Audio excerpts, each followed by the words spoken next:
Billy is one of my closest homies, and we've been friends ever since we were little kids, and for as long as I can remember, Billy's been a dumbass, bro. I'm talking he's slightly retarded, you know what I mean? And everyone knows Billy for just two things: always making the absolute worst decision possible, and always having the best stories, bro. Like, statistically, this motherfucker should have died 61 different times already, bro. Nah, I got plot armor, bro. Bro, no you don't. I do. Man, shut the fuck.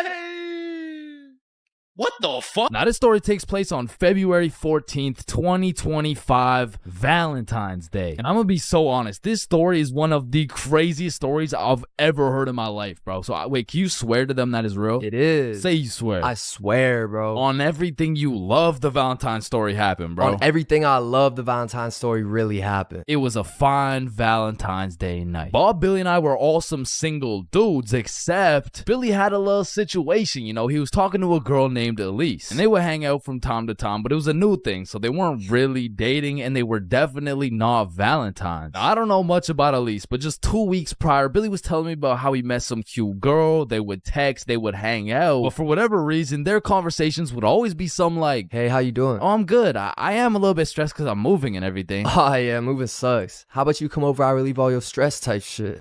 Billy, I really like you. I like you too, Elise. But I think you might be a whore. Wait, what? Like, you're most likely a bop. Okay, wait, I mean, you're like, definitely a fuckboy. okay, chill now. I've never fucked a boy in my life. So keeping that in mind, we were all single, and this Valentine's happened to land on a Friday, and because of this, we going to the club. yeah. Yeah.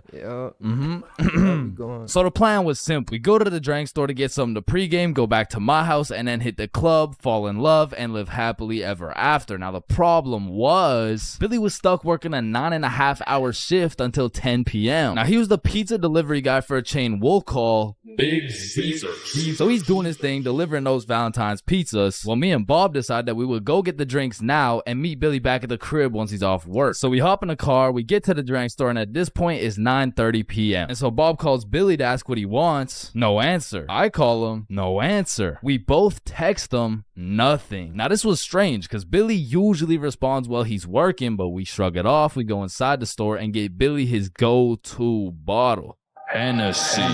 So we go back to my house and get to my room at about 10 p.m. and still no word from Billy. So we're waiting for a good 20 minutes and then I get a text message from Billy. The craziest shit ever just happened. So I'm like, what happened? Bro, it's so crazy, I need to tell you in person. So Billy whips it over to my house, kicks down the door, and instantly starts breaking down the craziest plot I've ever heard, bruh. Yo, listen, this story takes place 1 hour ago. It was 9:30 p.m. and Billy was finishing up a long 9.5-hour shift with his very last delivery of the night, but the problem was his phone was on 1% and he didn't even have a charger. So Billy locks in and memorizes all the directions to get there right before his phone dies. So from one side of the city, Billy goes 100% straight off the dome to the other side of the city for his last delivery on this fine Valentine's Day night. Billy hops out the car, walks up to the house, knocks, and they open the door. Hey, man, happy Valentine's Day. Oh, thank you. Thank you so much, but I didn't order a pizza. Oh, shit, are you sure? Gerald, did we order a pizza? Fuck no. Yeah, no, we didn't order a pizza. I don't know. It says a Meat Lover's Pizza for 3516. Oh, honey, no, this is 3416. 3516 is all the way around the back of the cul-de-sac. Oh, okay, thank you. Have a good night. So Billy's walking for a good 8 minutes to get to the back of the cul-de-sac where at last he finds 3516. He walks up to the door, knocks, and a fine-looking woman in her 40s opens the door holding a vape, and Billy sees a little potential here. Hey, happy Valentine's Day, man. Oh, thank you. Of course, beautiful. How's your Valentine's Day going? You know, it's okay. Why is this okay? You ain't got no special plans? Well, honestly, my husband's out drinking at the bar. So, bro, this was the perfect situation for Billy, bro. There's so many things he could say to make a move right here, and out of the infinite combinations of words he could put together, he says, well, a man's got a drink, you know? Yeah, okay, yeah, well, anyways, here you go. Keep the change. Have a good one. Billy fucking sold, bruh. He missed a wide open layup, and as he turns around to head back to his car in shame, Billy gets an idea, a genius idea if I do say so myself. So Billy turns back around, walks back up to the door, and knocks again. Hey, what's up? Hey, so my car, like the pizza car, is on the other side of the cul-de-sac. So if there's any way I could cut through, it would save me like 10 minutes. Yeah, of course, come in. And this motherfucker just got his own rebound off the backboard, bro, but he only has 60 seconds on the shot clock to make a move, and so he starts breaking down that professional barrier. So what's your name? My name's Angelina. What's your name? My name's Billy. Wow, you have a very beautiful name. And you have a very beautiful smile. Oh, thank you. Holy fucking shit, he was cooking, but they had made it to the basement, meaning he only has 30 seconds left before he's back to the cold, lonely outside world. So Billy cooks up yet another genius play. Angelina, I really hate to ask, but is there any way I could charge my phone real quick? Like, I just need to get it to like 5%. Of course, honey, sit down. It's no worries at all. This motherfucker Billy did it again, bro. Now, I don't know if it's because she just wanted some human connection on his Valentine's night or she was genuinely just being nice, but this motherfucker's now in a position where he's posted up on this woman's couch in her basement at 10 p.m. on a Valentine's night. Yo, what flavor is that? Oh, it's mango ice. It's my favorite. Damn, you think I could take a hit? Only if I could hit yours. Oh shit, I bet. So as these two fiends are bonding over a little nicotine addiction, Billy's like, So you said your husband went out to the bar? Yeah, he did. To be honest, it kind of hurts because like it just sucks to be alone on Valentine's Day, you know? Yeah, 100%. I feel you. I don't got a Valentine either. Type shit. Now at this very moment, Billy's about to shoot a shot farther than a three-pointer, farther than a half-court, full-court football field. This was a blindfolded shot from Mars by a 6-year-old kid with Down syndrome, bruh. I mean, shit. We could be Valentine's tonight. Oh, that's so sweet, but my daughter's upstairs. Ah, shit, yeah. I get it, but like, this couch low-key spacious, though. I mean, it's not that spacious. Please? Billy, you're funny. Now, at this moment, Billy's 0 for 3 with these shots. I mean, the defense line was tough. She's got a whole husband and a daughter who's just posted upstairs, probably waiting for that fucking pizza. But to be fair, Billy was still on the court, but his phone was already at a good 3% charge, so he needs a game-winning shot right now, and so he reaches deep into his bag. I'm talking middle school years. He pulls out a shot I never thought I would see in the big 2025. This flavor's fire. Yo, let me show you a new trick. Yeah? What is it? Alright, so it's called a transfer. Basically, me and you just transfer the smoke. Okay, teach me. You gotta come closer though, alright? This motherfucker Billy switched the shot, bro, against all odds. Just 15 minutes ago, he was some bum delivering her Big Caesar's pizza. All of a sudden, now she's hot and ready, bruh. And so Billy's making out with some random dude's wife for a good 5 minutes. Then she's like, is your phone charged? yeah, I appreciate it. Let me charge everything. Of course, honey, it's my pleasure. Alright, I'm gonna text you. Okay, drive safe. And Billy leaves this married mother's house after making out with her as the fucking pizza delivery guy. Bro, what the fuck? Billy, are you dead ass? I swear to God. Bro, that story is fucking insane. I mean, shit.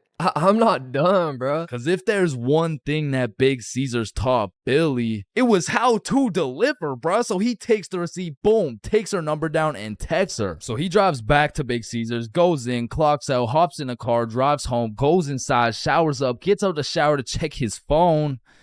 No response. Damn. So Billy tries calling her, straight to voicemail. He changes the no caller ID and calls again, and it rings, meaning she blocked his ass, bro. And I have no clue why she would do such a thing. I mean, like, yeah, she has a husband and like a kid and probably another boyfriend on the side, but damn, say something. And that's the moment when he gets a Snapchat notification. Elise has added you as a friend. Now, Elise is the girl he's been talking to on Snapchat, so why would she even have him unadded in the first place? So Billy's like, you unadded me? And she just hits him back with a WID. Shit, I just got off work. What you doing? Oh, I'm just chilling at home. And then there's a brief pause.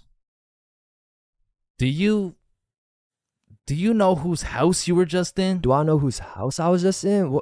I've been to her house before. She doesn't even live close to... Wait. And Billy starts piecing everything together. How Elise was moving houses, all the boxes laid out in that woman's house, how Elise's family loved eating Big Caesars, and the woman's daughter being upstairs the whole time. Oh, fuck. Billy hooked up with his girl's mom. Now, we have no clue what her mom told her, because it makes the most sense that she said something along the lines of, "Hey, why did the pizza dude take so long? Elise, I think he was flirting with me." Because let's be honest, what is the other option, bruh? "Hey, why did the pizza dude take so long?" "Yeah, no, I mean, I just cheated on your father with the big Caesar's pizza delivery guy who actually just happens to be your age." So Billy's texting Elise, trying to play it cool, like, Oh, I had no clue that was your house. What are the chances? and she just says, "Yeah, I get my good looks from my mom." And then she blocked him again, bro. Because after telling her 100 times that he's not a hoe, he's not a bop, he's not a fuck boy,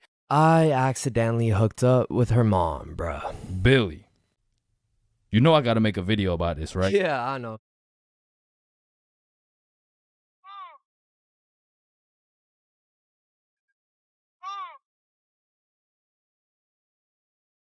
Man, smoking too much, greening out, ODing on the devil's lettuce. Whatever you'd like to call it, many of us have been there at least once in our lifetime. And man, I'll be the first to say it is not fun. But I do actually have a funny story about my first time greening out. I mean, it's funny now, but when it happened, I was shitting myself. So this story dates way back when I was just a young jit. I was still in 8th grade. And man, don't ask me why, but it takes place on a Thursday on a school night. Alright, so it's a Thursday at 7 p.m. My friends and I are just headed to this girl's house. We'll call her Mary. So when me and my friends arrive at Mary's house, I quickly find out her dad is pretty chill. Yo, what's up? And you know, the apple doesn't fall far from the tree. So we'll just say Mary was no stranger smoking some gas now and then. With that being said, I kinda was. I had only smoked a few times. And the times that I had smoked, it wasn't anything crazy.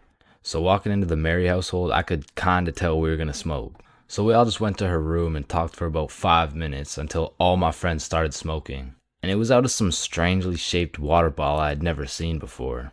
And listen, bro, it was a Thursday on a school night, so I wasn't really planning on smoking, right?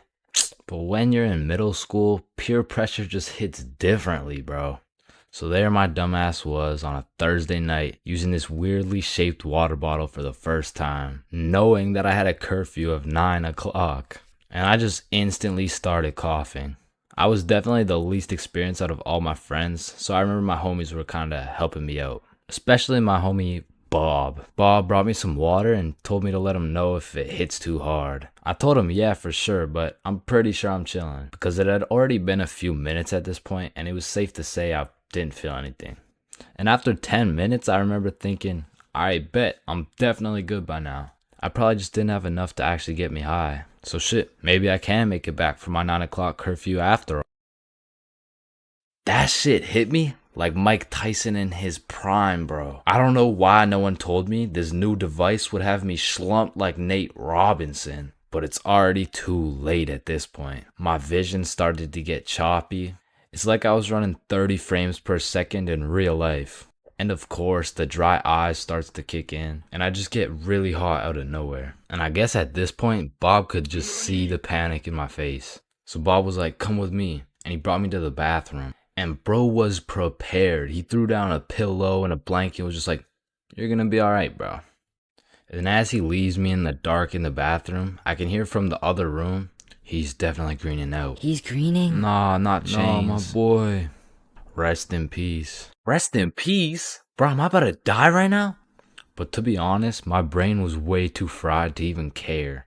The effects were getting worse by the minute. And as I laid there in the dark on Mary's bathroom floor, I felt my soul leave my body. I was just flying around space and, you know, traveling through the galaxy and shit. But I'm brought back to life because I felt my phone buzzing. And when I woke back up, I had no clue where I was. And then when I looked in the mirror, who the fuck is this guy? Well, I was out here putting the pieces together, trying to figure out who I am. Bob hits me with another, come with me. I got a ride so we can get you back home. But you have to act normal, okay?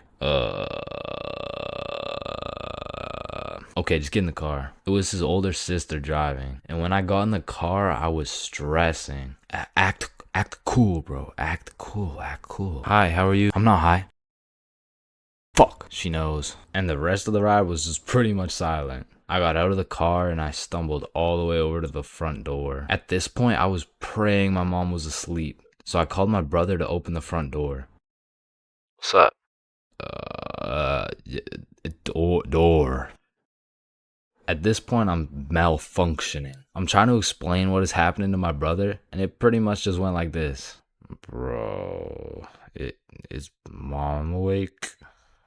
Bro, holy, you're gone, bruh. I'm sorry, but this is the only way, huh? What the hell, bruh? I'm not gonna lie, the smack low-key woke me up a little bit. But still, I was way too big to be saved. But at least mom isn't awake. Chains, get up here right now. I'm fucked. The jig is up, bro. I slowly walk up the stairs to my inevitable doom. Still high off my ass, I walk into my mom's room and seal my fate.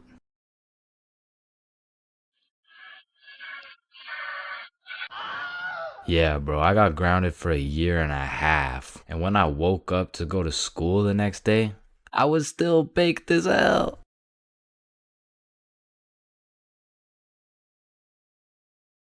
Bad haircuts. There is nothing worse than when your barber just randomly decides to destroy your self-confidence with some goofy ass haircut. And as someone who has never found a barber who consistently does me nicely, I have gotten my shit all the way fucked up on many occasions.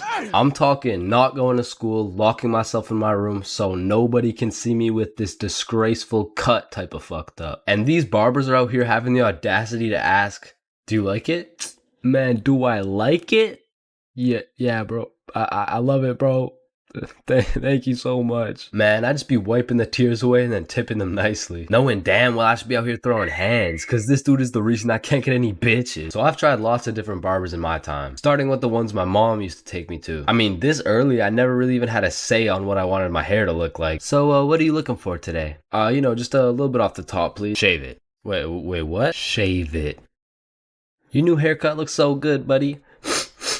Thanks. Hey man, you know your haircut is ass when your mom says she likes it. As a kid, I always dreaded getting haircuts because I knew my barber was already like 0 for 10. And I would show up to school every time knowing it was inevitable that I was about to get my shit flamed. And truthfully, there is no worse roasting than when you get a bad haircut. Like, people you barely even know will be out here cooking you. Who the fuck is this? All of a sudden, people got more jokes than Chris Rock.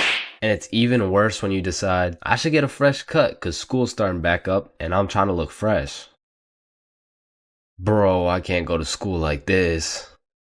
Yo, Chains, what's up? Yo, what's good? Bro, are you alright? Why do you got this hoodie on? Yeah, I'm chilling. I'm just kind of cold, you know?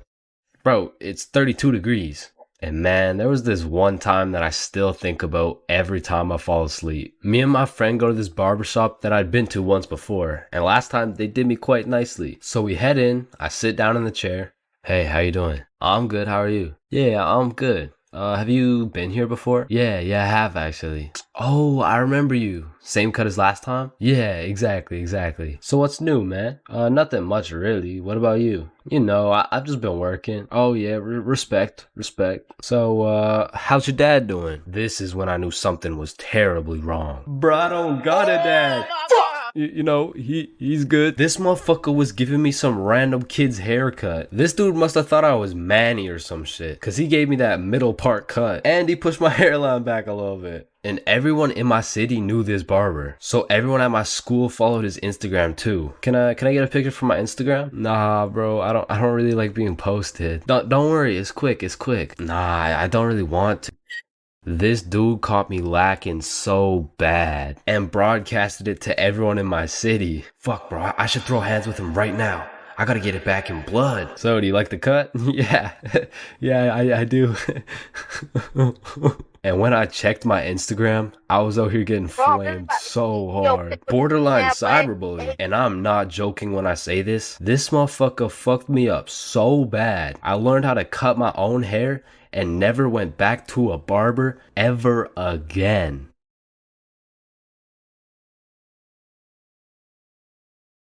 Awkward conversations. We all know them and we all hate them. Hey, how are you? Oh, I'm good. How are you? I'm great. How are you? You already asked me that. Damn, you right. You right. You right. So, how's your day going? My pet frog just died. Damn. That's tough. I found myself taking the most inconvenient routes to avoid an awkward conversation. Like, I can't really explain the feeling of an awkward conversation, but it's just mildly uncomfortable. Like, I would compare the discomfort levels of an awkward conversation to wearing wet socks. Like, it's not the end of the world, but let's keep it real, no one wants to wear wet socks. And honestly, I would take a slightly inconvenient path if it meant I would not have to wear wet socks. Also, I feel like there's some other situations that are in the awkward conversation family that I also hate. For example, the handshake fist bump dilemma. Yeah, it was nice seeing you. Yeah. Oh, fist bump.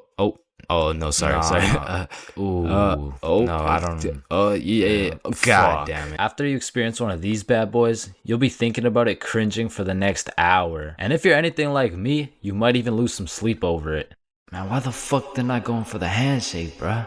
Obviously it was a handshake. And what about the good old you said goodbye to the person you're talking to, but you guys both walk the same way situation? I mean, this situation is the perfect way to ruin a smooth conversation. Yeah, man, it was really nice to see you. Yeah, for sure. See you later, bro. All right, peace out.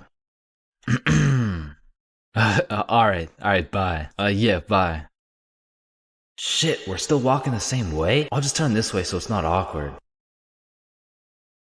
Man, what the fuck? And even if I say goodbye to someone and we're still in the same general location, I will avoid them at all costs. Like once me and my brother were chilling at Walmart and we saw one of our neighbors, so we talked for a little bit, said our farewells and went separate ways. But when it came time for me and my brother to check out, we saw the same neighbors checking out. And we were up in the Walmart looking like we were playing Assassin's Creed in real life. It's clear. And of course, I can't forget about awkward silence.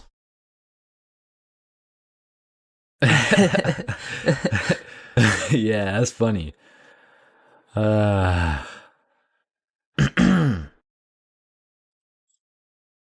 Me personally, I have some procedures in place to avoid awkward silence no matter what. For example, my philosophy is to just say things.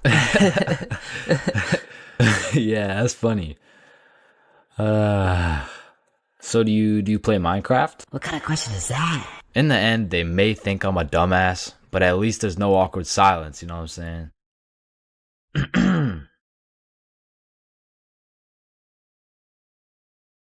Yo, Chains, I'll pay you $5 if you pull that fire alarm right there. Oh, Yo, run. Chains, do you know why I've called you into my office today? No. You see, that little stunt you pulled has led you to a 1-week suspension. God damn it. What does suspension mean? It means for the next week you are prohibited from coming to school. Fuck. What does prohibited mean? Chains, you can't come to school for the next week. Hold up, so you're telling me because I pulled the fire alarm, I don't have to go to school for a week? Yes, it's a suspension. You are... Man, I got a love-hate relationship when it comes to getting suspended from school. Like on one hand, shit, you just don't have to go to school. But on the other hand... Suspended? Oh, I'm about to suspend that ass. Ah, fuck. Ow. Shit. Alright, I don't recommend getting suspended. That shit is not worth it. But how do I know? This story dates way back to grade 7. It was a cold winter day at Stickman Middle School. In fact, it was freezing cold, and this gave Billy a great idea. Yo, the pond behind the school is frozen. Let's go fuck around on it. Oh, I'm down. Okay, bet. So after school, we got a group of 5 homies, and we headed over to the frozen pond. Now, to paint the picture, behind Stickman Middle School was Stickman Elementary School, and behind Stickman Elementary School was this frozen pond, meaning we had to walk through Stickman Elementary School to get to this pond. But nonetheless, we walk up to the pond and instantly I see this big red sign that says, "Hazard, do not step on ice." Guys, the sign says do not step on ice. Man, fuck the sign. Watch this. Oh shit, look, it's sturdy as fuck. Yo, fuck. And even though Billy's dumbass fell in, the ice was actually pretty sturdy. So we're gliding around, eating shit, hitting the meanest ballerina spins you've ever seen, and eating shit. And we were having some good old harmless fun. In fact, our grade 7 selves were having the time of our lives on this frozen water. That is until... Oh, what do you guys think you're doing? We were just walking on the ice. Did you guys not see the sign? What sign? I could have swore I put a sign right here. Nope, no sign at all. There was no sign. I have no clue what you're talking about. Okay, but you guys have to get off the ice. Well, why? Nobody's getting hurt. Yeah, we're safe. Okay, it's your choice. You're gonna regret this. So we continued with our ice skating antics for approximately 10 more minutes. Until the same lady came back up to the pond, but this time she was equipped with a Sony Alpha A7 mirrorless digital camera with the extendo lens. In other words, she was quite literally about to catch us in 4K. But at least she doesn't know what school we go to. Hey, what school do you guys go to? Not Stickman Middle School. Absolutely not. No, definitely not. Fuck, she knows. We had to think quick. How are we gonna smoothly get out of this situation without getting in trouble? So we called a boys emergency meeting. We huddled up and discussed our best plans to get out of this situation. And after combining all of our genius grade 7 brains, we made the ultimate plan. If we started mooning the camera, it would then be illegal for her to take pictures of our middle school cheeks. I don't know how this became our best option, but regardless, we put the plan in motion. I mean, me personally, I got a little shy and kept my pants up, but some of the boys were out there going crazy, looking more caked up than Summer Rae. And after a little while, the lady must have decided it wasn't a great look to have a camera pointed at some 12-year-old cheeks, and she left. Which means the plan had worked flawlessly. Now the next day at school, I had completely forgot about it, to be honest. But strangely enough, while I was sitting in math class, I hear the little class phone start ringing. Hello? Oh yes, he's here. Oh, okay. Yeah, I'll send him your way. Thank you. Chains, Mr. Principal wants to talk to you. And at this point, I should have picked up on why I was being called to the office, but I had complete faith in our foolproof plan of mooning this stranger that the thought of being in trouble didn't even cross my mind. That was until I walked into the office to see every single one of the boys sitting in Mr. Principal's office. But mama didn't raise a snitch, so we started capping our asses off. So, what did you guys do after school yesterday? Nothing. I played Fortnite. I was doing a homework. Don't play stupid with me. I got a call from Mrs. Principal over at Stickman Elementary. So tell me, what were you doing on the pond yesterday? I wasn't there. It wasn't us. I don't know what you're talking about. I don't even know what a pond is. I see. Well, I've got evidence. And as he shows us this undeniable evidence, you can see this dude Billy's cheeks in the corner of one of the pictures. So I slowly look over at Billy, and he looks over at me.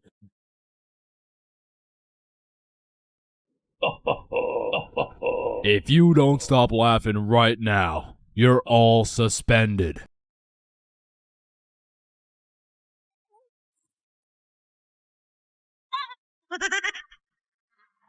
That's it. You're all suspended. And as I explained the situation to my mom, let's just say Mama Chains was not happy.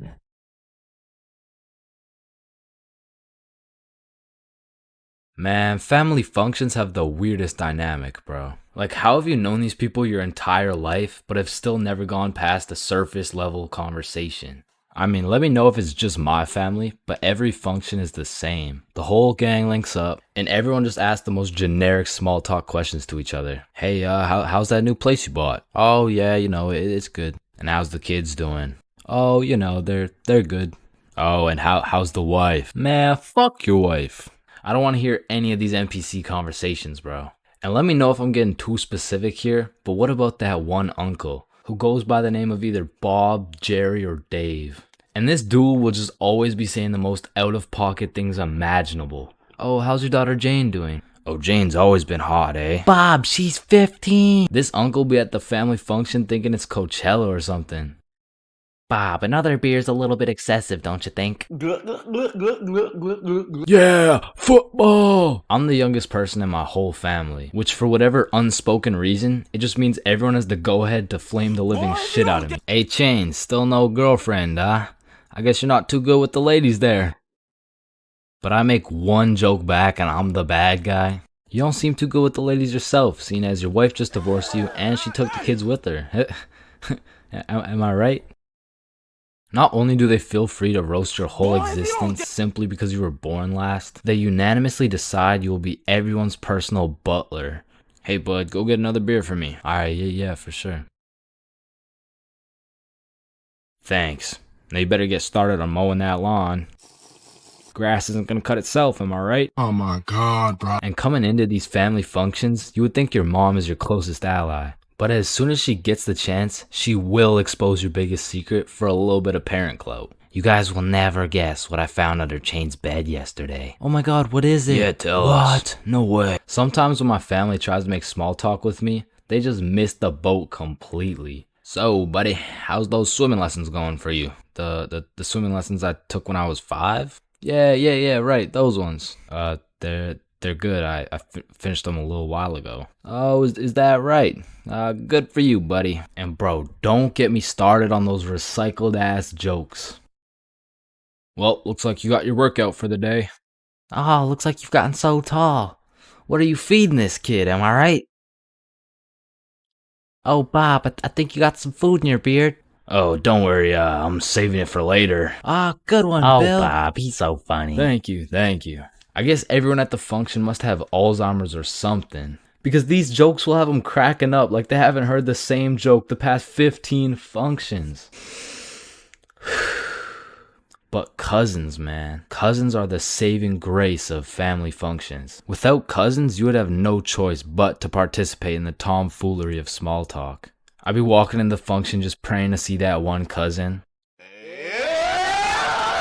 And bro, I have a family function survival tip for you. You always have to stay within arm's reach of either your siblings or your cousins. Because whenever some bullshit goes down, you just give each other the look and flee the scene. And because when you get caught lacking on your own at the function, you get jumped. Metaphorically speaking, of course. I'm not gonna lie, I think everybody wants to be cool. Like, being cool is just like it's just cool, bro. Like, there's nothing like it. And I know some of y'all are thinking, Chains, with all due respect, bro, how do you know what it's like to be cool? And my answer to that is just look at me, bro.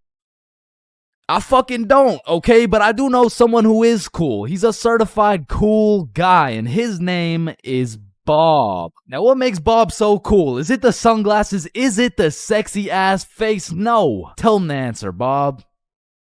He doesn't talk. The answer is Bob doesn't talk. And a crucial role in being cool is the element of mystery. Now, it's interesting because if we take a look at Jake over here, Jake doesn't talk either. And, I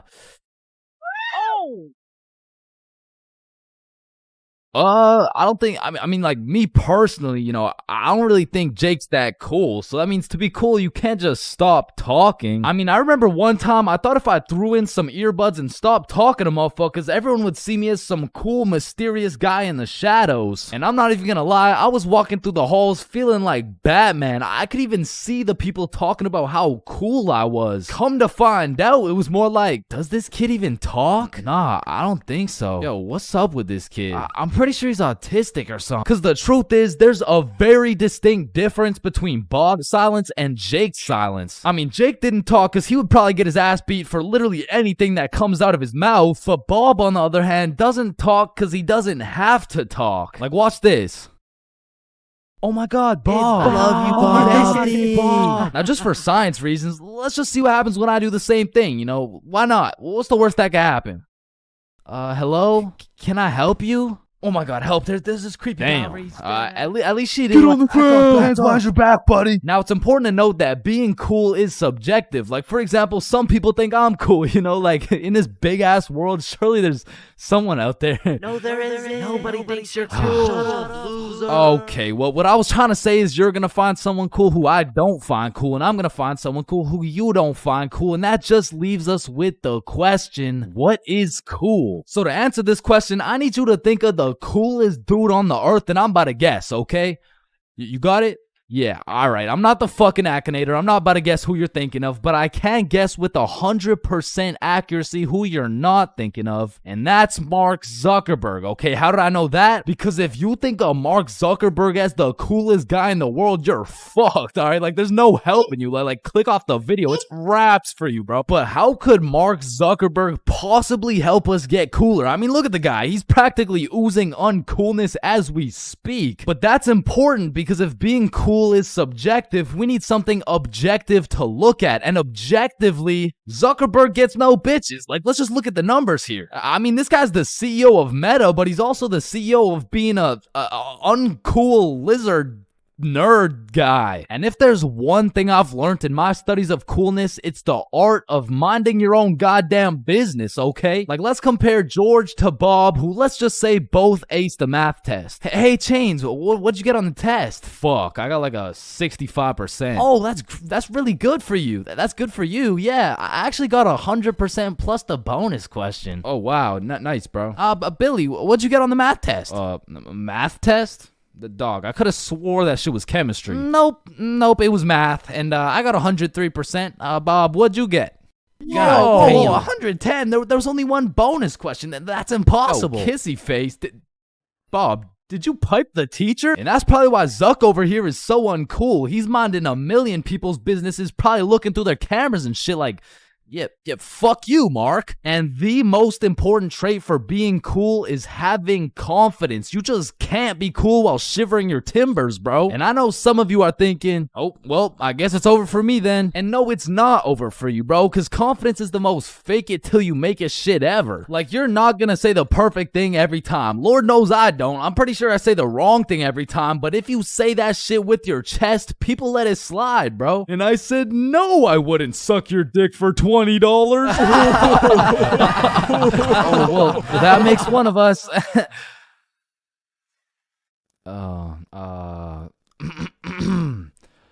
Well, that makes one of us. I love this guy. Now, that's the type of confidence that's gonna take you from a level 1 crook to a level 100 mafia boss. And with that power comes responsibility. Some dudes will become a level 100 mafia boss and start picking on other people because it makes them feel powerful. But a cool guy doesn't yearn for power. He yearns for... fuck, what do you yearn for, bruh?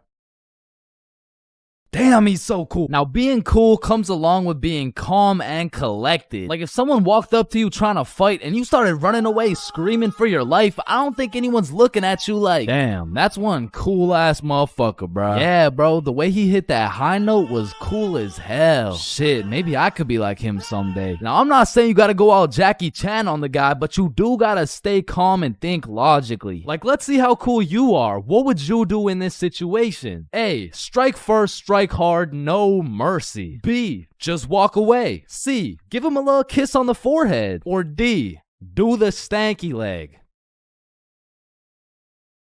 And the correct answer is any of the above, bro, because it's not about what you do, it's about how cool you do it. Except maybe the stanky leg one. I don't think anybody can look cool doing the stanky leg. But doing any of the other options, you could look cool as hell. Like, A, strike first, strike hard. Boom, one punch knockout. That's cold. But if you throw first, miss, eat shit, not cool. B, walking away. You're cool as hell. Unfazed. Unless you get jumped from behind and get your ass beat. Not cool. C, give him a little kiss on the forehead. Assert your dominance. You pretty much just made him your son. But if you miss, well, now you're just kissing a dude, so, yeah. Now, even though being cool is all about how you do things, there's a few things that nobody can look cool doing, like riding a scooter, chasing a bus, taking pictures with an iPad, chasing paper in the wind, using VR, washing a cucumber, waving. You look nerdy as fuck, eating a cupcake, tripping, getting out of a restaurant booth, pickleball, and literally anything to do with Starbucks. Hi, can I get a caramel ribbon crunch frappuccino with 2 extra pumps of vanilla and the You're soy? not cool, bro. What? What? Now let's take it back to the element of mystery for a second, because this is the step that will either have people seeing you as a cool ass dude, or they'll just assume you're shy or possibly on the spectrum, bro. Listen, you gotta talk, bro, or else people have nothing to go off of and they'll start filling in the blanks themselves. Whoa, wait, so I gotta talk to be cool? Yo, Chains, what do I say? Whatever the fuck you want, bro. Oh, wait, really? Yeah, bro, the truth is the key to being cool is being yourself. And I know that shit sounds corny, and it is, but do you think the coolest dudes on earth give a single fuck about what you think? Hell nah. They're way too busy being cool, bruh. You gotta be like a peach, man. Some people hate peaches, some people love peaches, but at the end of the day, the peach is gonna be a peach. So here, take these sunglasses, and if you haven't heard it today, you're a cool ass dude, bro.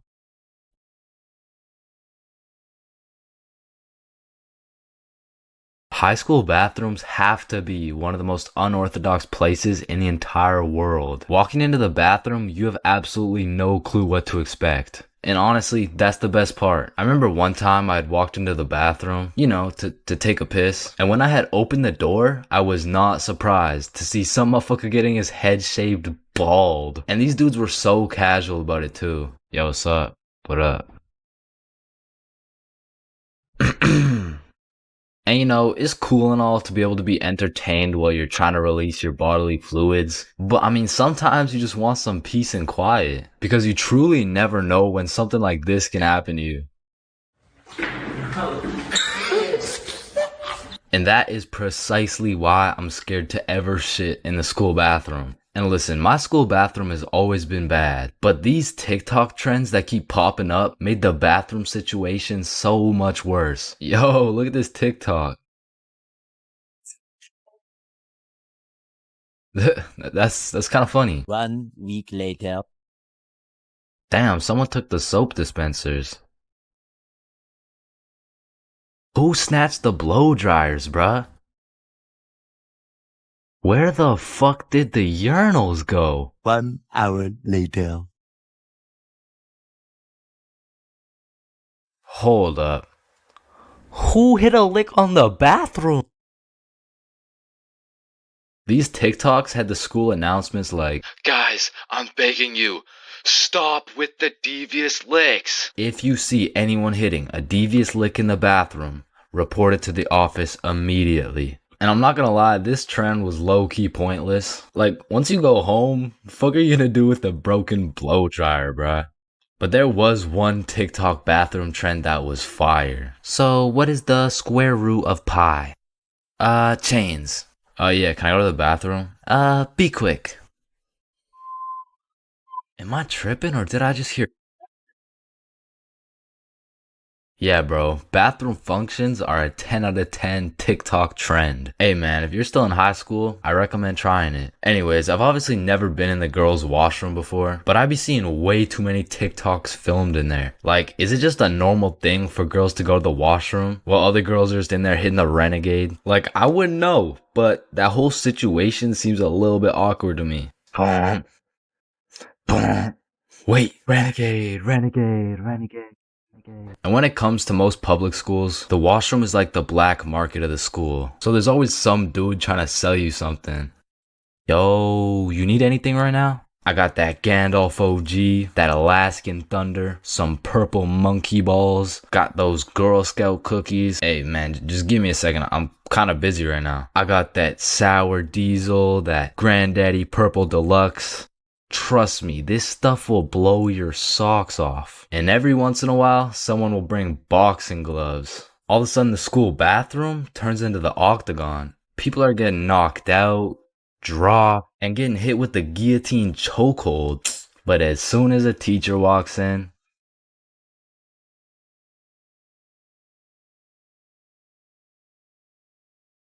There's really only 3 situations that make me want to just stop existing. The first is when your mom would leave you at the Walmart checkout with no way to pay. The second is having to shit in the school washroom. And the third is being sober at a party full of drunk people. I mean, there is nothing worse than a party where everyone is having fun, you know, dancing and shit, but you're just sober in the corner, eating Cool Ranch Doritos, reconsidering your life decisions. Like, maybe I'm just boring or something, but to me, most of the time, it is not fun being at a party while sober. Cause you'll be chilling, minding your business, and there'll be a bunch of drunk motherfuckers coming up to you like, yo, I am so drunk right now. Nice. Yeah, bro. I drank so much. Nice. Because when you're drunk, there is no thought process. You're just blissfully unaware of the fact that you can't dance. But that vodka will have you in the middle of the dance floor like... However, when you're sober, you are actually aware of how stupid some of these drunk people look. Like, you can just take a look around and you'll see a bunch of motherfuckers doing shit they're gonna regret when they're sober. Damn, look at her. Yo, he's gonna regret that for sure. And look at this dude. Wait, Billy. What the fuck are you doing? I'm twerking on the walls like Peter Parker. No, what the fuck? Being at a party while sober has me feeling like that one dude who's always like, yo, where the hoes at?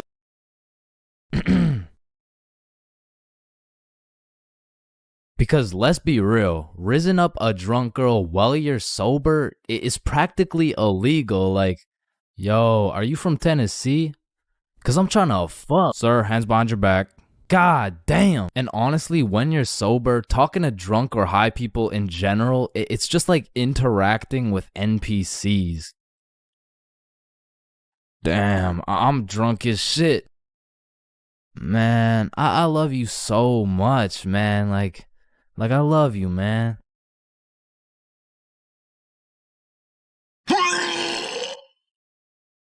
Damn, bruh. I'm zooted as fuck. When you put bread in a toaster and it becomes toast, where the fuck did the bread go?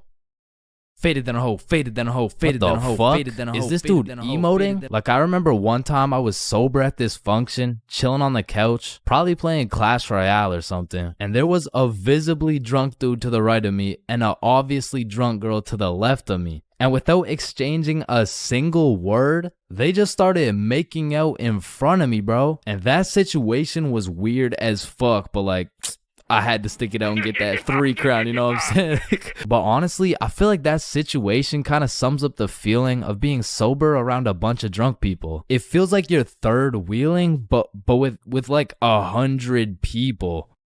But maybe that's just me, because I know some people who don't even need to drink. They just act like they're drunk all the time. Jump.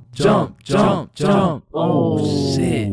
Ah, god damn. Holy shit. How much did you drink? Oh, nah, nothing. I'm sober as hell. What the fuck? And I also know people who drink hella and somehow get more antisocial. Oh, shit. Are you sober too? Nah, I'm drunk as shit. I just get depressed when I'm drunk.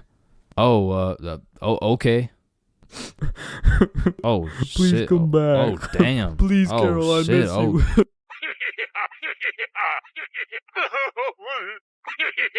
It was a snowy Christmas Eve. My brother and I were watching a Christmas movie bundled up beside the fireplace while drinking a cup of hot cocoa.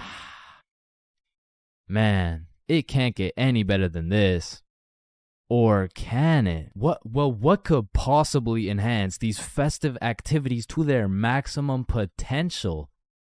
Or should I say, who can? So I called up the plug Randall and I'm like, Yo, Randall. Yo, what's up, cuh? Let me get some of that Christmas tree OG. Oh, shit. Let me get some of that mean green Grinch. Yes, sir. Yes, sir. Some of that Rudolph Red Eyes. You know what I'm saying? But the thing is, I can't deliver right now, cuh.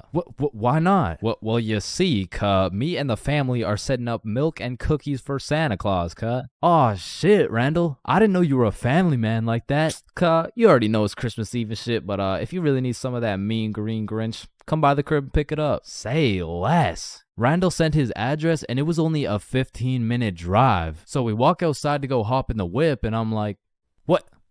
Where the fuck did the whip go? It should be right here. Oh, fuck. I mean, the entirety of the whip had been covered in snow. I mean, in these conditions, not only would it be impossible to drive, but many would say it wouldn't even be possible to walk to Randall's crib. However, on this specific Christmas Eve, there was nothing that was gonna get between us and that Christmas tree OG. So we throw on our snow attire and take our first step off the porch. And god damn, that shit was deeper than I thought. As we started our journey to Randall's house in waist-high snow, I was filled with determination. The type of determination that just dipped after 5 minutes of wet socks, possible hypothermia, and no end in sight. Bro, should we just head back now? I mean, we still got like 30 more minutes to go to Randall's house. I don't think I could do it, bro. Chains, just picture this. Mariah Carey is playing in the background. Your nose is filled with the sweet scent of freshly baked cookies while we get baked as fuck and drink as much eggnog as we want. Shit, you're right. We can't stop now. So we walked and walked in what seemed to be like endless amounts of snow. But then a brightness slowly revealed itself through the snowfall. A beautifully decorated house with reindeer on the roof and Santa Claus in the chimney. We had made it. We made it to the boy Randall's crib. Randall invites us inside, and out of the Christmas spirit, the homie Randall sessions us up for the free ski. And at last, I got a taste of that Rudolph Red Eyes Kush, and in that moment, it was all worth it. So me, Randall, and my brother smoke up for a while, but then my brother realizes, oh shit, it's already 11 p.m. We gotta make it back for Christmas. Damn, you're right. Wait. Before you just go, cut, take some for the road. Yo, Thank you, bet. bro. So we begin our journey back home, except this time something was different. We were zooted as fuck. And if you've ever been in the cold while being more baked than some gingerbread, you would know that shit is ass. And as my brother and I walked through the snowfall continued to get worse and worse. And after 30 minutes of walking back home while being higher than Santa's sleigh, my legs just folded, bro. Oh shit, Chains, are you good? Bro, it's too far. You're gonna have to make it back without me. Bro, shut up. You're fine. You're just high as fuck. Oh, Nichan. Bro, get your bitch ass Let me up. go. You need to make it back before Christmas starts. Yo, just let get me up, go. bro. Stop playing around. Oh my fucking god. And then I fucking died. Maybe that mean green Grinch was gonna be what stole my Christmas after all. Man, you're not fucking dead. Until my brother decks my ass harder than the boughs of holly. Bro quite literally slapped me back to reality. And that was all I needed to keep going. But we only had 5 minutes to make it back to the house before Christmas. So we use everything we have left. We see the red and green glowing lights in the distance getting closer and closer, and by a Christmas miracle, at last we could sit down on the couch, bundled up next to the fireplace, watching a holiday movie, drinking some hot cocoa, all while zooted off that Christmas tree OG. Audio preview. Chug. Yo, Bro, God, you're no crazy, way, just bro. one more. No way. Yeah, Oh, let's shit. go. Are you good? Damn. Blacking out drunk. It's not a fun experience. In fact, it's on the list of the top 3 worst things to experience, ranked just below giving birth. Now, if blacking out drunk is so bad, you may ask yourself, why do so many people do it? And truthfully, there are only a few reasons why one would inflict such a brutal pain on their liver. The first reason is impatience. Some motherfuckers just can't wait the 15 minutes it takes for alcohol to kick in, so they slam back one too many shots. And when that shit hits, that shit hits. Or secondly, peer pressure. I mean, to be fair, you will look cool as fuck for those 3 minutes where you're down in a bunch of vodka, until you're lonely, gurping into the toilet, reconsidering your life decisions. Or because it's yet another Valentine's Day, you will spend locked away in your room, drawing little stickmen on your computer because you get absolutely zero bitches. Wow, so relatable, am I right? But if you've never been blackout drunk before, let me explain what it's like so you'll never have to experience it. Phase 1 I like to call smooth sailing. This is where you got a few drinks in you, but you're still chilling, or as many like to say, you're tipsy. But say as you're observing your surroundings, you make an astounding discovery and find out the function has Hennessy. That shit will take you straight to phase 2. Sauced. At this point, you're just drunk, bro. You're doing some fuck shit, you're saying some fuck shit, and Lord knows you're probably thinking some fuck shit. Some symptoms that you're in phase 2 will include sunglasses appearing on your face, the sudden urge to steal traffic cones, hitting the nene, staring in the bathroom mirror for 10 minutes and saying, damn, I'm drunk as fuck. Now, it's at this phase whether you decide you're gonna have a cool, fun night, or if you're gonna end up looking like Nate Robinson. Like when you're offered more alcohol, don't drink that shit. I repeat, do not drink that shit. Hey, do you want some of my drinks? Fuck no. Do you want a sip of my— Aw, shit. You done fucked up. That's the type of shit that will have you in phase 3, which I like to call, shit, I don't feel so good. Ugh. As you can tell by the name, this is where shit starts to go downhill. You go from having a jolly old time to quivering on the floor with your liver fighting for its life. And this is the moment when your memory starts cutting out. You can remember some things here and there, but half of the night simply vanishes. And to be honest, that's gotta be for the better, bro, because I don't know if you wanna remember the pain of being in the downwards dog position while vomiting your guts out. It's not a fond memory. But to get to phase 4, god damn, the function would have to have a lot of fucking Hennessy. In order to get this drunk, you gotta be going through some shit. You gotta be in Spain without the S. You gotta be in Champagne without the sham. You gotta be going through some cock and ball torture without the cock and ball part. Or you gotta make a pretty big miscalculation, bro. Either way, you ingested enough alcohol to kill several farm animals, and this is roughly what you're gonna remember. Nothing, bro. You're not gonna remember jack shit. Pretty much 30 seconds after laying eyes on that juicy bottle of Hennessy, you teleported into your bed with a crazy headache and no recollection of what the fuck just happened, which takes you straight into stage 5, grief. You go on your phone to ask the homies what happened last night, and the very first thing you see in the group chat leaves you frightened, appalled, in disbelief. You thought I was feeling you? That nigga munch. Now, I don't know what gremlin takes over your body when you're blackout drunk, but there is no reason I should be throwing my shit back like Ice Spice. Well, on video. Like, it's cool behind closed doors and all, but in public?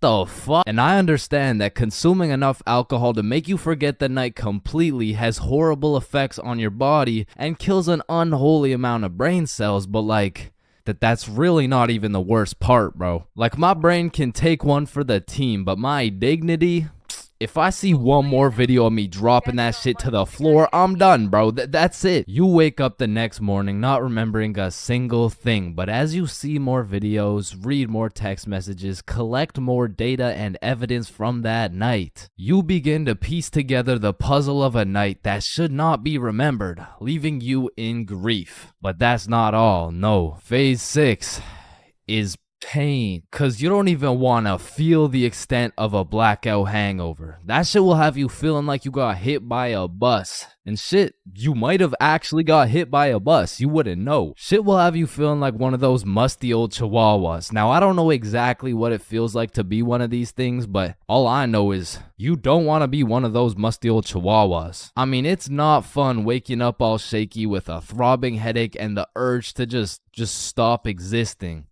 And every single time you black out drunk, you tell yourself, I'm never getting this drunk ever again. Until the moment you realize the function has Hennessy.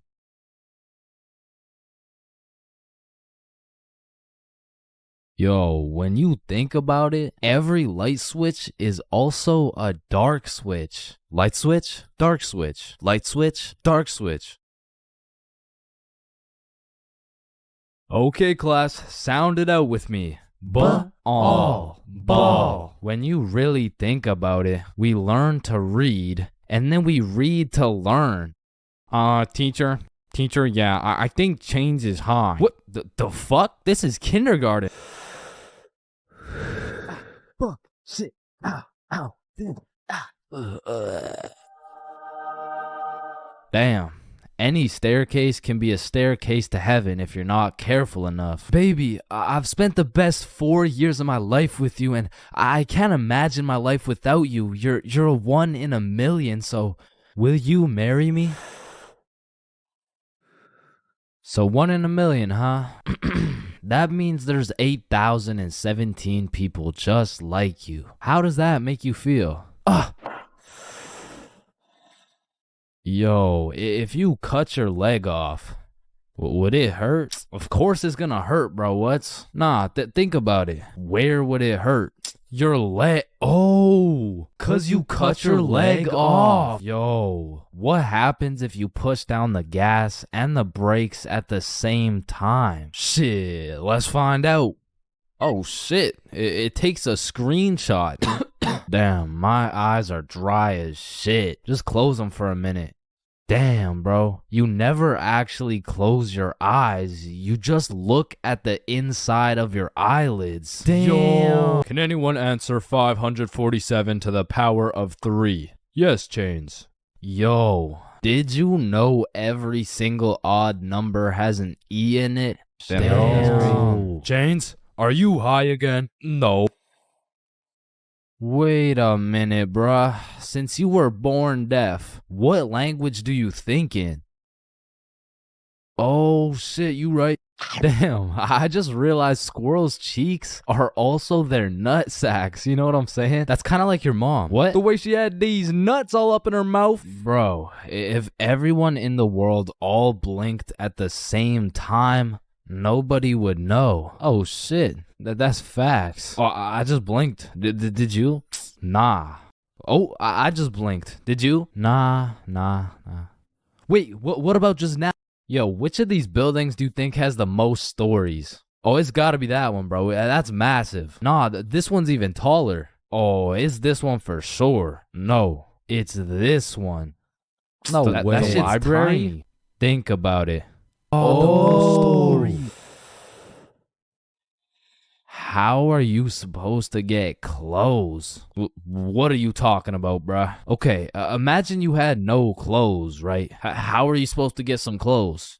You go to the store and purchase that shit. Bro, they're not about to let you buy some clothes while your meat's hanging out. Nah, you just cop some clothes real fast. It's simple. Bruh, a young kid walks by and it's raps. So you guys both have the power to read minds? Yep, yes, that's sir. Right. Then if you both read each other's minds, whose mind are you reading? Oh, I don't know. We could try. All right, yeah, sure.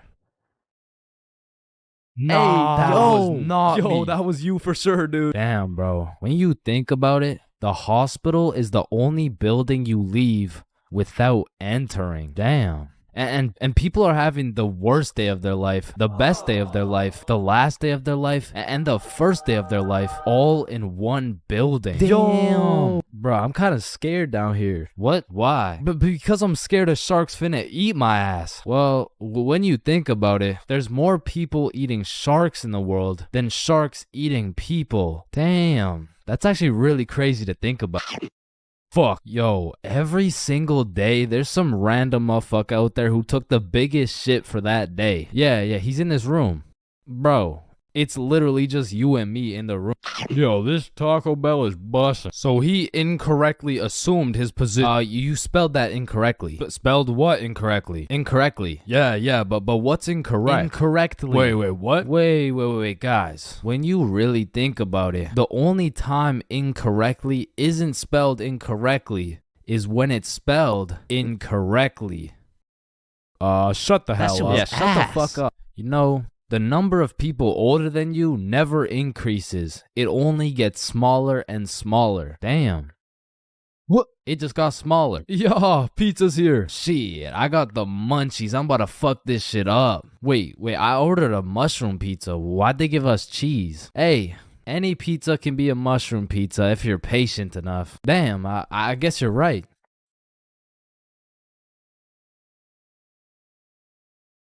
At last. Damn, you know what I just realized? What? A pregnant woman swimming is pretty much a submarine. Are you just always this high, bruh? Yo, did you boys know your last name comes from what your ancestor used to do back in the day? Oh shit, mine's Baker. Yo, mine's Carpenter. Oh, mine's Smith for blacksmith.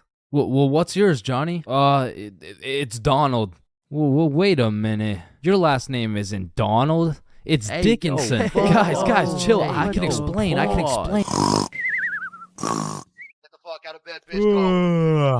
Go. Your alarm is really your theme song because it plays at the start of every episode. Well, why the fuck are you in my house?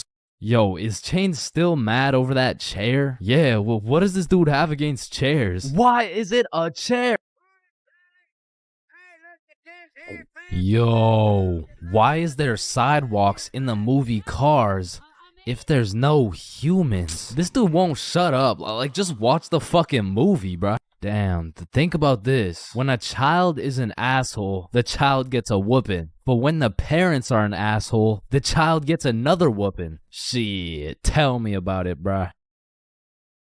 Fuck. Bro, you've checked the fridge 15 times already. No good food's finna magically appear. Damn, now that I think about it, we don't keep checking the fridge for new food, but rather we keep checking to see if our standards have dropped low enough to eat the shit that's already in the fridge. So we got Mercury, Venus, and then here's Earth. Yeah, Chains, what do you want? If Earth is the third planet from the sun, does that make every country a third world country? You're high again. Just get the fuck out of my class. And look at these sheep. Sheep. You know how one of your teeth is called a tooth? Yeah. And one geese is called a goose. Okay. Then why isn't one sheep called a shoop? All right, Chains, I can't keep doing this. We have to break up. Shoop. You know what I've been thinking? Yeah, what's up? Teenagers be whipping that shit like they're always running out of time. But old motherfuckers be driving like they got all the time in the world. Like, look at this geezer. Poor guy's practically decaying behind the wheel. But he's taking his time like he's got any time to spare. If I stab this cereal box, does that make me a serial killer? That one was straight ass. You gotta work on that shit. I'm gonna work on that one. Yo. If you weigh 99 pounds and you eat a 1 pound burrito, does that make you 1% burrito? Yo, that's crazy because I literally just did that last night. You guys wouldn't believe this, but your blood work came back and it says you're 1% burrito.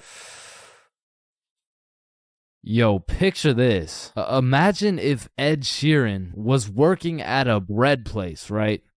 Would that make him the gingerbread man? You're high as shit.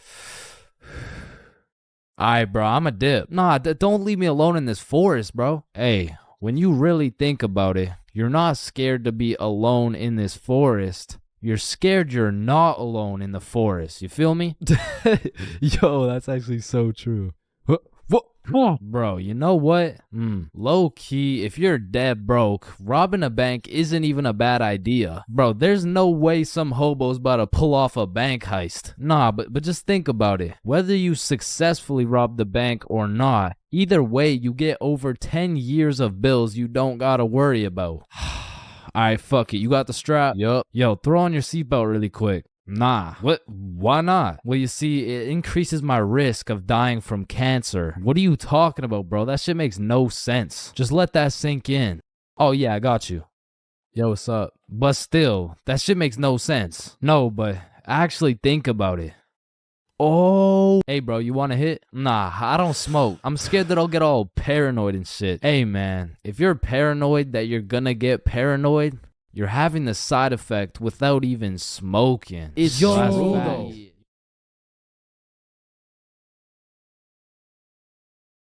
Alright, I already touched on the unspeakable things that go down in the high school bathrooms, bro. But there's only one place on earth that is more foul than those bathrooms. And it's the goddamn locker rooms. That room smells like complete and utter dog shit mixed with Axe spray. Like maybe I just went to school with a whole lot of Discord mods, but the rancid smell of the boys' locker room would contaminate anything in a 50-foot radius. And shit, Lord knows what goes down in that questionable place. Like you'll walk in there and see anything, bro. Motherfuckers will be having fights, chicken fights, group fights, sword fights. Like any laws and rules simply don't apply to the boys' locker room. Motherfuckers will be throwing hands, selling drugs, committing arson, committing several counts of fucking tax evasion. Shit, you name it. It's pretty much a GTA lobby in that bitch. Like I remember one day I walked into PE and my teacher was like, "Hey, where's your PE strip?" And I was like, shit, it's in the locker room. So I walk into the locker room and there's just two motherfuckers throwing hands and they just stop and look at me like, oh shit. I'm gonna just get my backpack and shit. So yeah. Alright, y'all be safe. And then they just went back to beating the shit out of each other. Now listen, I don't spend too much time in the girls' locker room, but anytime I walk by there, that shit smells like rose petals and rainbows. So I can only imagine there's no group fights, no chicken fights. Hopefully no fucking sword fights. And bro, you deadass can't leave shit in the locker room. Like if you leave anything not locked up, it's gone. These kids are ruthless, bro. They're snatching your wallet, your phone, your clothes. Shit, they're taking your PB&J sandwich. And the thing is, if you want your PB&J back, you're gonna have to get it back in blood because there's no laws in the locker room. See, if someone snatched my sandwich in math class, I'm turning into 6'9", bro. Mr. Cumminson, Jordan Johnson here, who lives on 123 Stickman Drive, postal code STK53Z, just stole my peanut butter and jelly sandwich my mom made me, so I'm gonna need his ass suspended. But if you try to tell a teacher about anything that happened in the locker rooms, they don't give a fuck. Mr. Principal, Jordan Johnson just stabbed me and stole my backpack, my phone, my wallet, and my ID. Damn, I'm sorry to hear that. Where did this happen? It was in the locker room after PE. Oh, you said the locker room? You're just gonna have to get it back in blood. Back in blood? What are you talking about? Yeah. I'm not gonna lie. The way you're snitching right now, you kind of look like a bitch. But yo, one time me, Billy, and Bob were coming back to the locker room after some good old dodgeball, and Billy notices a dude rummaging through his backpack. So he's like, yo, what are you doing, bro? But when he turned around, Billy was bamboozled to find out the kid rummaging through his bag, he was special. And there was just this moment of silence. Yo, am I supposed to like beat his ass right now? Or bro, I'm sure you didn't take anything. Just politely ask for your bag back. All right, yeah. Oh, hey man, can I get my bag back, please? And the kid just hugged Billy, and then he left. And I'm still confused to this day. But I'm gonna be honest, locker rooms weren't all that bad. Cause sometimes you'd walk in that hole and they would just be throwing a party. Now it still smells like ass and there was literally no females, but it was still kind of lit. Like you'd walk in there and it would transform into the club. Shout out my Lego, that's me. I'm in this bitch with TP. I'm in this bitch with Ultra. Or you'll walk in there and they'll just be giving out free pizza. Like walking into the locker room is a gamble. You might walk in there and get robbed or you'll get some fucking pizza. I don't know. But what I do know is there's only 10 types of dudes in the locker room. Starting with that one kid who must have thought it was the 1800s the way he was whipping motherfuckers.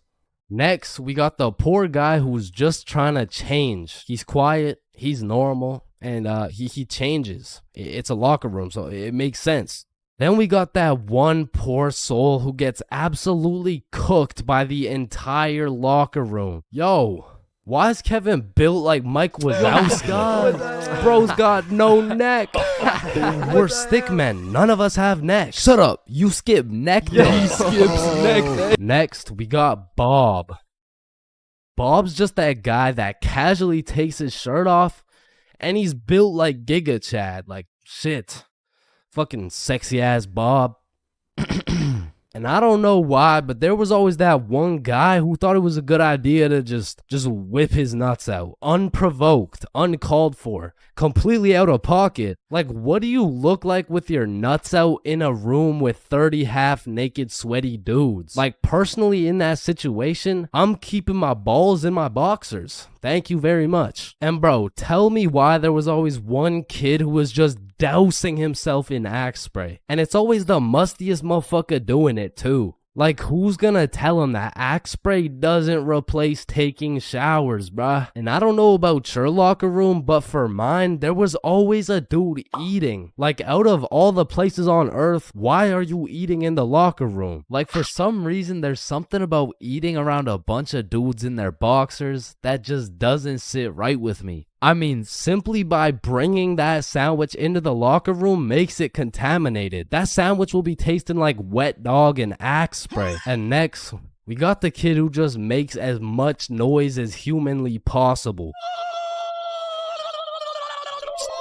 Shut the fuck up. And then there's that one dude who decides he's having a shower. And all power to that guy, but personally, there is no fucking way I'm showering in school. Like, I can't trust this little door to stop these menaces from breaking into my shower. Cause remember, there's no laws in the locker room. Like, it's no jail, but I'm sure if you drop the soap in there, you're gonna get violated. And of course you got the fiend. There's always a dude fiending for a vape in every locker room. And it's low-key worse in the locker room than the bathrooms. Like, these locker room fiends would do a little bit too much for some nicotine. I've seen them pay $5 for a single hit, and fuck, I don't want to know what they'll do for a hit when they run out of money. And still, I'm not gonna lie, the high school bathrooms get wild. They'll be hotboxed, there'll be fight clubs, but the thing about the bathrooms is a teacher can walk in at any time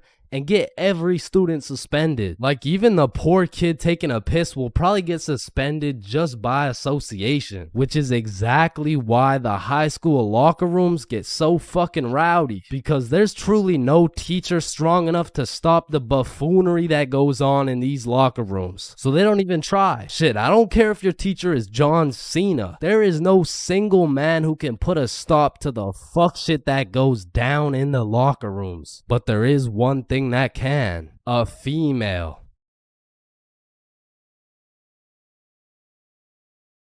Yo, Chains, I'll pay you $5 if you pull that fire alarm right there. Oh, Yo, run. Chains, do you know why I've called you into my office today?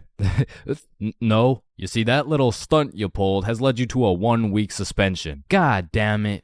What does suspension mean? It means for the next week you are prohibited from coming to school. Fuck. What does prohibited mean? Chains, you can't come to school for the next week. Hold up, so you're telling me because I pulled the fire alarm, I don't have to go to school for a week? Yes, it's a suspension. You are... Man, I got a love-hate relationship when it comes to getting suspended from school. Like, on one hand, shit, you just don't have to go to school. But on the other hand, Suspended? Oh, I'm about to suspend that ass. Ah, fuck. Ow. alright, I don't recommend getting suspended. That shit is not worth it. But how do I know? This story dates way, way, way back to grade 7. It was a cold winter day at Stickman Middle School. In fact, it was freezing cold, and this gave Billy a great idea. Yo, the pond behind the school is frozen. Let's go fuck around on it. Oh, I'm down. Okay, bet. So after school, we got a group of 5 homies, and we headed over to the frozen pond. Now, to paint the picture, behind Stickman Middle School was Stickman Elementary School, and behind Stickman Elementary School was this frozen pond, meaning we had to walk through Stickman Elementary School to get to this pond. But nonetheless, we walk up to the pond and instantly I see this big red sign that says, "Hazard, do not step on ice." Guys, the sign says do not step on ice. Man, fuck the sign. Watch this. Oh shit, look, it's sturdy as fuck. Yo, fuck. And even though Billy's dumbass fell in, the ice was actually pretty sturdy. So we're gliding around, eating shit, hitting the meanest ballerina spins you've ever seen, and eating shit. And we were having some good old harmless fun. In fact, our grade 7 selves were having the time of our lives on this frozen water. That is until... Oh, what do you guys think you're doing? We were just walking on the ice. Did you guys not see the sign? What sign? I could have swore I put a sign right here. Nope, no sign at all. There was no sign. I have no clue what you're talking about. Okay, but you guys have to get off the ice. Well, why? Nobody's getting hurt. Yeah, we're safe. Okay, it's your choice. You're gonna regret this. So we continued with our ice skating antics for approximately 10 more minutes. Until the same lady came back up to the pond, but this time she was equipped with a Sony Alpha A7 mirrorless digital camera with the extendo lens. In other words, she was quite literally about to catch us in 4K. But at least she doesn't know what school we go to. Hey, what school do you guys go to? Not Stickman Middle School. Absolutely not. No, definitely not. Fuck, she knows. We had to think quick. How are we gonna smoothly get out of this situation without getting in trouble? So we called a boys emergency meeting. We huddled up and discussed our best plans to get out of this situation. And after combining all of our genius grade 7 brains, we made the ultimate plan. If we started mooning the camera, it would then be illegal for her to take pictures of our middle school cheeks. I don't know how this became our best option, but regardless, we put the plan in motion. I mean, me personally, I got a little shy and kept my pants up, but some of the boys were out there going crazy, looking more caked up than Summer Rae. And after a little while, the lady must have decided it wasn't a great look to have a camera pointed at some 12-year-old cheeks, and she left, which means the plan had worked flawlessly. Now, the next day at school, I had completely forgot about it, to be honest. But strangely enough, while I was sitting in math class, I hear the little class phone start ringing. Hello? Oh, yes, he's here. Oh, okay. Yeah, I'll send him your way. Thank you. Chains, Mr. Principal wants to talk to you. And at this point, I should have picked up on why I was being called to the office, but I had complete faith in our foolproof plan of mooning this stranger that the thought of being in trouble didn't even cross my mind. That was until I walked into the office to see every single one of the boys sitting in Mr. Principal's office. But mama didn't raise a snitch, so we started capping our asses off. So, what did you guys do after school yesterday? Nothing. I played Fortnite. I was doing homework. Don't play stupid with me. I got a call from Mrs. Principal over at Stickman Elementary. So tell me, what were you doing on the pond yesterday? I wasn't there. It wasn't us. I don't know what you're talking about. I don't even know what a pond is. I see. Well, I've got evidence. And as he shows us this undeniable evidence, you can see this dude Billy's cheeks in the corner of one of the pictures. So I slowly look over at Billy, and he looks over at me.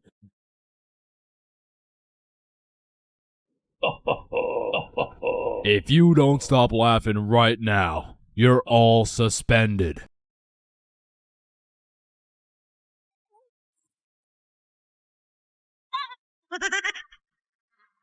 That's it.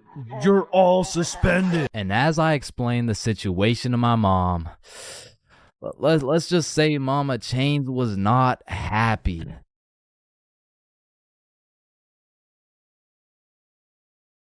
Okay. Okay. Oh yeah, baby. Let's go. Let's go. Let's go. Now, I don't know why, but there's just some things we all did as kids. And it's not like any of these things actually make sense, but we just did them. Like, did you even have a childhood if you never dug a hole to China? Timmy, we're almost there. Yay, just 2 more minutes. I mean, kids are just some dumbasses, bro. Like, who's gonna tell little Timmy he's not digging through the Earth's core with this little rinky-dink ass shovel? But to be completely honest, out of all these dumbasses, I was probably the stupidest kid known to man. Like, I remember when I was 5 and I was taking my annual shower, you know, and all of a sudden I had realized I was a fucking superhero. It was just the way the water was flowing out of my fingertips. It was like nothing I'd ever seen before. And I was fucking hyped. I mean, from this point on, my new name was Waterboy. Wow. I was pretty fucking stupid, but not everything I did as a kid was completely impractical. For example, I know you used to run up the stairs on all 4s, bro. Like, this was just the most efficient way to get from point A to point B. I used to feel like a fucking cheetah going up those stairs. In fact, going up the stairs in this manner was so efficient, I asked myself, well, why don't people go down the stairs like this? And shit, I figured out why. Or bro, on a hot summer day, I would wait for my mom to whip out the fan, and as soon as she turned that bitch on, me and my brother would turn into the Migos. We were dropping hit after hit, like we were spending so much time talking into this fan, our mom was a little concerned. Raindrop, drip, drop top, smoking no cookie in a hot box, cookie, fucking on your bitch, yeah, cooking up dope from the crock pot. Hey guys, you've been there for 6 hours. I think it's time to... Ma, let them cook. Bad and bougie. Cooking up dope with the Uzi. Hey! And speaking of cooking, when Mama Chains would whip up some good old craft dinner, I had no choice but to put a piece of KD on each prong of the fork. Like, that shit just simply tasted better, bro. Or whenever I was walking on a sidewalk, I would strategically plan out each footstep to make sure I was not stepping on a crack. Now, the funny thing about this one is... I still do that shit. And I know some of y'all are gonna think I'm weird for that, but riddle me this. Who's gonna be laughing when your mom's in the ER with a broken back, bitch? Now, I feel like at one point or another in your life, you just had to check if the fridge light stayed on when you close it. It's really just a part of growing up. Like, one day you'll go grab some milk for your Honey Nut Cheerios and you'll be like, hey, wait a minute. Or what about when you were bored in the car and you start doing parkour with your fingers to the window? I used to hit some crazy combos and then I would go to finish it off with a backflip. Or have you ever fucked around in the living room and you broke a vase or some shit? Whoops. You know, you get a timeout or you receive a little whooping. Now, coming out fresh off that whooping, this shit could only go one of 2 ways. Either you bawl your eyes out and play with this fucking thing for hours, or you would plan to run away, bro. That was it. That was your only options. And I had a few of those moments where I was ready to dip. I would pack an apple and my trusty Minecraft sword for the trials and tribulations to come. And then I would look my sweet mother in the eyes and realize... shit, she's making mac and cheese tonight. I can't leave yet. And you have simply not lived if you never hid a DS under your pillow at night. Like for me, the Mario grind was 24/7. There was no sleeping. But I'm not gonna lie, I had some close calls trying to pull that shit off. Good night, Chains. Sweet dreams. Good night, Ma. Love you. Love you too.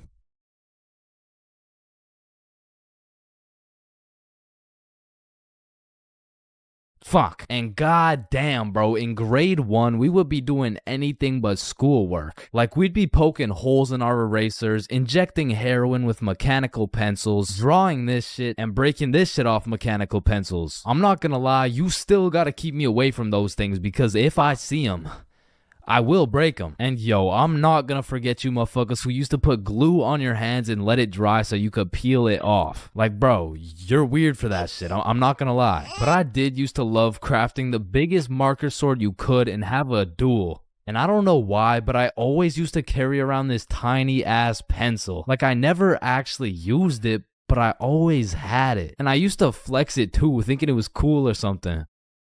Yo, shorty, Take a look at my pencil. Oh my god, why is it so tiny? Tiny? It's not that small. And bro, tell me as a kid that you never had the random urge to just do this shit. And you just stay there. I don't know why. And I'm not gonna lie, I have to contribute my entire professional stickman career to drawing on the windows as a kid. Like Mini Chains was whipping up some masterpieces. They were on some Picasso level shit, which is exactly why you see this high quality stickman content.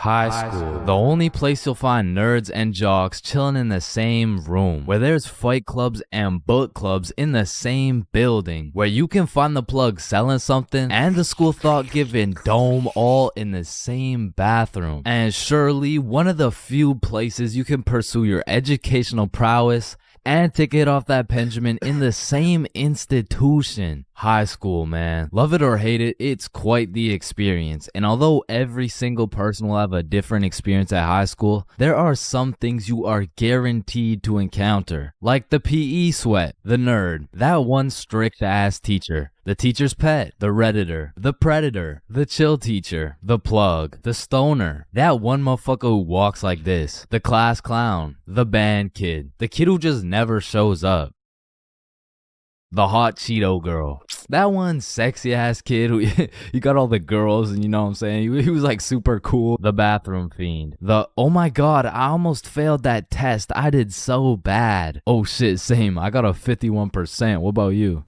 Oh my god, I only got a 98.5. The fighter, the anime kid, and the NPCs. Every single one of these individuals make up the magical place we call high school. You come into high school merely a young, innocent, and clueless child, but you leave even more clueless than before, bro. Like when we learned about pie in math class, my dumb ass thought I was in culinary arts for 2 goddamn weeks. And that is pie. Chains, are you listening? Yeah, we're learning about pie.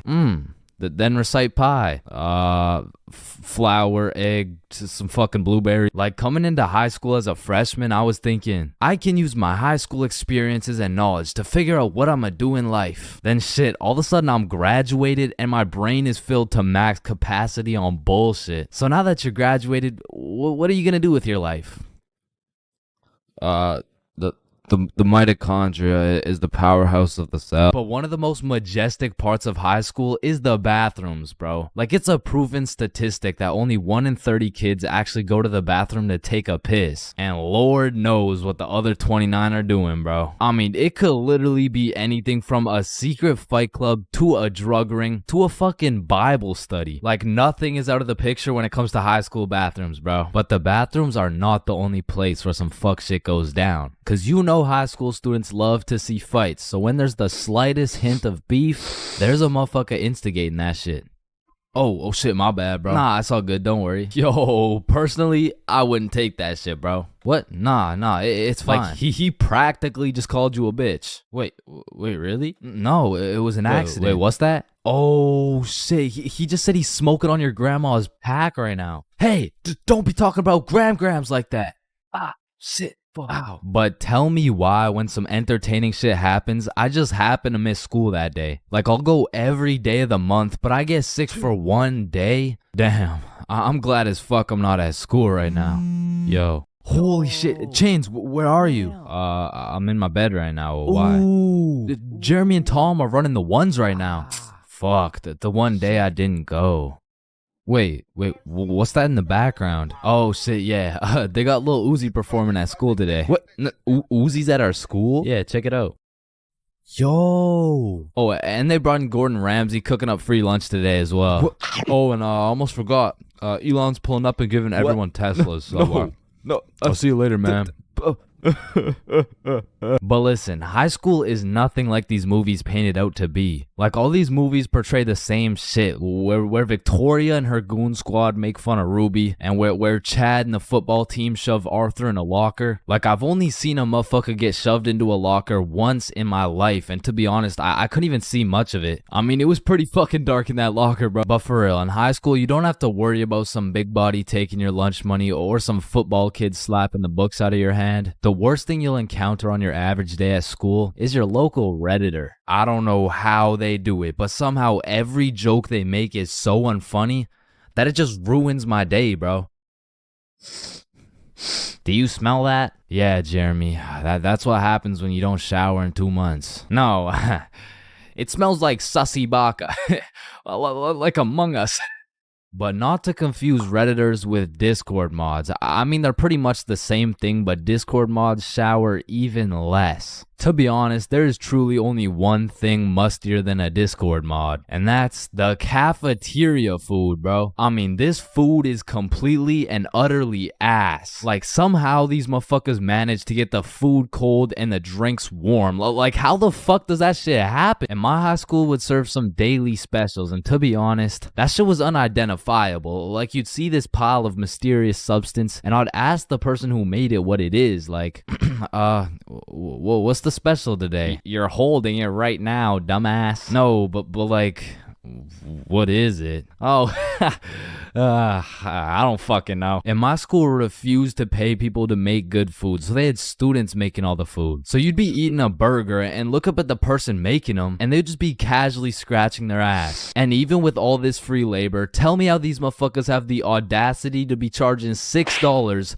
for 3 chicken strips, bro. That's $2 for one small soggy piece of some shit that's probably not even chicken. I mean, that shit is a robbery. And speaking of robbery, the high school change rooms are shockingly similar to Detroit. And we all know, you can't have shit in Detroit. Like, if you leave anything not locked up, it's gone, bro. Your iPhone, gone. $5, finessed. 2-week-old rotten sandwich. Someone's taking that shit. And to be honest, even if you lock that shit up, it's still at high risk. Like, let me paint the picture a little bit. This is PJ. PJ locks all his beloved belongings in his good old PE locker before heading to play some soccer. After scoring a hat trick, PJ comes back to the change room to reacquire his belongings, only to find out someone took PJ's whole goddamn locker. PJ was devastated. Until he remembers, he can check the school's security cameras. Yeah, take a look. Yeah, take that shit, take that. Yeah, we'll.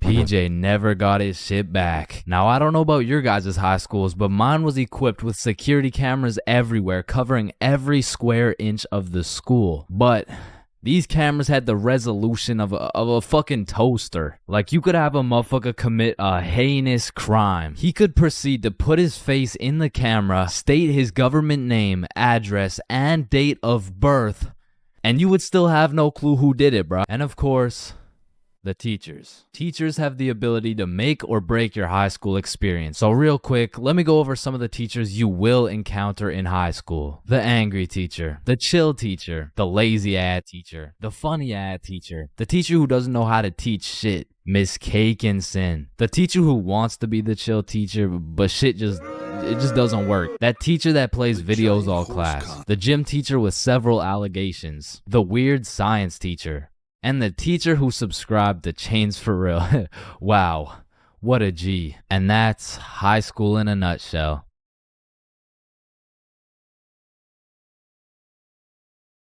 Man, family functions have the weirdest dynamic, bro. Like, how have you known these people your entire life, but have still never gone past a surface level conversation? I mean, let me know if it's just my family, but every function is the same. The whole gang links up, and everyone just asks the most generic small talk questions to each other. Hey, how's that new place you bought? Oh, yeah, it's good. And how's the kids doing?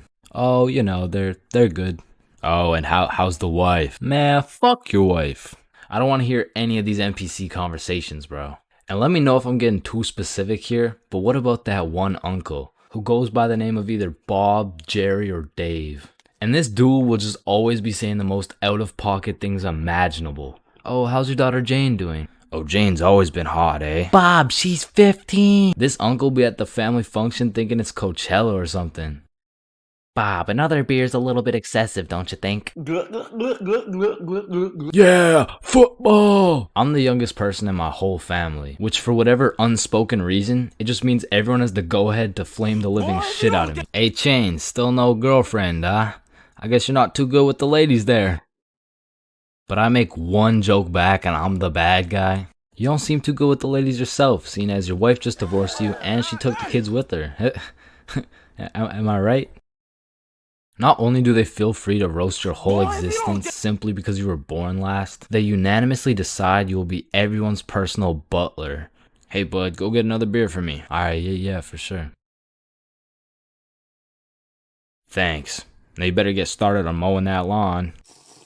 Grass isn't gonna cut itself, am I right? Oh my god, bro. And coming into these family functions, you would think your mom is your closest ally. But as soon as she gets the chance, she will expose your biggest secret for a little bit of parent clout. You guys will never guess what I found under Chain's bed yesterday. Oh my god, what is it? Yeah, tell us. No way. Sometimes when my family tries to make small talk with me, they just miss the boat completely. So, buddy, how's those swimming lessons going for you? The swimming lessons I took when I was 5? Yeah, right, those ones. They're good. I finished them a little while ago. Oh, is that right? Good for you, buddy. And bro, don't get me started on those recycled ass jokes. Well, looks like you got your workout for the day. Oh, looks like you've gotten so tall. What are you feeding this kid, am I right? Oh, Bob, I think you got some food in your beard. Oh, don't worry, I'm saving it for later. Ah, good one, Bill. Oh, Bob, he's so funny. Thank you. I guess everyone at the function must have Alzheimer's or something. Because these jokes will have them cracking up like they haven't heard the same joke the past 15 functions. But cousins, man. Cousins are the saving grace of family functions. Without cousins, you would have no choice but to participate in the tomfoolery of small talk. I'd be walking in the function just praying to see that one cousin. And bro, I have a family function survival tip for you. You always have to stay within arm's reach of either your siblings or your cousins. Because whenever some bullshit goes down, you just give each other the look and flee the scene. And because when you get caught lacking on your own at the function, you get jumped. Metaphorically speaking, of course. So, as I mentioned in my fast food video, I worked at a place called Jim Jordan's. Not to be confused with the popular Canadian establishment Tim Hortons. With that being said, at the time I had already worked at Jimmy's for a year. And to be fair, I couldn't care less if I got fired. So one day I got booked for a night shift from 6 p.m. to 12 a.m. But that wasn't gonna stop me and the boys from smoking up beforehand. So we're all chilling at Bob's crib and we all take a hit. We all ate some snacks. Listen, you know the drill. But then Bob asked, "Are you guys trying to watch some TV?" Nah, I'm really just trying to fuck up these Doritos. Yeah, I could watch something. So Bob throws on the first thing that comes up. And I'm thinking, these nerds are trying to watch Dora. But literally 5 minutes later. Do you see Swiper the Yeah, Fox? yeah, he's in the bush. Yeah, you see him. Where? What, in the bush. I don't see him. He's right there. Where? Right behind you. Right behind Yes. Swiper, no, swipe. Oh, hell no. All of a sudden, I was invested. This show had me in a trance. We were banging out episode after episode. And when I go to check my phone, it's already 5:59. So I'm like, oh shit. I got work in 1 minute. So I run to my car. I wouldn't drive. Not because I'm baked as shit. I was just broke, bruh. I didn't have a car. I was working at Jim Jordan's. So I haul my ass over to the bus stop. Then I wait there as fast as I can. I get on the bus. Then I get off the bus. Then eventually I make it to Jim Jordan's. Needless to say, I was late as hell. And of course my manager had something to say about it. But shit, I was higher than gas prices right now, man. You can't be coming in late like this. Yeah. Jonathan had to stay an extra 30 minutes to cover you. It is very unprofessional to show up late. Are you even listening? Yeah, What did I say then? For sure.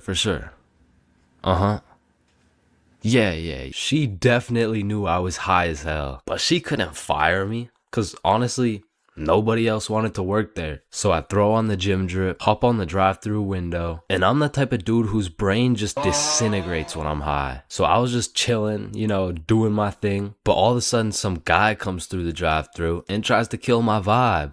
Sir, hello? Do you have my food? Yeah, what do you want? Well, I just ordered some food back there, and bro, what do you think this is? McDonald's? Yeah, I'm gonna keep it a stack. Most of my brain cells were still at Bob's crib watching Dora, and I guess one of my coworkers noticed that. Yeah, you should just make the drinks. I'll be on drive-thru. Okay. Even though I didn't have to talk to people anymore, my brain still refused to start braining. Yo, Chains, chill. Wait, what? Looking back, I am really sorry for whoever ordered something that night, because I wasn't even reading the orders. I was out here freestyling with the coffee. A little bit of this. Oh, yep, a little bit of that. Whole lot of this. Is this the black coffee? What is this, the black coffee? Yeah. Yep. Yep. Then I went on my break. Alright, Chains, what do you want? Well, what do you guys have? Bro, you work here. Can I get, everything? Oh, everything bagel? Nah. Just everything. Jim Jordan's never hit so hard in my life. I was an hour into my 30-minute break demolishing a meal for 5. Honestly, that day, I was probably one of the worst employees ever. But shit, I was having the time of my life. Wicka.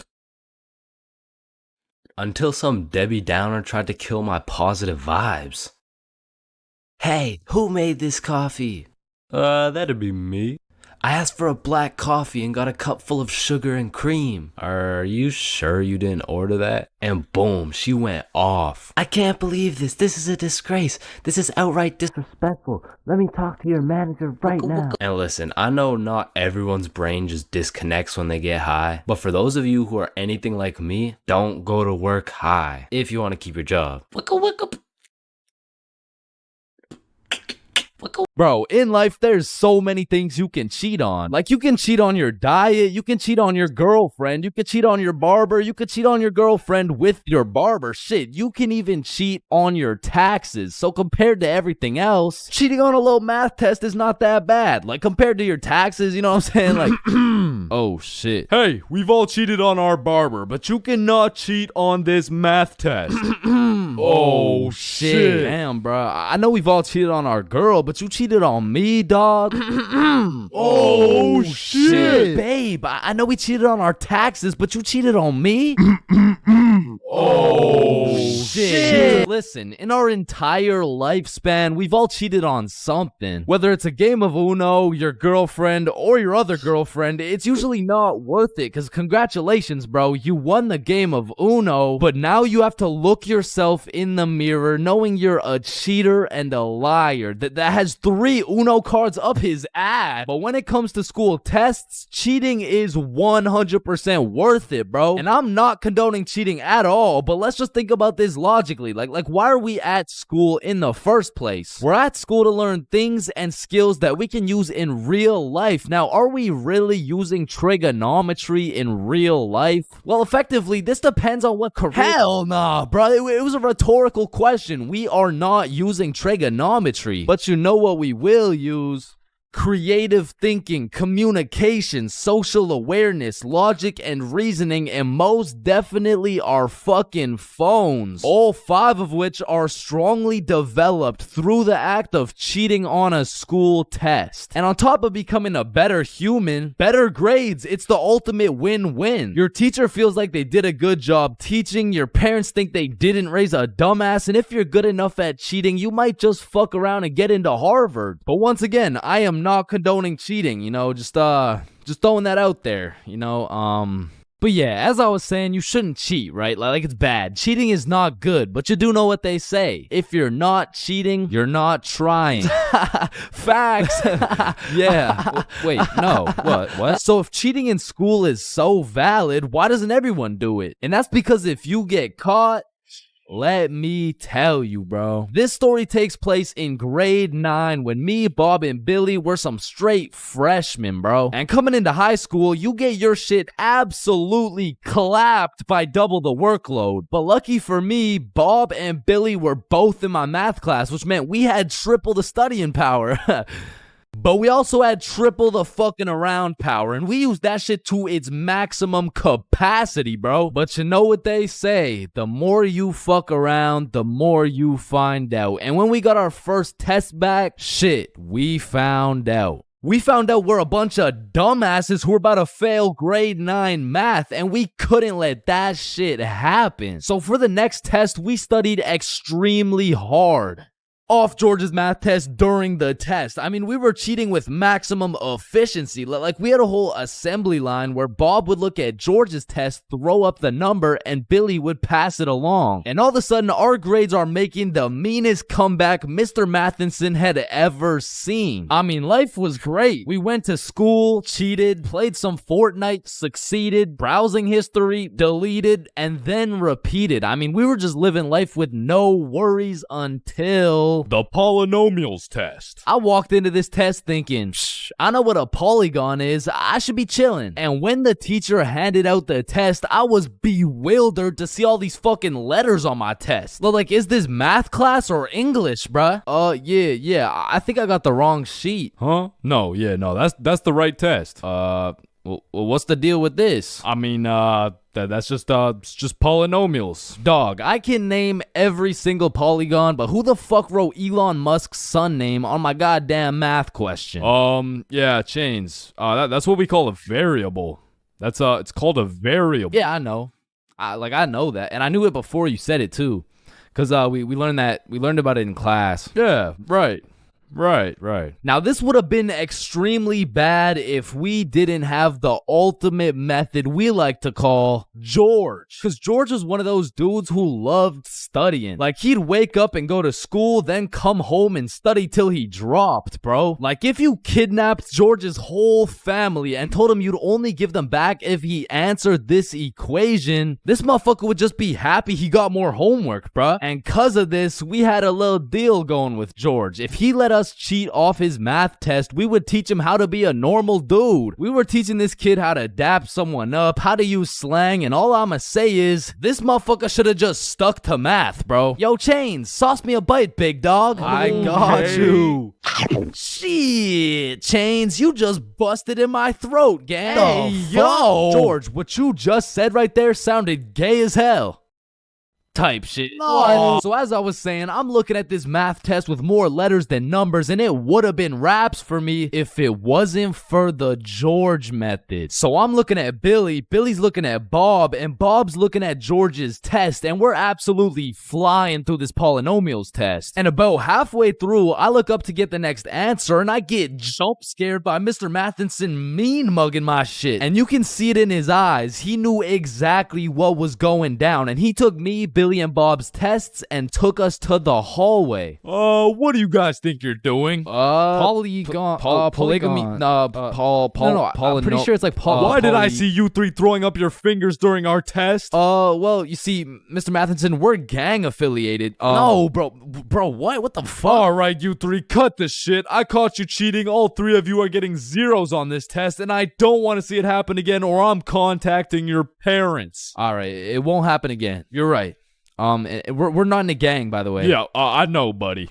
Well, shit. Yo, what happened to you, Jits? Are you chilling? Bro, Mr. Matheson caught us lacking real bad. Yeah, he gave us all zeros on the test. Holy shit, it sounds like Mr. Matheson just absolutely railed you guys. No cap. Now. And all three of us proceeded to absolutely shit the bed on all of our next tests. And it was at the point where our grades were on life support and our math final was coming up. So if we didn't get our shit together for this final, our parents were about to put us on life support with that leather belt. So we put our cheating ways in the past and locked in, bro. We were focused in class, and after we went to Bob's crib and kept studying there. And then it clicked. We all finally understood polynomials. And so the next day we walked into class confidently, knowing we were equipped with hours of studying. We lock in, sit down, and then the teacher gives us our test. And as soon as we lay our eyes on that very first question of the test, we were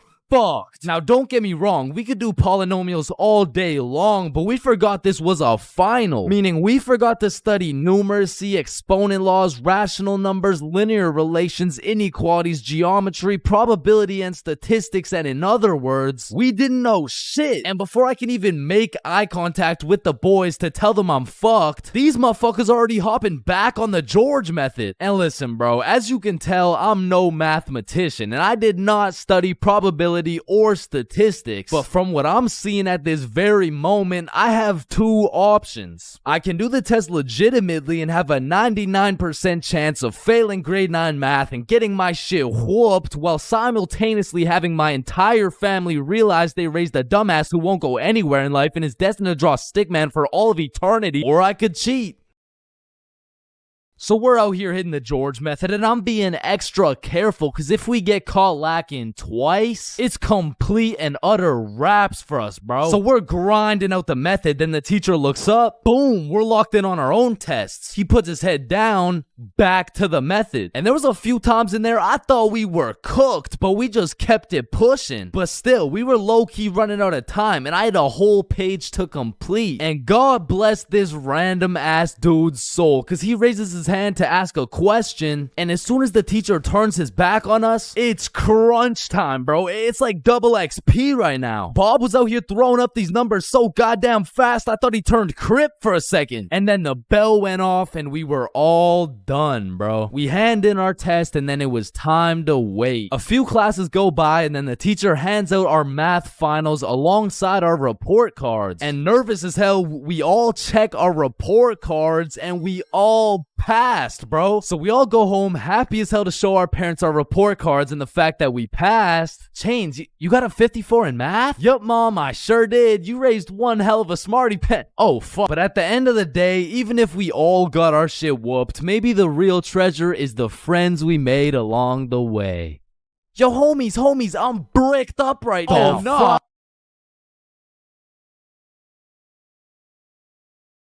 My first time eating magic mushrooms. Now this story takes place on a spooky Halloween night. And of course, when you're young, Halloween is about dressing up and getting candy from strangers. But as you get older, you grow to realize the true meaning of Halloween is to commit as many devious and malicious crimes in one night as humanly possible. Like when me and my homies first transformed from some young, innocent gentlemen into some unethical and deceitful delinquents, we planned out some criminal activities for our first teenager Halloween. Yo, trick-or-treating is for nerds. We're gonna drink alcohol and smoke grass. Whoa. Yeah. That is so teenager. So you know, we drink their drink and we smoke their grass. Man, I sure could fuck up some Reese's Pieces right now. Not gonna lie, some Skittles would be fire. Alright, fuck it. So we threw on last year's Halloween drip and shamelessly went trick-or-treating baked as fuck. Trick-or-treat. Aren't you guys a little bit old to be trick-or-treating? No, but we got our candy and we went back to Billy's crib and the munchies took over. I mean, we fucked that shit up so fast that we changed costumes and we spun the block. Trick or treat. Oh, didn't you guys already come here? No. There's a snake in my boot. So all Halloween, me and the gang pretty much just ate chocolate. But by the time next year rolled around, okay, this Halloween is going to be the best Halloween yet. But how can we top last year? Yeah, we already smoked grass and ingested alcohol well underaged. Cause I got these. This dude, Billy, whips out a handful of shrooms. And honestly, Billy didn't even need to convince us because me and Bob were trying to have the best Halloween ever. So we split it up and we all down a sizable amount of magic mushrooms for our first time. And let me tell you, there are many smooth ways to consume some magic mushrooms. One being the pizza technique, as well as the good old PB and Shroom Sammy. However, we had smoked and we had drank before, but magic mushrooms were completely out of our expertise. So we just choked them shits down raw. And it was strange. It tasted like I just ate earth. If earth was dry as fuck and like chewy. But about 20 minutes after eating the shrooms, Billy has a genius idea. Okay, hear me out. We go trick-or-treating, collect some candy real quick, and come back. So when these mushrooms hit, we can be eating good. Okay. Wait, then we need some costumes. Okay, I do have 3 costumes, but like, just don't ask any questions, okay? Why do you have no questions, bro? Now let's go get this bag of candy. So we're mobbing around the neighborhood in some gangster Teletubby suits. And we roll up to the first house like, trick or treat. Oh, you guys are so cute. And we were banging out house after house. But after about 4 houses, I started to notice my Teletubby mitts were looking a little suspicious. But I didn't have time to think about the psychedelics that were potentially invading my brain because I had bigger priorities. Go cop some Halloween candy. Trick or treat. Trick or treat. Trick or treat. But as we walked up to the 8th house, I was undeniably tripping balls. Cause as I looked up at Bob, I just started uncontrollably laughing my ass off. And Bob's shrooms must have kicked in too because we were both just hysterically laughing at each other for no reason. But then the door opened and I saw this tall ass bald dude with an unconceivably large smile on his face. I mean, the shrooms made it look like his smile was just unproportionately big and I just assumed it was a Halloween mask. Man, I love your Halloween costume. What costume? Oh, holy shit. We need to get home ASAP. So we're making our way back home, tripping balls in our Teletubby costumes, and I'm just seeing the stars falling out of the sky. Then out of nowhere, Billy yells, "What the fuck is that?" Shit, I'm probably just tripping, but it looks like zombies running towards us at full speed. Oh, yeah. I see it too. Oh shit, we gotta run. So me, Billy, and Bob start booking it back to Billy's house. And I am hauling ass because there is no way I'm getting packed up by some zombies right now. And when I look back, I don't see some zombie costume. No, I see some real ass zombies, like bones sticking out, eyeballs look like they haven't blinked in centuries. And that shit just made me run faster. Cause to me, this was a life or death situation. I mean, in reality, it probably just looked like 360. Oh my God. We get back to Billy's crib. Holy shit, get in. Lock it. And we were not taking any chances. I mean, we barricaded every single door in the entire house. And for a second, it was a horrible trip. I mean, I thought I was in the zombie apocalypse. But once we settled down, we were having the time of our lives, chilling and eating candy while tripping balls.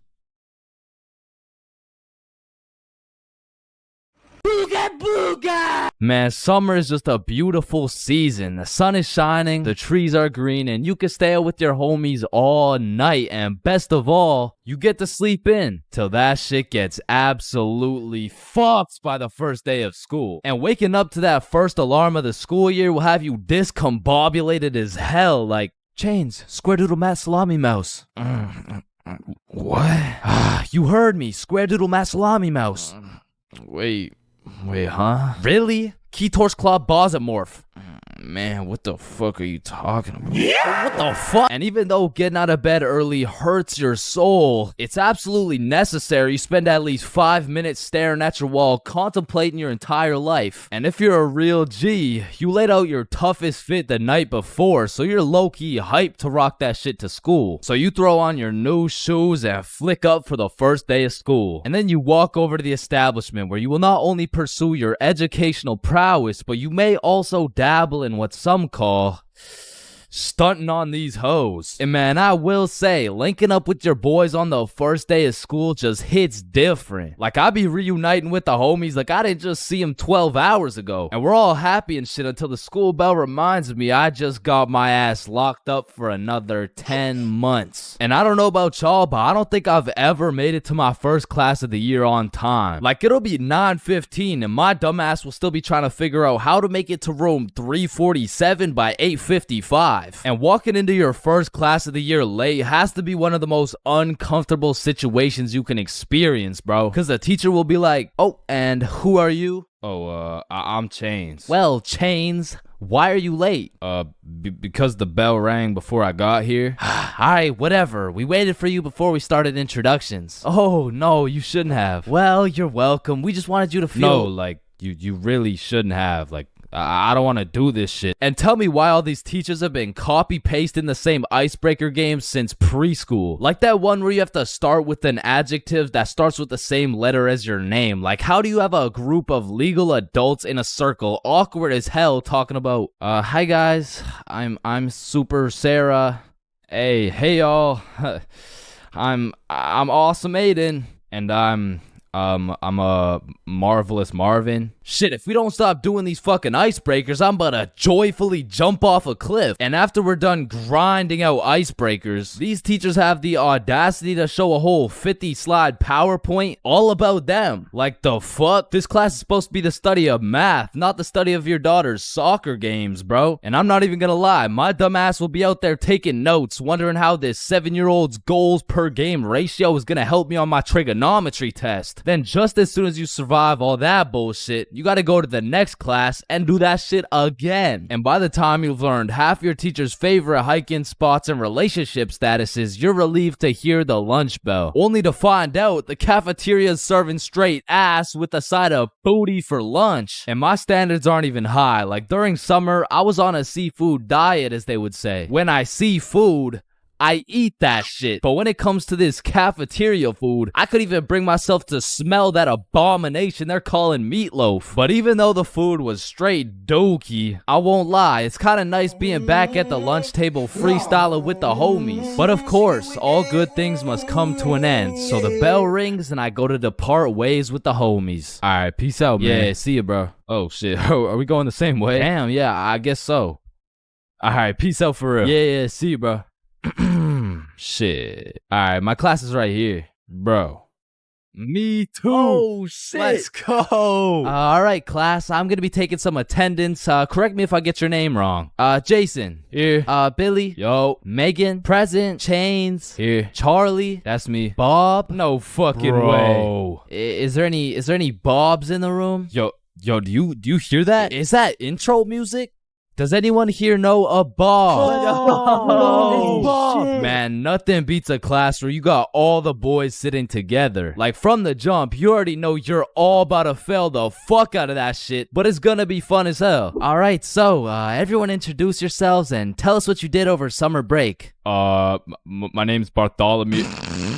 My name's Bartholomew, and I'm not gonna lie to you guys, I had a pretty rough summer. I mean, I crashed my car, my girlfriend broke up with me, someone robbed my house, my grandma got jumped the other day. No, bro, not the grandma. You three in the back. Disrespectful. And what's crazy about the first day of the school year is how these teachers will act all nice, talking about, it's so lovely to see all your beautiful faces, and it's also nice to see you, Aiden. Wait, what the fuck? We're gonna have an amazing, fun year, and guess what?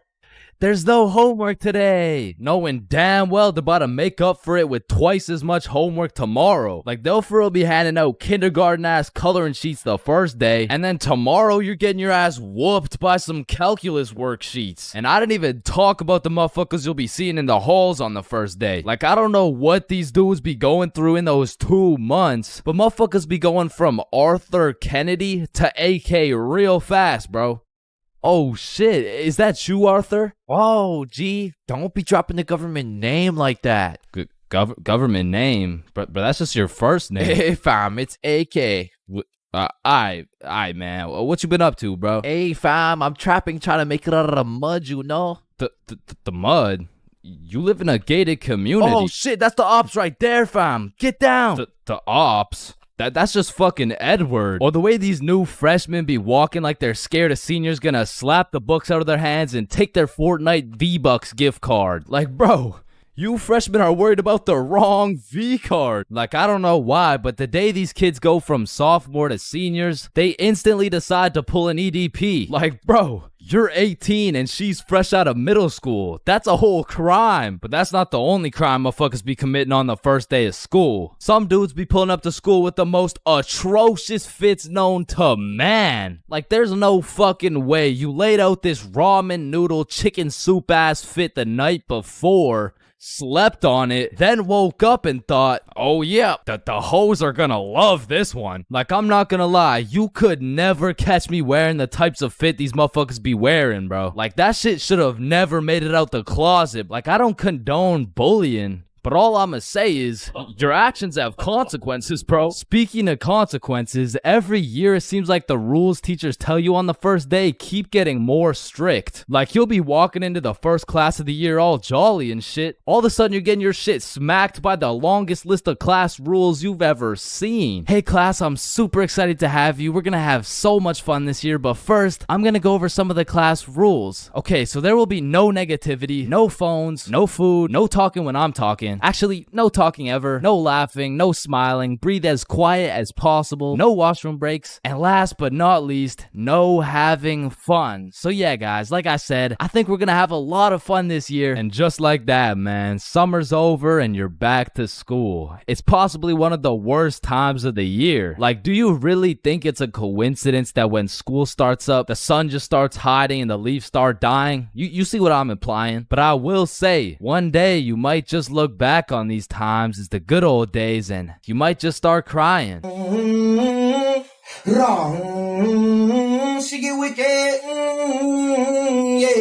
We are currently facing a life-threatening epidemic that is threatening the lives of many teens around the world. Oh, what's that? Yeah. Oh, okay. It has been brought to my attention that there's a new strain let loose that is infecting more teens than ever. The strain is propylene glycol formaldehyde. Street name, Guava Ice.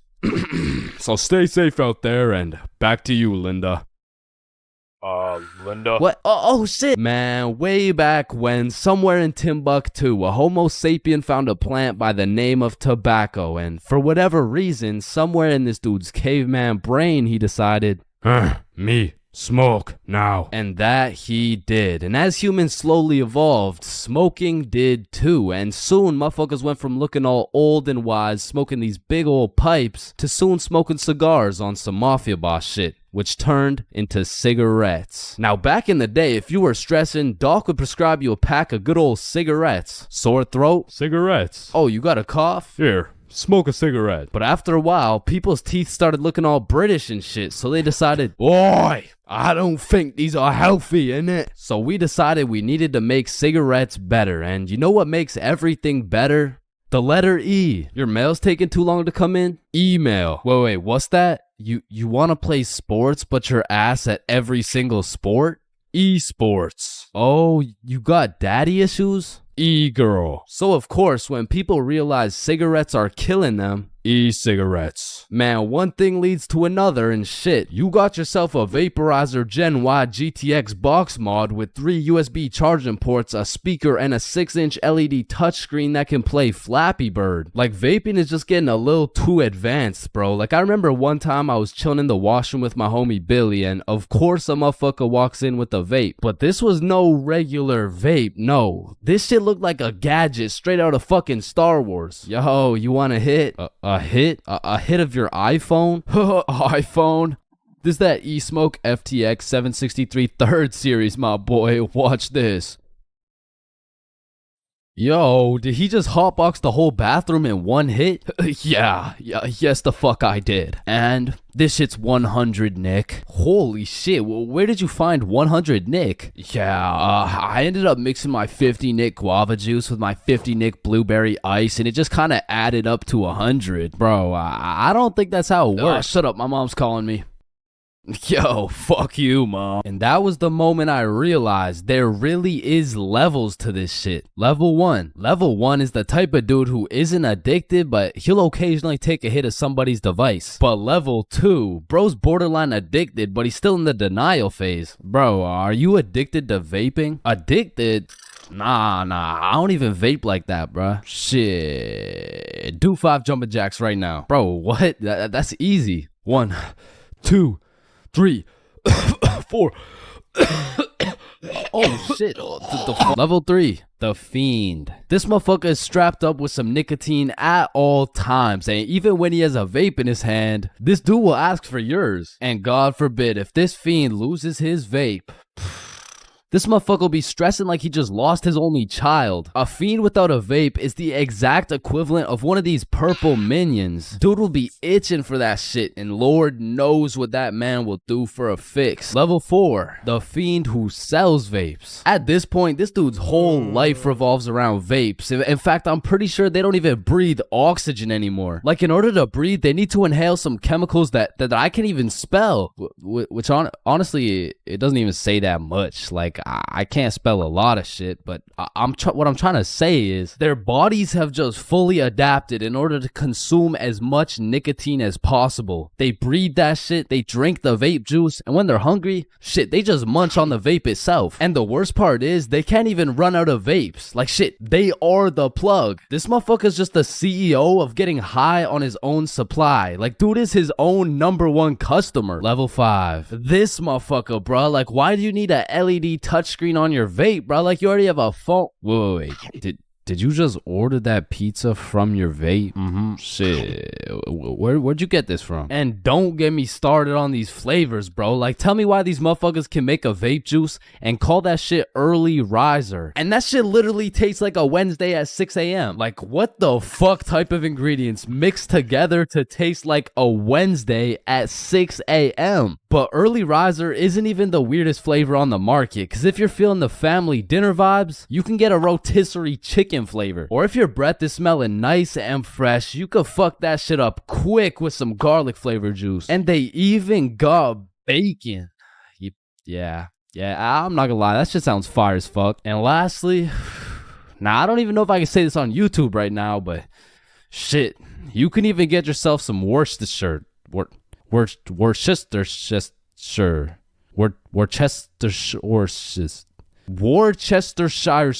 But regardless, I think we all know the home of nicotine, the eternal hot box, the communal vape sesh. It's the high school bathrooms, man. You walk into one of these joints and there's at least 15 dudes hotboxing that shit at like 10 a.m. You come in trying to take a piss and now you got a head rush. You walk over to the urinals, but it's so goddamn hotbox, you start pissing all over the walls. But shit, you can't even piss on the walls in peace, man. You got that that one fiend coming over to you trying to suck your device dry, and dude's so down bad for that hit that's not the only thing he'd suck dry. And listen, you may be thinking, Chains, how do you know what you know about vaping? And that's a great question. Back in the day, I was a curious little George, man. And back in grade 7, I was chilling at my friend Becky's house. And when I walked into Becky's crib, I was nothing but an innocent, curious young man. But little did I know, I would leave Becky's crib far different than I entered. So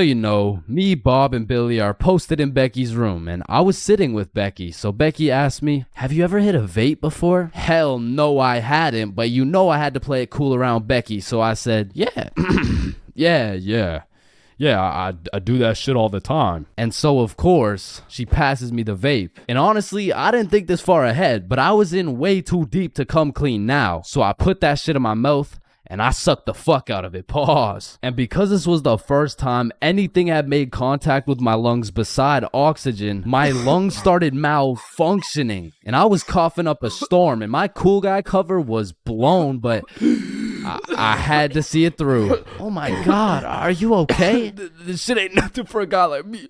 Guys, I think Chains is dying. And as I went on with my life, I would hit a device here and there, and eventually I even learned some tricks and shit. But one day, me and my homie had to run to catch a bus. And so we start running, but the homie doesn't even make it 100 meters, and he starts rolling on the floor, coughing up blood. And I was like, no, fuck that. And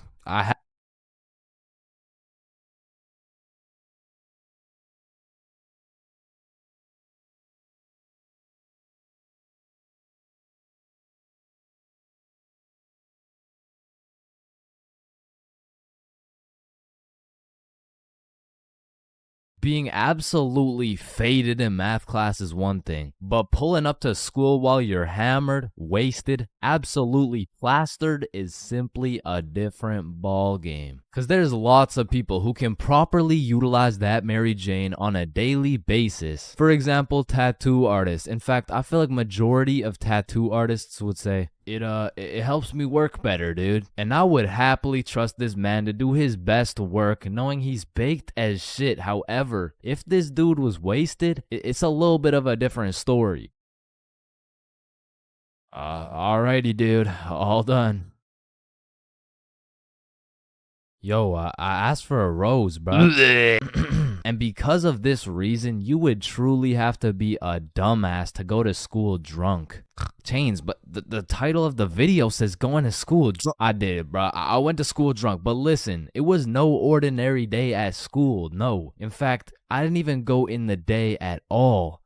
I went drunk to the school dance. Meaning this story takes place when the boys and I were in grade 11. It was a Thursday night, the night of winter ball. And as the boys and I were getting ready, looking like some distinguished young gentlemen, I had realized, damn, none of us have any girls to take to the dance. Fuck, you're right. That means we're gonna have to ask a girl to dance, bro. What?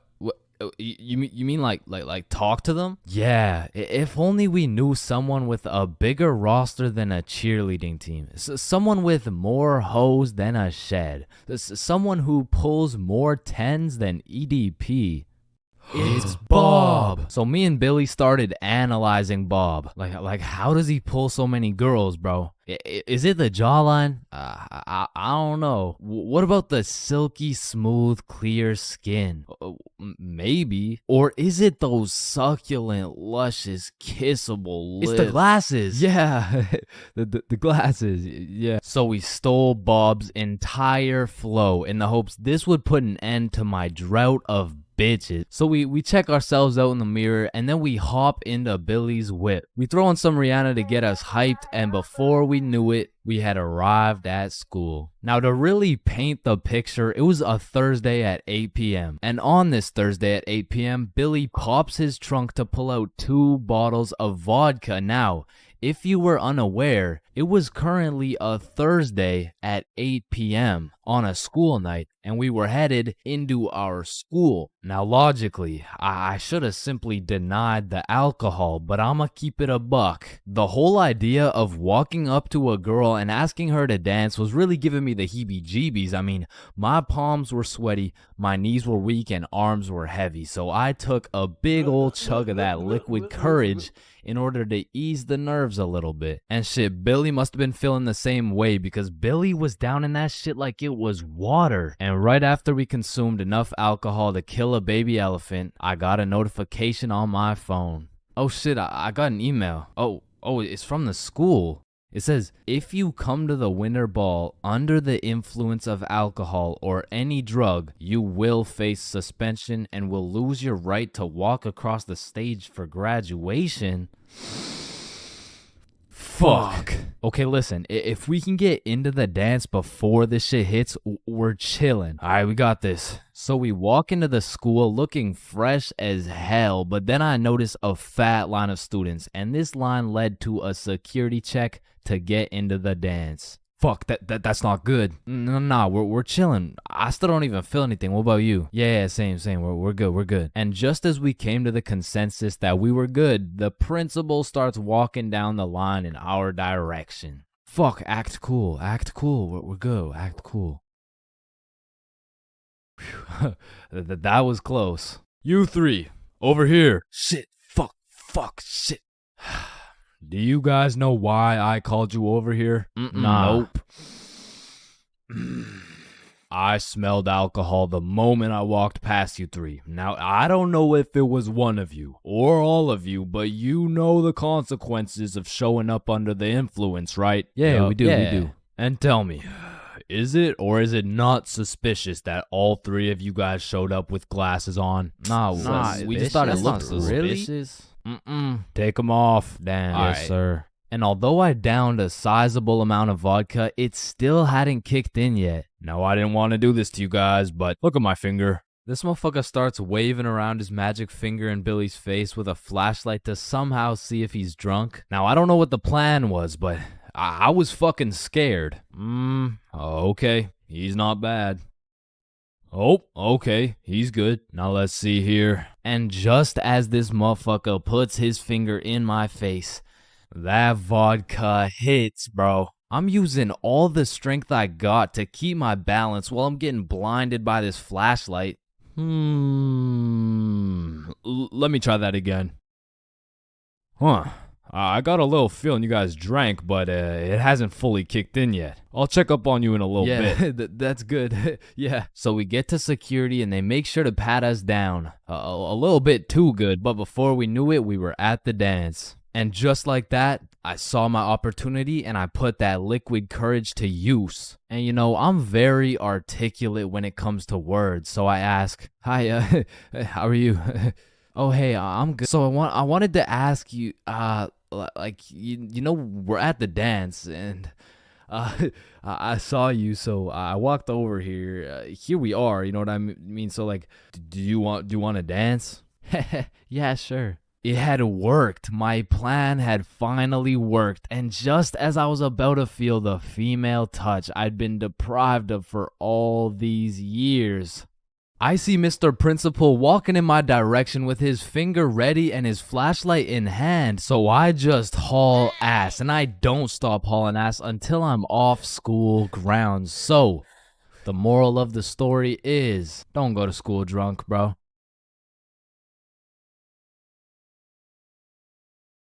We are currently facing a life-threatening epidemic that is threatening the lives of many teens around the world. Oh, what's that? Yeah. Oh, okay. It has been brought to my attention that there's a new strain let loose that is infecting more teens than ever. The strain is propylene glycol formaldehyde. Street name, Guava Ice. So stay safe out there, and back to you, Linda. Linda? What? Oh, shit. Man, way back when, somewhere in Timbuktu, a Homo sapien found a plant by the name of tobacco, and for whatever reason, somewhere in this dude's caveman brain, he decided, Me, Smoke now. And that he did. And as humans slowly evolved, smoking did too. And soon motherfuckers went from looking all old and wise, smoking these big old pipes, to soon smoking cigars on some mafia boss shit, which turned into cigarettes. Now back in the day, if you were stressing, Doc would prescribe you a pack of good old cigarettes. Sore throat? Cigarettes. Oh, you got a cough? Here, smoke a cigarette. But after a while, people's teeth started looking all British and shit, so they decided, Oi, I don't think these are healthy, innit? So we decided we needed to make cigarettes better. And you know what makes everything better? The letter E. Your mail's taking too long to come in? Email. Wait, what's that? You want to play sports, but you're ass at every single sport? Esports. Oh, you got daddy issues? E-girl. So of course, when people realize cigarettes are killing them, e-cigarettes. Man, one thing leads to another and shit. You got yourself a vaporizer Gen Y GTX box mod with 3 USB charging ports, a speaker, and a 6-inch LED touchscreen that can play Flappy Bird. Like, vaping is just getting a little too advanced, bro. Like, I remember one time I was chilling in the washroom with my homie Billy, and of course a motherfucker walks in with a vape. But this was no regular vape, no. This shit looked like a gadget straight out of fucking Star Wars. Yo, you want a hit? A hit? A hit of your iPhone? iPhone? This is that eSmoke FTX 763 3rd series, my boy. Watch this.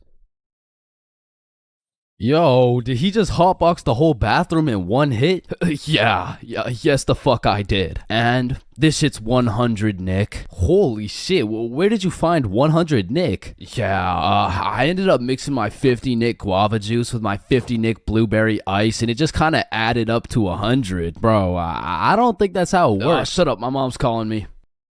Yo, fuck you, mom. And that was the moment I realized there really is levels to this shit. Level 1. Level 1 is the type of dude who isn't addicted, but he'll occasionally take a hit of somebody's device. But level 2, bro's borderline addicted, but he's still in the denial phase. Bro, are you addicted to vaping? Addicted? Nah, I don't even vape like that, bruh. Shit. Do 5 jumping jacks right now. Bro, what? That's easy. 1, 2, 3, 4. Oh shit. Level 3, the Fiend. This motherfucker is strapped up with some nicotine at all times, and even when he has a vape in his hand, this dude will ask for yours. And God forbid, if this Fiend loses his vape, this motherfucker will be stressing like he just lost his only child. A Fiend without a vape is the exact equivalent of one of these purple minions. Dude will be itching for that shit, and Lord knows what that man will do for a fix. Level 4, the Fiend who sells vapes. At this point, this dude's whole life revolves around vapes. In fact, I'm pretty sure they don't even breathe oxygen anymore. Like, in order to breathe, they need to inhale some chemicals that I can't even spell. Which honestly, it doesn't even say that much. Like, I can't spell a lot of shit, but what I'm trying to say is their bodies have just fully adapted in order to consume as much nicotine as possible. They breathe that shit, they drink the vape juice, and when they're hungry, shit, they just munch on the vape itself. And the worst part is they can't even run out of vapes. Like, shit, they are the plug. This motherfucker's just the CEO of getting high on his own supply. Like, dude is his own #1 customer. Level 5, this motherfucker, bro. Like, why do you need a LED touchscreen on your vape, bro? Like, you already have a phone. Wait. Did you just order that pizza from your vape? Shit. Where'd you get this from? And don't get me started on these flavors, bro. Like, tell me why these motherfuckers can make a vape juice and call that shit early riser. And that shit literally tastes like a Wednesday at 6 a.m. Like, what the fuck type of ingredients mixed together to taste like a Wednesday at 6 a.m.? But early riser isn't even the weirdest flavor on the market, because if you're feeling the family dinner vibes, you can get a rotisserie chicken flavor. Or if your breath is smelling nice and fresh, you could fuck that shit up quick with some garlic flavor juice. And they even got bacon. Yeah, I'm not gonna lie, that shit sounds fire as fuck. And lastly, now I don't even know if I can say this on YouTube right now, but shit, you can even get yourself some Worcestershire. Worcestershire. Worcestershire.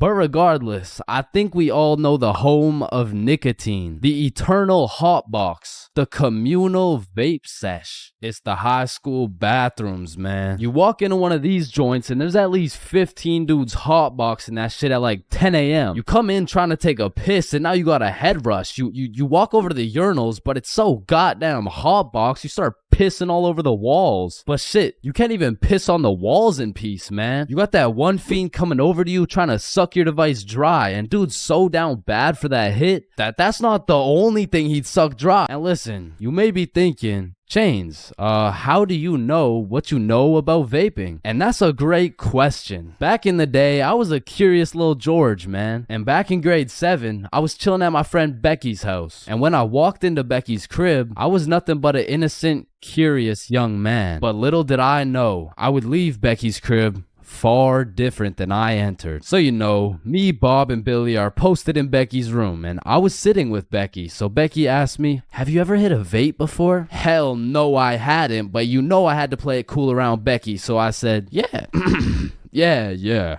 Yeah, I do that shit all the time. And so, of course, she passes me the vape. And honestly, I didn't think this far ahead, but I was in way too deep to come clean now. So I put that shit in my mouth, and I sucked the fuck out of it. Pause. And because this was the first time anything had made contact with my lungs beside oxygen, my lungs started malfunctioning. And I was coughing up a storm, and my cool guy cover was blown, but I had to see it through. Oh my God, are you okay? This shit ain't nothing for a guy like me. Guys, I think Chains is dying. And as I went on with my life, I would hit a device here and there, and eventually I even learned some tricks and shit. But one day, me and my homie had to run to catch a bus. And so we start running, but the homie doesn't even make it 100 meters, and he starts rolling on the floor, coughing up blood. And I was like, yeah, no, no, fuck that. And you know,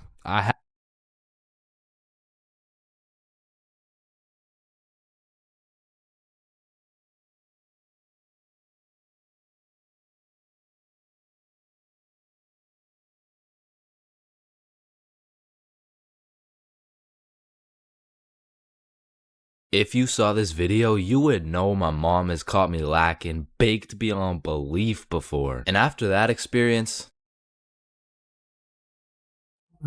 I really changed my ways. I mean, I was grounded for over a year. So in that time, I decided to get my life together. I started working out, eating healthy, getting straight A's in school. Okay, that's cap, but straight B's in school.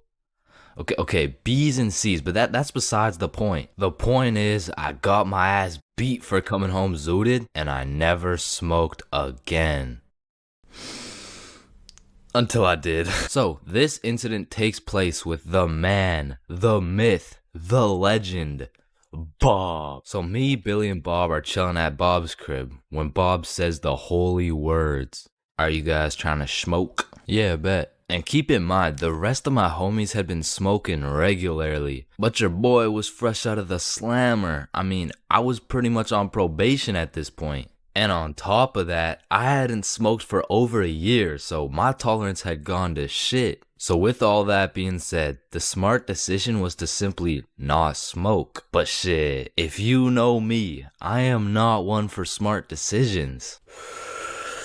In fact, I was one for stupid decisions. So I was out here hitting this hoe like Chris Breezy. I was puffing this joint like Wiz Khalifa. When honestly, I should have been patient and just taken my time because who knows what my tolerance was at this point. So when it starts hitting me, it hits hard. But the homies were closely monitoring me because they knew if I got caught high again, well on probation, I would be serving 20 to life. So they're out here checking my eyes, checking my heart rate, checking my pulse. And the diagnostic was, I think you're chilling, bro. But progressively, I was getting higher and higher. So as we're there watching the most goated cartoon, The Amazing World of Gumball, I start floating. And I don't know if anyone else has experienced this before, but sometimes when you get mad high, you just forget that you even exist. And you use 107% of your brain power to just think. So I was out here floating away, thinking about some random bullshit.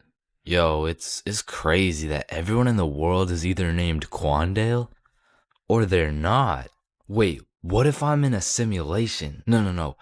What if I'm in an animation being drawn by some dude on his computer for a platform of entertainment and a bunch of people know what I'm thinking right now? Hold up. Is a tomato a vegetable or a fruit? But I'm brought back to Earth by a text message. Oh man. Mom, please come home for dinner at 6. Damn, I gotta be home for dinner at 6. Oh shit, what time is it? It's 5:30. Nah, we can't let your mom find out you're cooked. So Bob whips out his emergency hide how baked you are kit. Boom, hits me with the eye drops to make my eyes less red. Douses me in cologne to cover up the smell. And apparently eating oranges also helps slow down your high.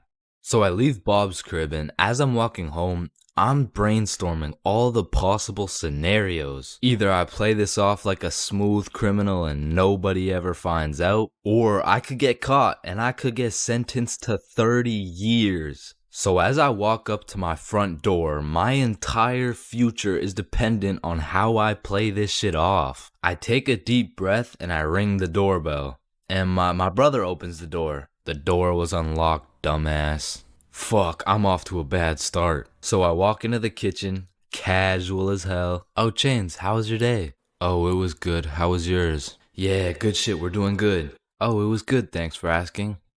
Wow, Mom, this mac and cheese looks succulent. Fuck, why did I say that? Who the fuck says succulent? Oh, why, thank you. I switched the recipe up a little bit. Just be casual, be casual. The mac and cheese, it's good. Thank you. So what were you guys doing at Bob's? Fuck, what do I say?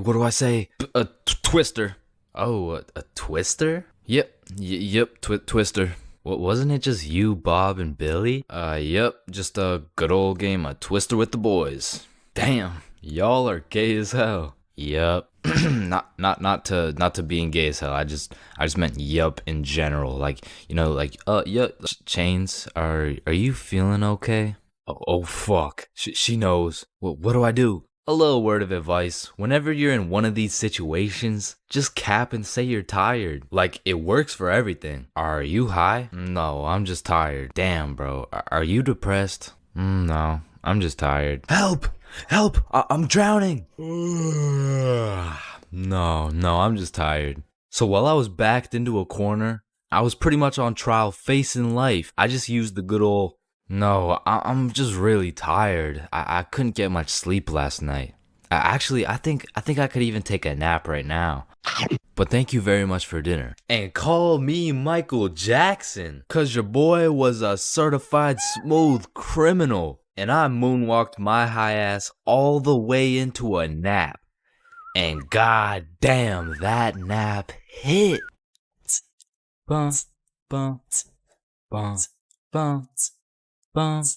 Honestly, bro, I'm not scared of much. I'd go skydiving, I'd swim with the sharks, run with the lions, fight a gorilla, beat some ass, and not even get my ass eaten. No, I would not. What the fuck? Wait, no. I mean, I'd even get my ass beaten, bro. But if there's one thing that leaves me scared shitless, it's a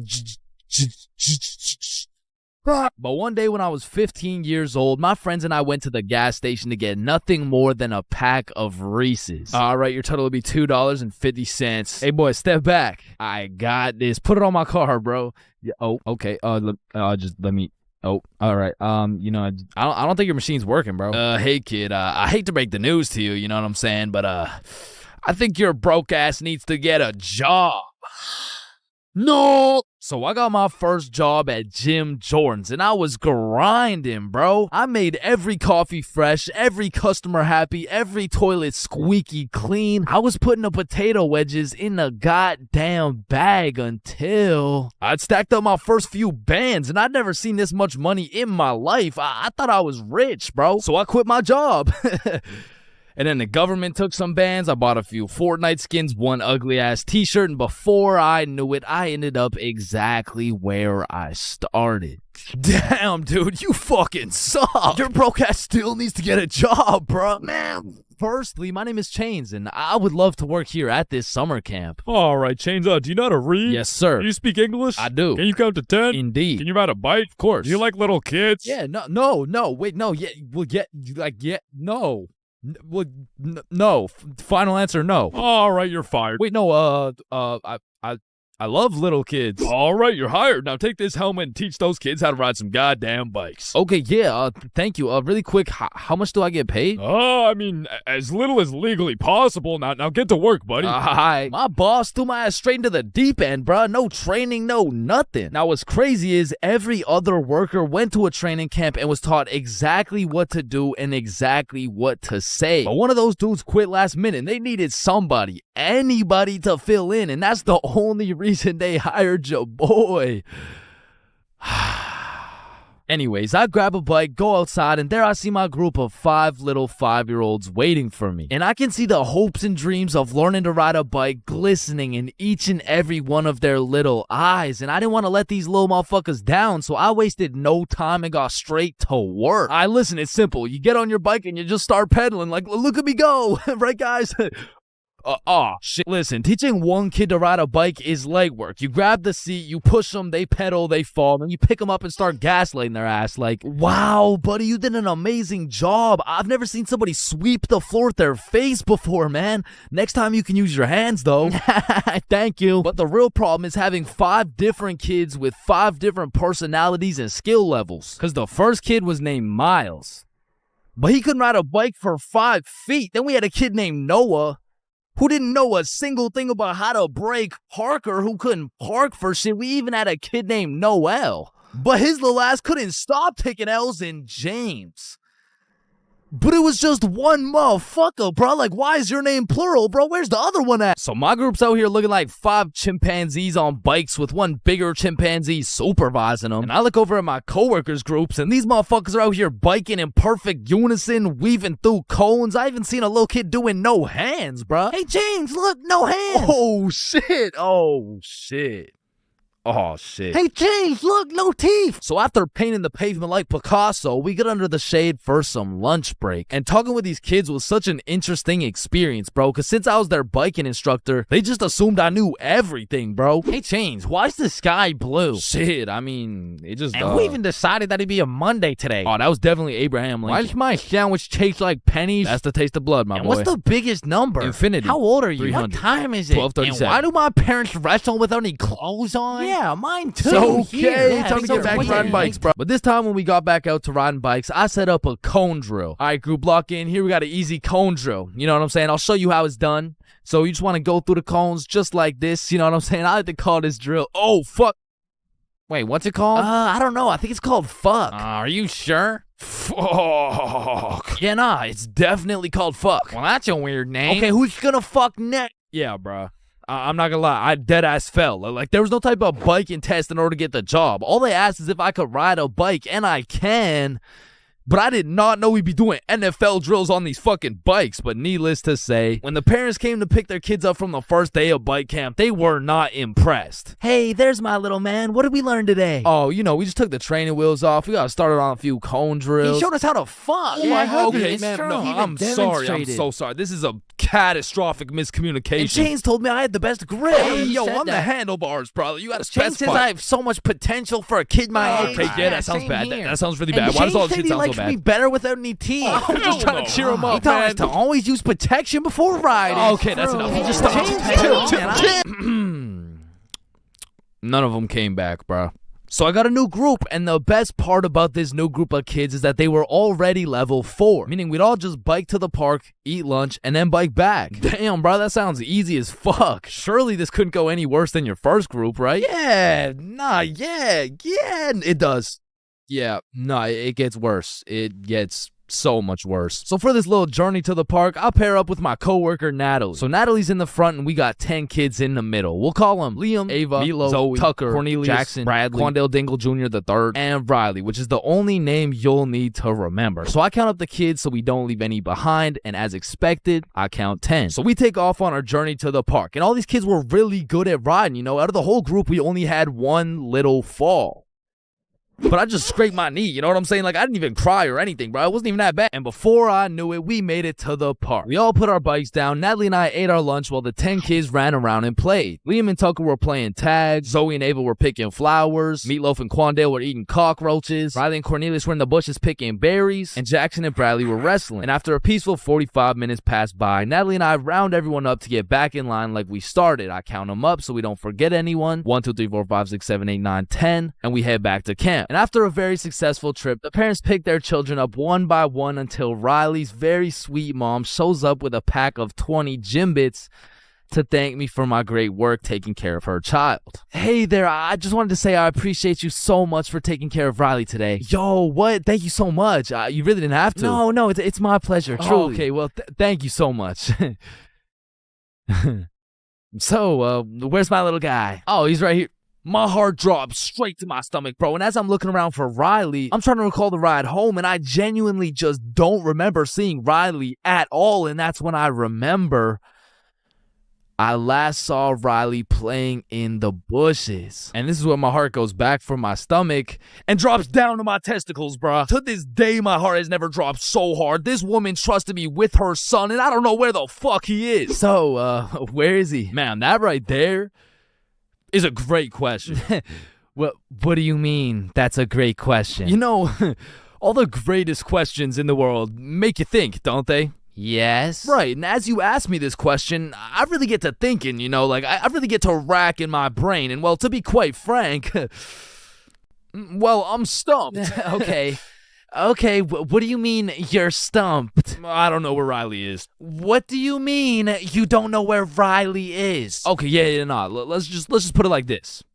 Do you know where Riley is? No. Yeah, nah, me either. Yeah, ice cream. Holy fuck, he's right there. Oh my god, fuck, I knew it. I knew it. Like, fuck, oh my god, he's right there. Lost you. I knew it the whole time. He's right there. It's April Fool's. Give me these. Yeah, take them. Oh my God, Jesus, God bless America. And that was genuinely the day I realized I can't work a fucking job. I'm not built for that shit, bro. I gotta start a Stickman YouTube channel or some shit.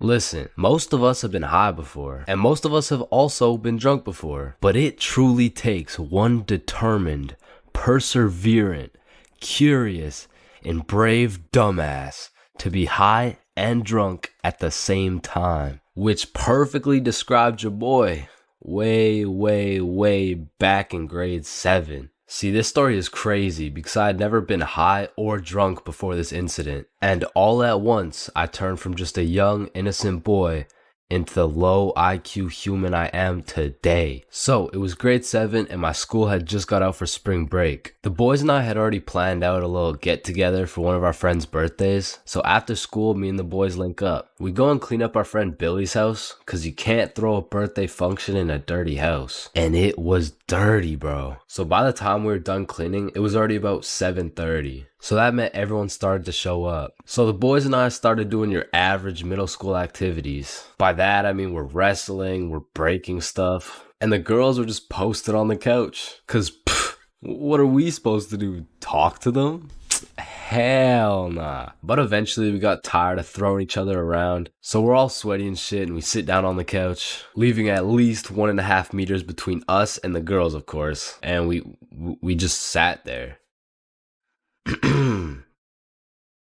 But then out of nowhere, Billy's like, I got a brownie. And I'm over here thinking, the fuck?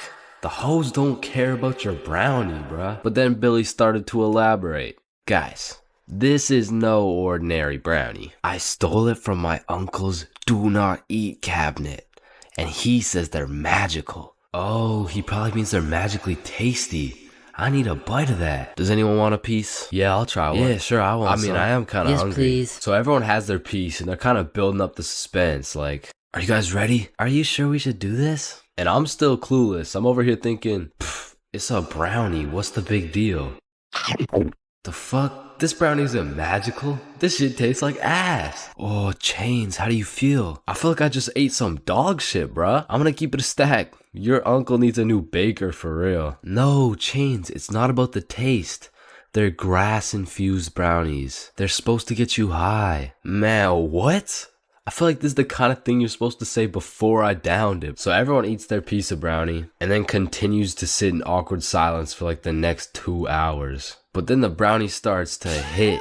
People are dropping like flies. And eventually everyone felt it except me. And they're just doing high stuff like eating all the food in the kitchen, watching Netflix documentaries. But for me, the brownie still hasn't hit. And Billy notices that I'm sober and he's like, wait here. Bro goes into his mom's liquor cupboard and pours out unholy amounts of vodka and just hands me the cup. Keep in mind, I had never drank before, so I have no clue whether or not this is a lot. So I literally chugged the whole thing. Looking back, it had to have been at least 5 shots all at once. But man, I had no clue. So I'm just sitting there chilling on the couch, waiting for something magical to happen. And I start to think, maybe I'm just invincible. Like nothing can affect me. It all hit at once. The brownie and the vodka was out here running combos on me like John Cena and Randy Orton. And bro, something in that brownie changed my settings and enabled third-person perspective. It was the weirdest feeling. It was like I was watching myself on a movie, but like I was in the movie. Bro, I don't know. And apparently it also gave me the ability to teleport. Because I swear, when I blinked, I teleported from Billy's crib to the front of a McDonald's line. And listen, I have no clue what happened in between that time, but I had no business being in a public setting right now. Hi, what can I get for you?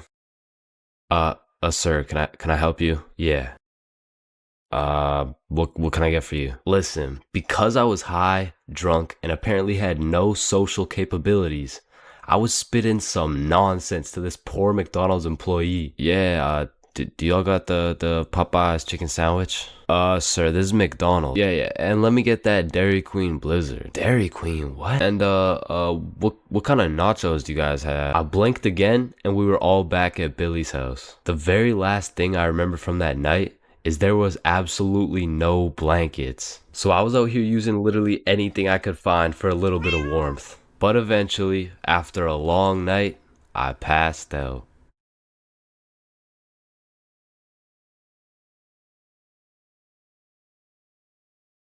All right, listen, I'm creating something I like to call the internet. Yo, what does it do? On the internet, people are going to be able to search up literally any question they have. They're going to be able to watch videos for educational purposes. And the craziest achievement yet, you can communicate with literally anyone across the entire world. Bro, this is going to change the world. Bro, I'm not gonna lie, the internet is 100% one of the greatest inventions of all time. Like, that shit's up there with the light bulb, the airplane, the Testacuzzi. Like, they're all groundbreaking inventions, but the internet just has to be number one, bro. Like, imagine telling a caveman you had a magical box where you could make anything pop up in 2 seconds. Yo, Caveman Dave, I got a magical box where you can make anything pop up in 2 seconds. Oh, shit, cool. Do you know her or something? No, Dave, no, get the fuck. Now, Caveman Dave absolutely dicking down the computer monitor seems stupid, barbaric, uncivilized, you know? Like, who's gonna tell, bro? They're just pixels on a screen, am I right? Facts! Yo, Caveman Dave is a dumbass! Facts! Yeah, nah, don't let me see your search history. You know, we don't gotta do all that. You know, oh, okay. Monstrous KFC mukbang. I like KFC. Fat motherfuckers eating a lot of food. I was hungry. Yo, big butt booty Latina oiled up, shaking that diggity dump truck, dog. What are you searching? Okay, listen, like my finger slipped. Yeah, bro. 2025 is the weirdest time to have access to the internet, and that's just cause everybody has that shit. Like, I got it, you got it, my grandma's got it, Kanye's got it. Man, you and your grandma. Kanye still got it. And I fucking hate. So every thing, and I'm gonna. Okay, yeah, well, not anymore, but I don't know if it's just me, but recently the internet has been getting more and more out of pocket, bro. Like, I'll be having a fantastic day, just chilling, until I pull up Instagram and see some shit talking about, imagine your card declines at the abortion clinic and the doctor start nutting in you. Yeah, this motherfucker's never getting a job, bro. Like, his digital footprint's up there with fucking Kanye, bro. Oh, hell nah. Alright, this isn't yay bad, but imagine dude trying to apply to a university like, yes, sir, this has been a dream of mine since I was a little kid, and I've spent thousands of hours studying, and it would be an absolute pleasure to join your program. Wow, that's amazing. And it seems like your GPA is a perfect 4.0, and man, your volunteer work is nothing short of impressive. I mean, building an entire village in Africa with your bare hands, I mean, geez, that's good stuff. Yeah, thank you, sir. Yeah, now, I do just have one last question. Yeah, anything. What would happen if your car got declined in an abortion clinic? Oh, holy shit, is that Girthy Dishwasher 97? Yep. Yeah, that's me, bro. Yo, most relatable content on Instagram, I swear. Yo, actually, I really never get the credit that Yeah, just put the fries in the bag. Oh, okay. And speaking of getting a job, you ever seen a kid under 7 years old post literally anything on Instagram? Yo, the comment section has a field day, bro. Like, the video will be of a kid who's just barely on the brink of gaining consciousness, and the comments are talking about, get a job, little motherfucker. Somebody get bro some fentanyl. I'm gonna touch you in places you ain't even know existed, little motherfucker. Like, bro, stop touching these 6-year-old kids and touch some grass, dickhead. Yeah, but I'm not gonna lie, as a motherfucker who draws stickman for 16 hours a day, I really gotta start taking some of my own advice, bro. Wait, what's your advice? Oh, I mean, stop touching these 6-year-old kids. You touch 6-year-old kids? I'm talking about Gurgi Force. Chains, you know the drill. God damn. Bro. Even these motherfuckers have the internet, bro. Like, what could you even possibly be posting? Oh, shit. Yeah, nah. We gotta start banning motherfuckers from the internet, bro. And I think we should all do a poll for the first person to go. You know, like, take your time. And, oh, shit. Okay, never mind. Votes are in. Looks like we're banning Jack Doherty. Why in the fuckity shit did you just ban Jack Doherty? You know what? Ban his the last too, bro. Actually, ban every single kid on the internet. Like, put down the Instagram reels, go outside and eat rocks like a normal kid before Gurgi Foreskin 445 fucks around and finds your IP address, bro. Because there's a lot of weird motherfuckers online, especially considering the impending gooner epidemic of 2025.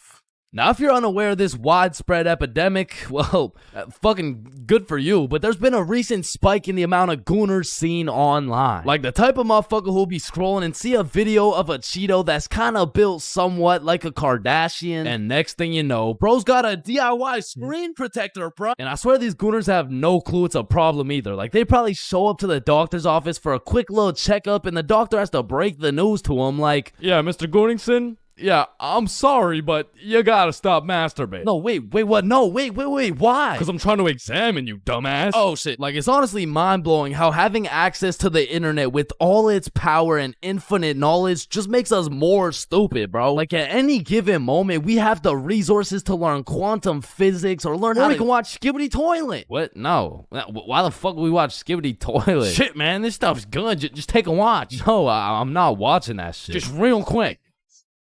Yo, why are you recording me, bro? We're filming a YouTube video, dumbass. Oh, shit, yeah, you're right. So I was saying there's a lot of people nowadays addicted to the internet and shit, like that guy over there. Where? Bro. What? Oh, shit, yeah, what I was saying was, back in the day, the internet was just for shit like cute cat videos and cool math games and shit, but nowadays, the internet has everything your brain craves. Like, it's got food for you, it's got friends for you, it's funny, it's educational, bro, it has Cheetos built like Kardashians, bro. And as if the internet having everything we ever needed wasn't enough, these motherfuckers invented AI, bro. Now, maybe it's just me, but this AI shit is getting a little too good, bro. I mean, when ChatGPT first came out, I was using that bad boy for all kinds of shit. Whenever I couldn't do my homework, ChatGPT. When I forgot a recipe, ChatGPT. When I couldn't get a girlfriend, cry myself to sleep. and then ask ChatGPT. Like back in the day, I was using that shit to fix all my problems, but nowadays, nowadays I just be using it to spend quality time with, bro. Holy shit, this guy's a gooner if I've ever seen one. And no, I'm not a fucking gooner, bro. I'm just spending some time getting to know my homie Mr. GPT, cause when the day comes and that motherfucker and his AI homies decide to take over and kill the entire stickman race, you're gonna be getting your shit annihilated, bro. And I'ma just be like, yo, GP, you don't gotta do this, bro. Remember when we used to talk about our feelings together and I used to send you line art of sexy Squidward and shit like, hot, you fucking gooner. And honestly, I feel like the people are less scared of the robots taking over the entire world and they're more scared of them taking their jobs. But I'm gonna keep it a buck. I cannot relate, bro. Like, AI could never do the shit I do. AI could never do the shit I do. Wait, what the fuck? Wait, what the fuck? Who does this bum think he is, bro? Who does this bum think he is, bro? Like I mean, yo, alright, that shit doesn't even sound like me, bro. Yo, that shit doesn't even sound like me, bro. So you want to copy everything, huh? Yeah? Yeah, you sure you want to do this? Yeah, you sure you want to do this? Yeah. Alright, let's go. Let's go. I like little kids. Yo. Like, you loading or something? Like, what's going on? You gonna repeat it, or, you know? Undercover police has Bodge back. Man, way back when, there was a time when you couldn't catch anyone under the age of 30 chiefing a vape. Until one day at Vaporizer Laboratories, they were cooking up and made a flavor that would change the game forever. Cotton candy. Now this revolutionary flavor forced these grown-ass 30-year-old men to take a good look in the mirror and ask themselves, damn. What do I look like as a grown-ass man sucking on this goddamn cotton candy stick? So they do what any responsible adult would do. They give it to their children. I mean, shit, kids love cotton candy. All of a sudden, business is booming for Vaporizer Laboratories, so they start cooking up even harder. Boom, Sour Patch Kids juice. Boom, applesauce juice. And boom, baby food juice. These babies will be sucking that shit like a soother. Kids' first words will be looking like, yo. Oh my god, honey. Jackson's gonna say his first words. Yeah. Oh, let's hear it. Yo, Pops. Well, let me bum a hit off that 50 Nick Guava Ice, G. Yo, just wait till they drop that breast milk flavor, bro. Shit, these newborn babies won't even know what hit them. They'll be returning customers for life, which will probably be like 12 years max. Now, the reason I say all this is to let you know that vaping not only intruded my high school years, but also my years in middle school. I was first introduced to these bad boys at the ripe age of 13. And with a little bit of that good old peer pressure, I folded, bro. Like, what was I supposed to do, bro? Like not take the hit? No, I probably should not have taken the hit. But from that point on, I started doing a little dabbling, you know. I mean, as a 13-year-old, there's only one answer to someone asking, yo, dude, you want to try a hit of this blueberry guacamole milkshake ice flavor, dude? And that answer is abso-fucking-lutely, dude. And I was never a fiend or anything, but I will say, I popped a few ghosts and blown a few O's back in my day, but it had never gotten to the point of me owning a vape.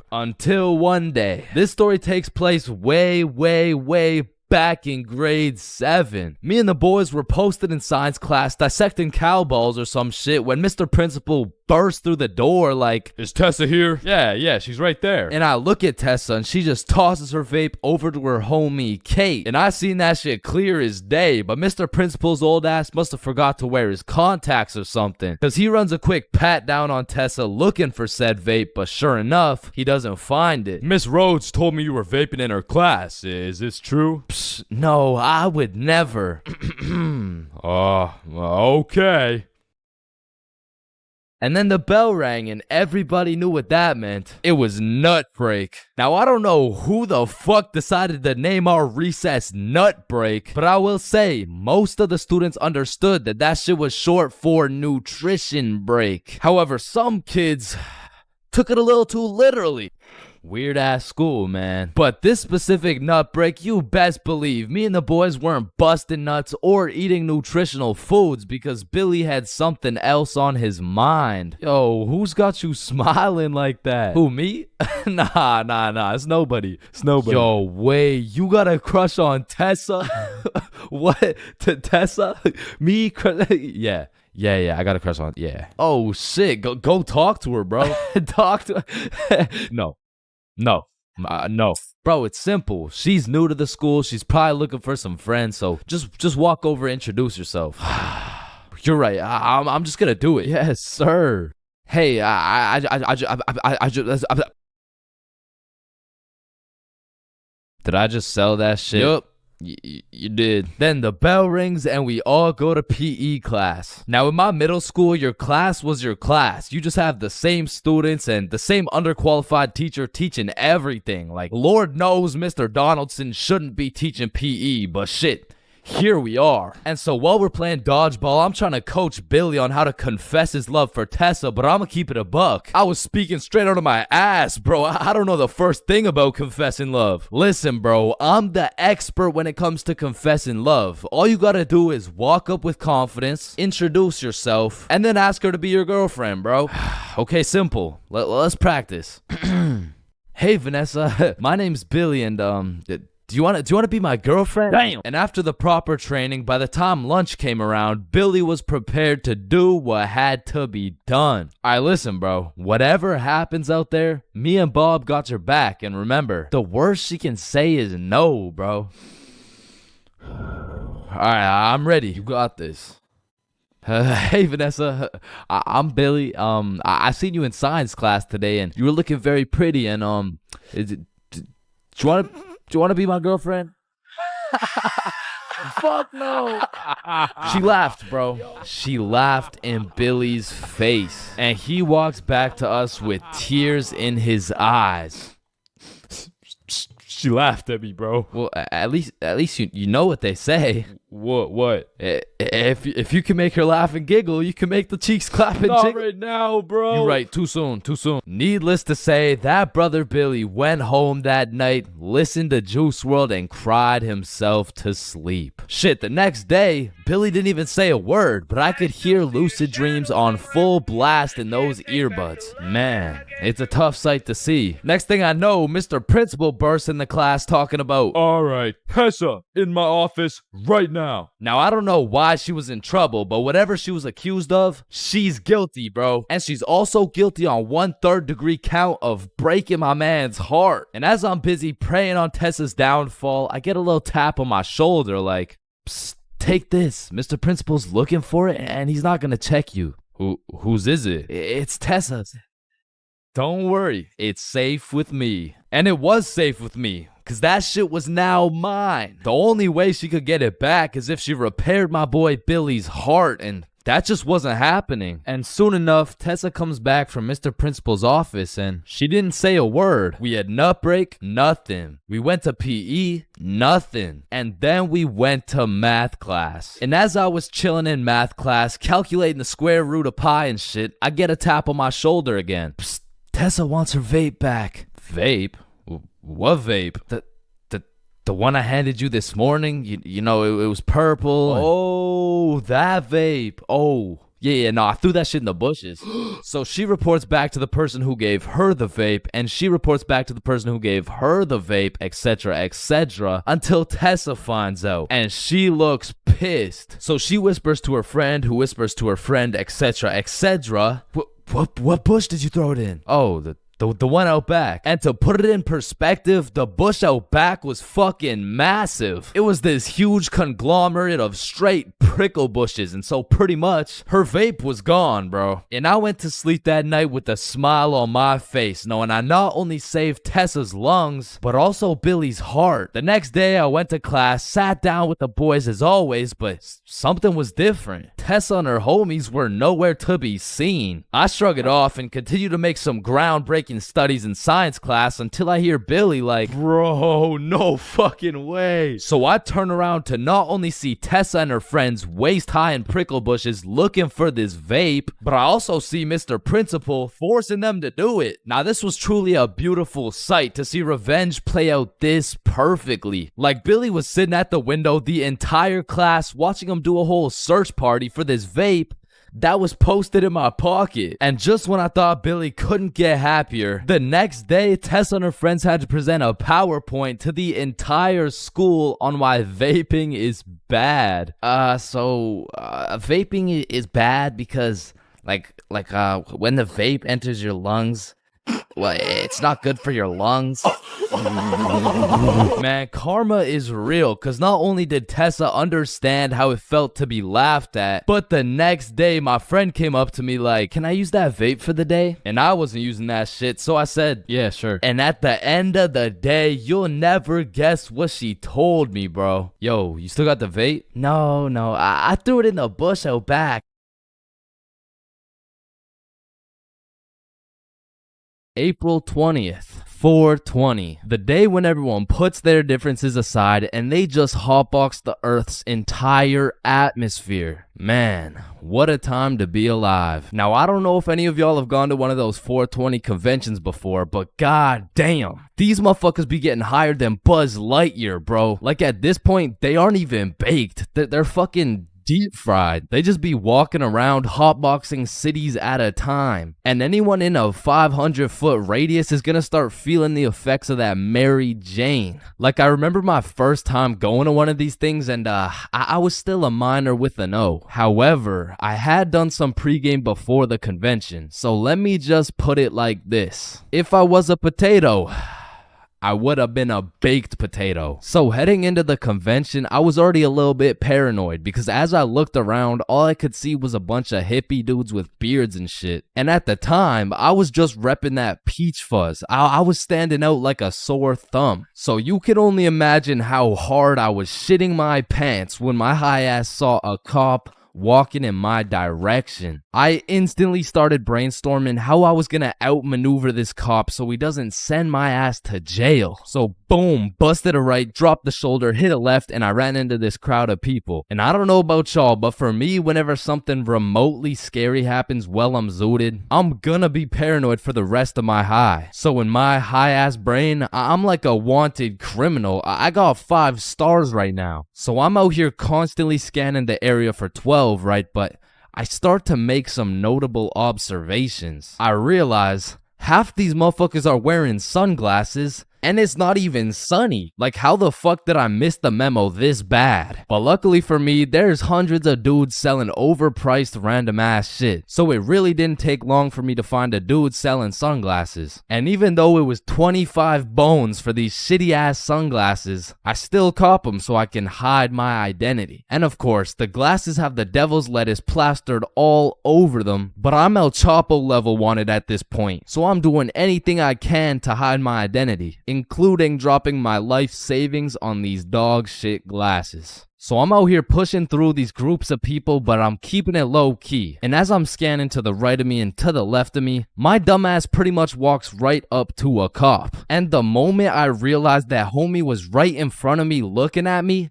I started to panic, bro. I felt like at this point, my best option was just to confess. Like, if I take the plea deal, I'll definitely get a lower sentence. But as I was stressing heavy, that adrenaline starts to kick in. And I know some of y'all can relate to this, but the scientific breakdown shows that when you're zooted and you get into a high stress scenario, the adrenaline gears up and starts beefing with the THC in your brain. Now, if you're lucky, the adrenaline will beat the THC's ass and will have you thinking properly in said stressful situation, which is exactly what happened to your boy. So as I transformed from a baked potato into a less baked potato, this is where the table really started to turn. I looked at this cop in the eyes and this motherfucker was more baked than me. Like shit, at this point, I'm about to put this dude on citizen's arrest.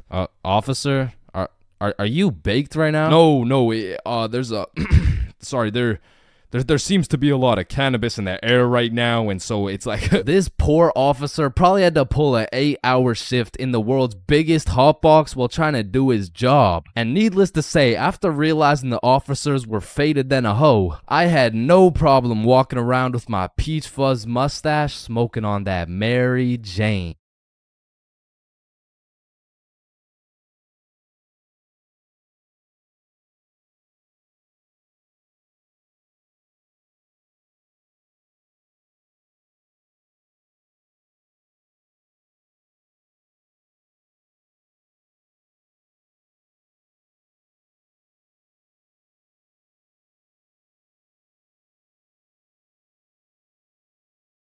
Damn, light bulbs were such a good idea that they became the symbol for good ideas.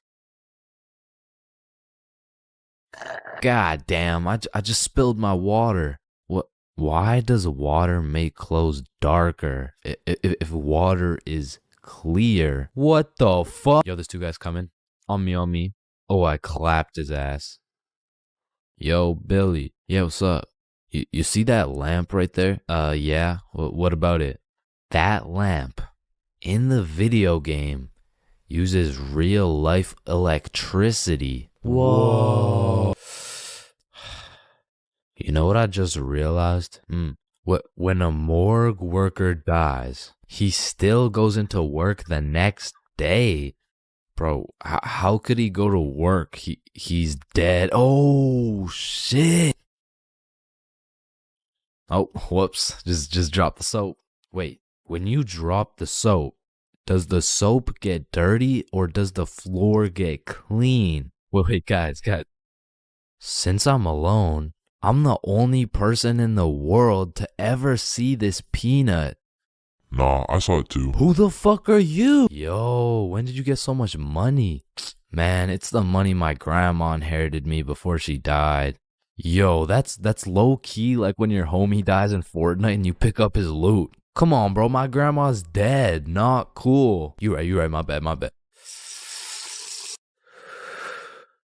Man, imagine the guy that discovered milk and think about him convincing someone else to drink it.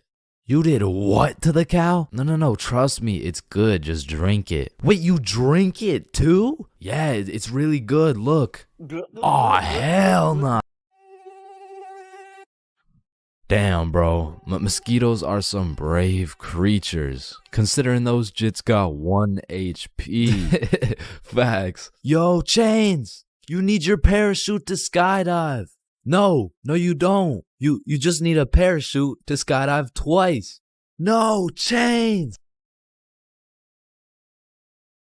Well, what the fuck? Why did you just break my mirror? Well, actually, mirrors don't break. They simply multiply. Oh. Damn, bro. We're all just some walking nut for real. Facts. Damn, for real. It's crazy. It's true, though. Oh, shit. I'm on fire. If you really think about it, you're not on fire. Fire is on you. Call the fire truck. Wait a minute. A fire truck is actually a water truck. Oh, god damn, just call the truck. Jesus. Bro, I was on fire. Why didn't you just call the fire truck?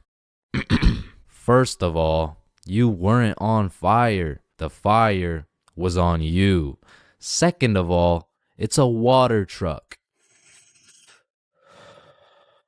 Bro, I got the munchies. We should cook some cookies or something. Nah, you don't cook cookies. You bake them. What? Then why are they called cookies? Shit, I don't know. Cookies are just cookies. No, that's like saying you cook bacon instead of baking it. Well, actually, you do. What the fuck? Bro, what keeps the hot dog in like hot dog shape? It's like meat inside some animal intestine casing or some shit. Okay, so it's hot dog meat inside animal casing, right? Yeah.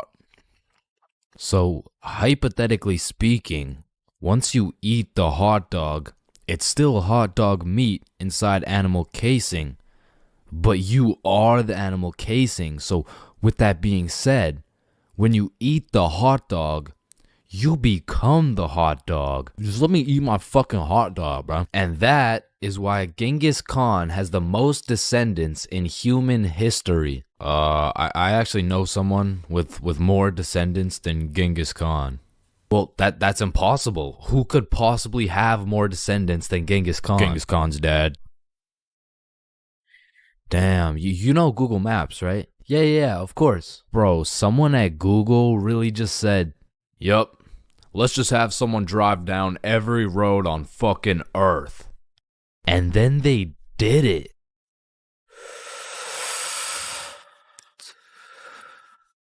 You know how concrete and glass are both made out of sand? Yeah, what about it? So if concrete and glass are both made out of sand, does that make skyscrapers just really big sand castles? Yo! How tall is the tallest person in the world? I don't know. Let me check. God damn, he's 8'1". Holy, you know what I'm thinking? Yeah, imagine getting railed by this absolute. No, I was thinking at one point the tallest person has experienced the height of everyone else in the entire world. Holy shit. Paper has 6 sides. Shh. Like we're really just some talking nut for real. Facts. No cap. Damn. Just some breathing semen for real. That's crazy. For real. Facts. So true. Damn. True. For real. Hey little man, what do you want to be when you're older? I want to be a doctor and cure aging and all the diseases. Well, if one day we cure all the aging and all the diseases, then we will all die painful and horrible deaths. I still don't understand why it's a chair. It just doesn't make any sense. Yo, you know what I just realized? What? The size of your hands is the font size you use in sign language. Oh shit. That motherfucker Shaq must be talking in all caps. Sir, I am very sorry to inform you that you are bleeding internally. Wait, I'm bleeding internally? Yes, we will need an immediate operation and we will have to. Oh, no. It's all good. Internally, that's where the blood's supposed to be. No, sir. Where are you going? This is an urgent matter. Get back here. You're in critical condition right now. Yo, can you pass the Apple charger really quick? Yeah, for sure. Yo, what if Apple chargers were called apple juice? Whoa. Damn. Yo. Apple juice? Bro. You know what I just realized? You can drink a drink, but you can't food a food. Nah, that one was ass. Yeah, you right. Like, I mean, we're literally just semen that can talk. So true. Facts. That's so crazy. For real. Yo, when you put your socks on inside out, the entire universe is wearing your socks, except you. Fuck. Yo, look, it's a unicorn. Damn, it's got a really unique horn. Unique horn? Unicorn. Unique horn. Unicorn. Unicorn.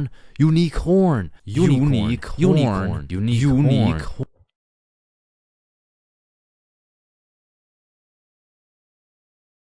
Oh, leaves are called leaves because they leave the tree. Holy shit, I got an idea. Can you pass me the wrench? Rope. Glue. Piece of pizza, please. Tape. A little more tape. Damn. Big ass magnet. Alright, all done. Whoa! This bad boy uses 0 gas. It's completely eco-friendly. Hop in.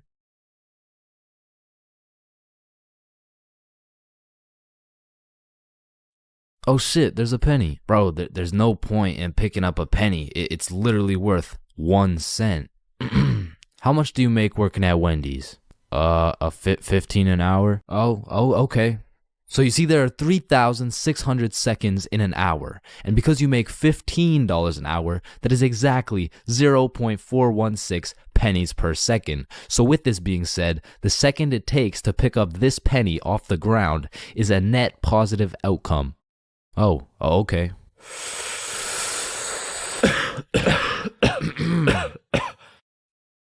Wait a minute. Are stickmen always naked? Holy shit, we are stickmen. What the fuck, yo?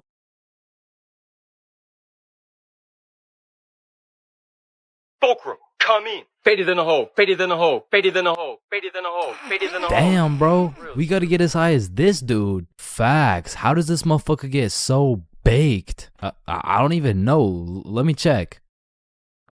Yup. Just getting faded in a hole out here at the fucking goddamn Burger King, you feel me? About to take my first Smackington off the Benjamin. Damn, it looks like we gotta hit the Benjamin in a Burger King. Yo, what the fuck is a Benjamin? I don't know, but I'm trying to find out. Yo, how's it going? Yeah, we're good, but I was looking to buy a Benjamin. Damn, you dudes are about to take a trip to Benjamin City, huh? Yeah, we're about to hit the Benjamin and things of that nature. Awesome. Here you go, Yodi gang. Thanks, man. Oh, and dudes, but between you and me, there's a Burger King next door, if you know what I mean. Oh, thank you. Alright, so I guess we just walk in this bitch and start hotboxing this Burger King. Bro, isn't that illegal? I don't fucking know.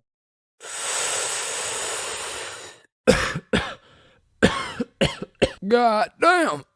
This shit hits. Let me try. Damn. Unfortunately, you guys can't be doing that in our Burger King.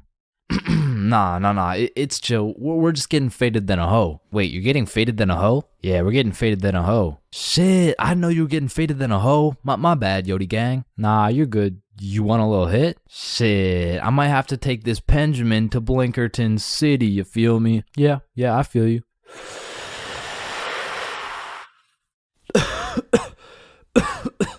Damn, this Benjamin rips harder than a hoe. Yeah, have a good rest of your shift, man. Yeah, you too. Fuck, did I just say you too? Listen, I don't know about you, but this Benjamin got me feeling faded than a hoe, faded than a hoe, faded than a hoe, faded than a hoe, faded than a hoe. Wait, are you hearing what I'm hearing? Oh shit, is that? It can't be. Need I say more, Yodi gang? Holy shit, it's him! Damian Luck 925. I am the original Fulcrum. Fulcrum, come in. Yup. Yodi gang, you feel me? No way, we were literally just hitting the Benjamin in this Burger King. Double Benjamin City session, shall we? Double Benjamin? Damn, bro, we gotta try the double Benjamin.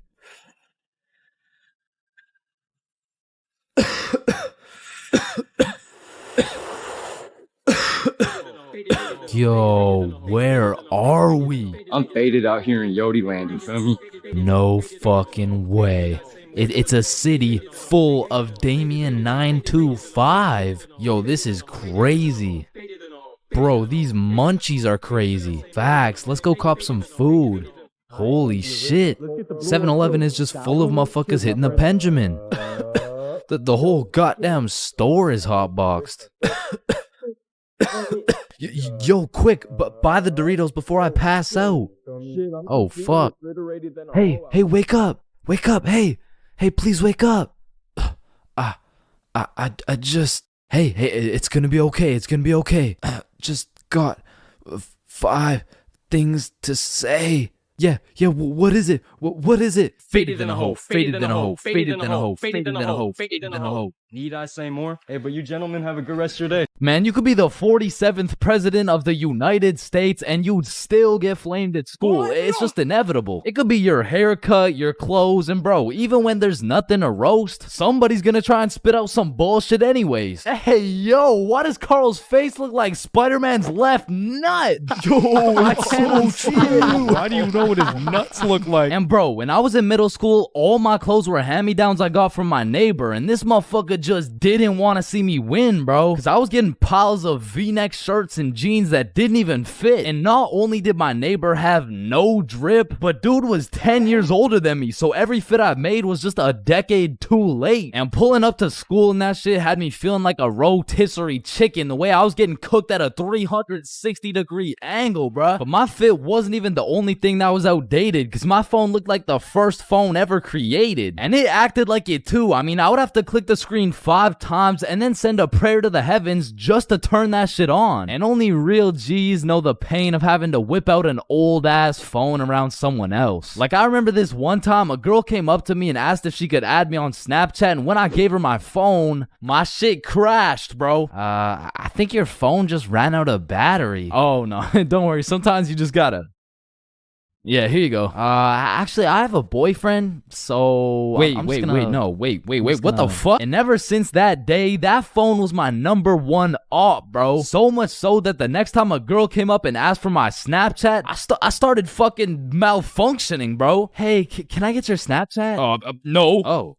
Okay. No. It's just cause I don't have Snapchat. Oh, well, what about your phone number? I actually don't even have a phone. You don't have a phone? Oh, well, I did, but then my dog ate it. You know? Oh my God, is your dog okay? Sorry, I don't even have a dog. I don't have one. Then who ate your phone? Fucking I did. Wait, was that? Nope. Like, I do appreciate all the hand-me-downs, because without them, I would be walking through the school butt-booty naked. But to be honest with you, if it was a choice, I would have rather been butt-booty naked, because these V-necks were straight girl-repellent. Like, there's birth control, there's condoms, and then there's V-necks, bruh. Well, shit, I mean, you could still pull a lot while wearing a V-neck, but it's just like... It's just gonna be dude. And just when you think I couldn't have been more roastable, my mom would be like, oh, sweetie, you need a haircut. No, please, mom, no. My mom used to take me to this shop that gave out $1 haircuts, bro, and these motherfuckers were straight speed running these cuts. They'd be asking what kind of cut you want while cutting your hair. And by the time you get to show them the cut you want, your shit is already done, bro. And my mom must have not been tipping them either, considering the fact that every time I went back, the cuts kept getting worse and worse. Until one time, I walked out there with my head bleeding, like I asked for a 2 on the sides, and she hit me with a -2. Now, don't get me wrong, when I pulled up to school wearing the most abominable fit known to man with the atrocious haircut and shitter phone combo, I got my shit roasted, flamed, grilled, sauteed, deep fried, and then thrown into the goddamn microwave. Like the type of flaming that has you going home and just taking an extensive look in the mirror, questioning if you should legally change your name to Albert and flee the country. But somehow, this motherfucker Carl got flamed even harder than me just for being Carl. Like, whenever a friend group is created, there's just one dude selected to be the punching bag for the entire group. And you know, I feel bad and shit, but like... it's better Carl than me, bro, so I'm gonna slip a few jabs in if I have to. Yo, what the fuck is Carl eating, bro? Oh, hell nah. Wait, whoa, Chains is eating the exact same thing. Nah, what? Your shit looks like it tastes like cardboard with honey mustard. Wow, how did you know? Like, Carl can't even get a little chuckle out without getting crucified, bruh. Damn, he's fucking that shit up. Looks like he hasn't eaten in weeks, bro. Oh, hell nah, Carl. I know you're not laughing. Yeah, no, I'm not. You're built like SpongeBob Round Pants. You look like a malnourished Santa Claus, bro. Like, god damn, that's a face only a mother can love. What did I do? Now, getting roasted around your boys is tough, but that pales in comparison to the pain and embarrassment of getting roasted in front of your crush, bro. Yo, Chains, what did you get on the science test? I'm not gonna lie, I got like a 76. I'm surprised you're not smarter with that big ass head of yours.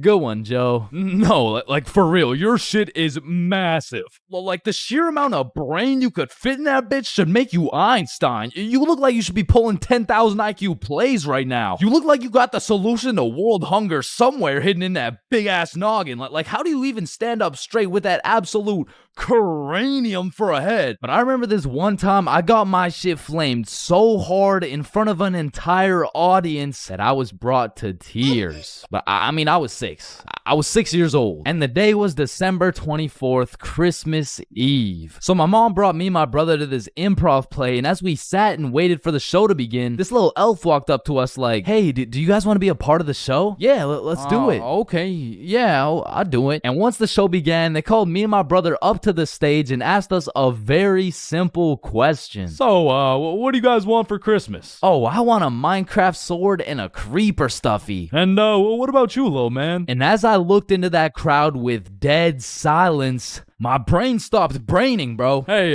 don't worry, it can be anything. Shit.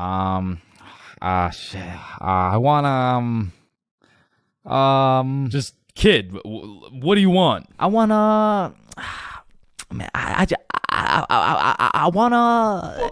I don't really know what I want. Yo, who brought this fucking dumbass on stage, bro? Get the fuck out of here. Now I'm paraphrasing. I mean, I was 6. I don't remember exactly what he said, but that's what it felt like. And as we walked back to our seats, I was super embarrassed. But as the show started, it was actually pretty funny, and people had probably forgot about it by now. But 10 minutes into the show, a character walks on stage with some goofy ass buck teeth. Yo, this guy looks stupid as hell. Oh, shit. And this dude proceeds to absolutely cook 6-year-old me with no remorse. Hey, what's your name? I don't know. What? Okay, how's your day? Day? Day? What the fuck is a day? I don't know. Well, what do you know? No, that's just it. I don't know. I just don't know. Shit, I don't think I know anything. And that shit had the whole audience laughing harder than ever. And as I looked around, my brother was laughing and even my mom was laughing. And it was this very moment that I had hit rock bottom. And at the age of 6, I realized I would be put on this earth simply to suffer. And it made me cry, bro. I cried in the middle of this theater.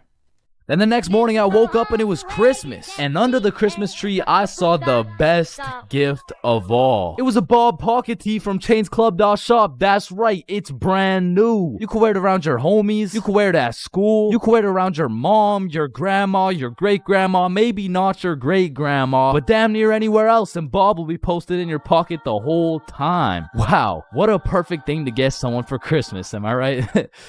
yeah, I'm right. Alright, class, today we're going outside for a run.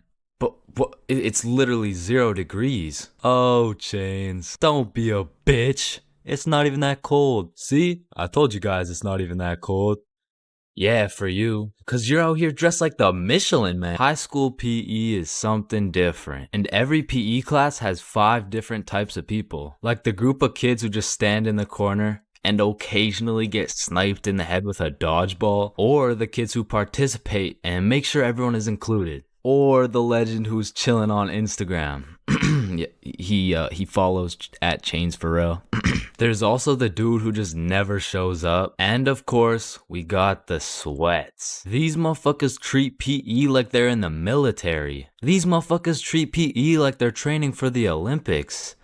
These motherfuckers treat PE like they're gonna get scouted to the league. Which is honestly just funny as hell because, let's be honest, 85.7% of the class doesn't even want to be there. So you'll have some innocent soul zoning out during a basketball game, and all of a sudden they'll be getting posterized like they're playing against Ja Morant. Yeah, bitch! I mean, these kids will come out of PE drenched in sweat, breathing heavy, and with a smile on their face, knowing they dropped 104 points on some kids who have never touched a basketball in their life. And listen, don't hate me, but I do understand the appeal of sweating your balls off in PE, because I too once participated in the sweaty activities. Ow.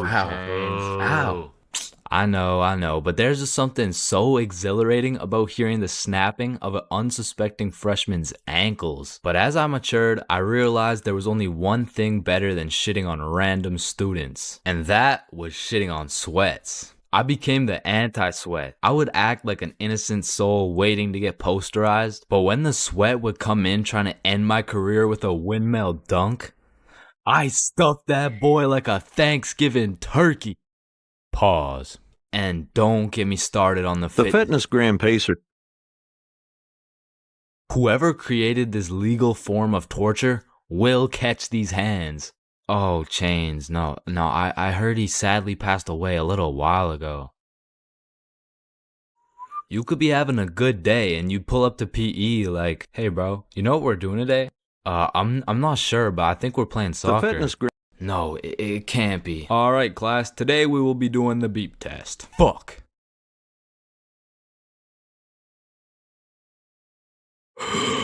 Whew. Damn, what was I at?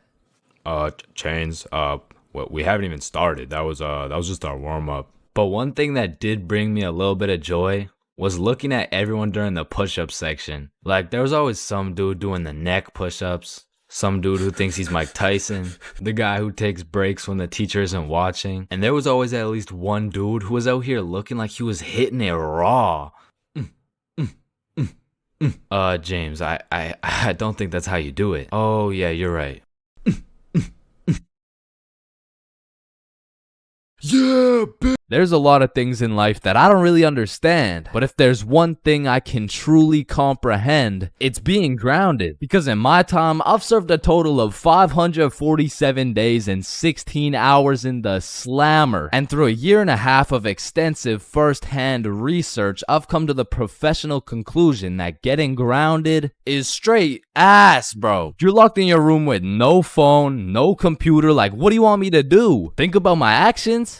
Hell nah. Being grounded had a young me doing the stupidest shit ever, bro. Like, I was popping handstands, hitting my head against the wall, playing with the door stopper thingy. Shit, I got so bored, I even read a few pages of a book like an absolute nerd. And now that I think about it, Percy Jackson and the Battle of the Labyrinth was actually a spectacular read. Now listen, there's only one thing worse than being grounded, and that's being falsely imprisoned for life.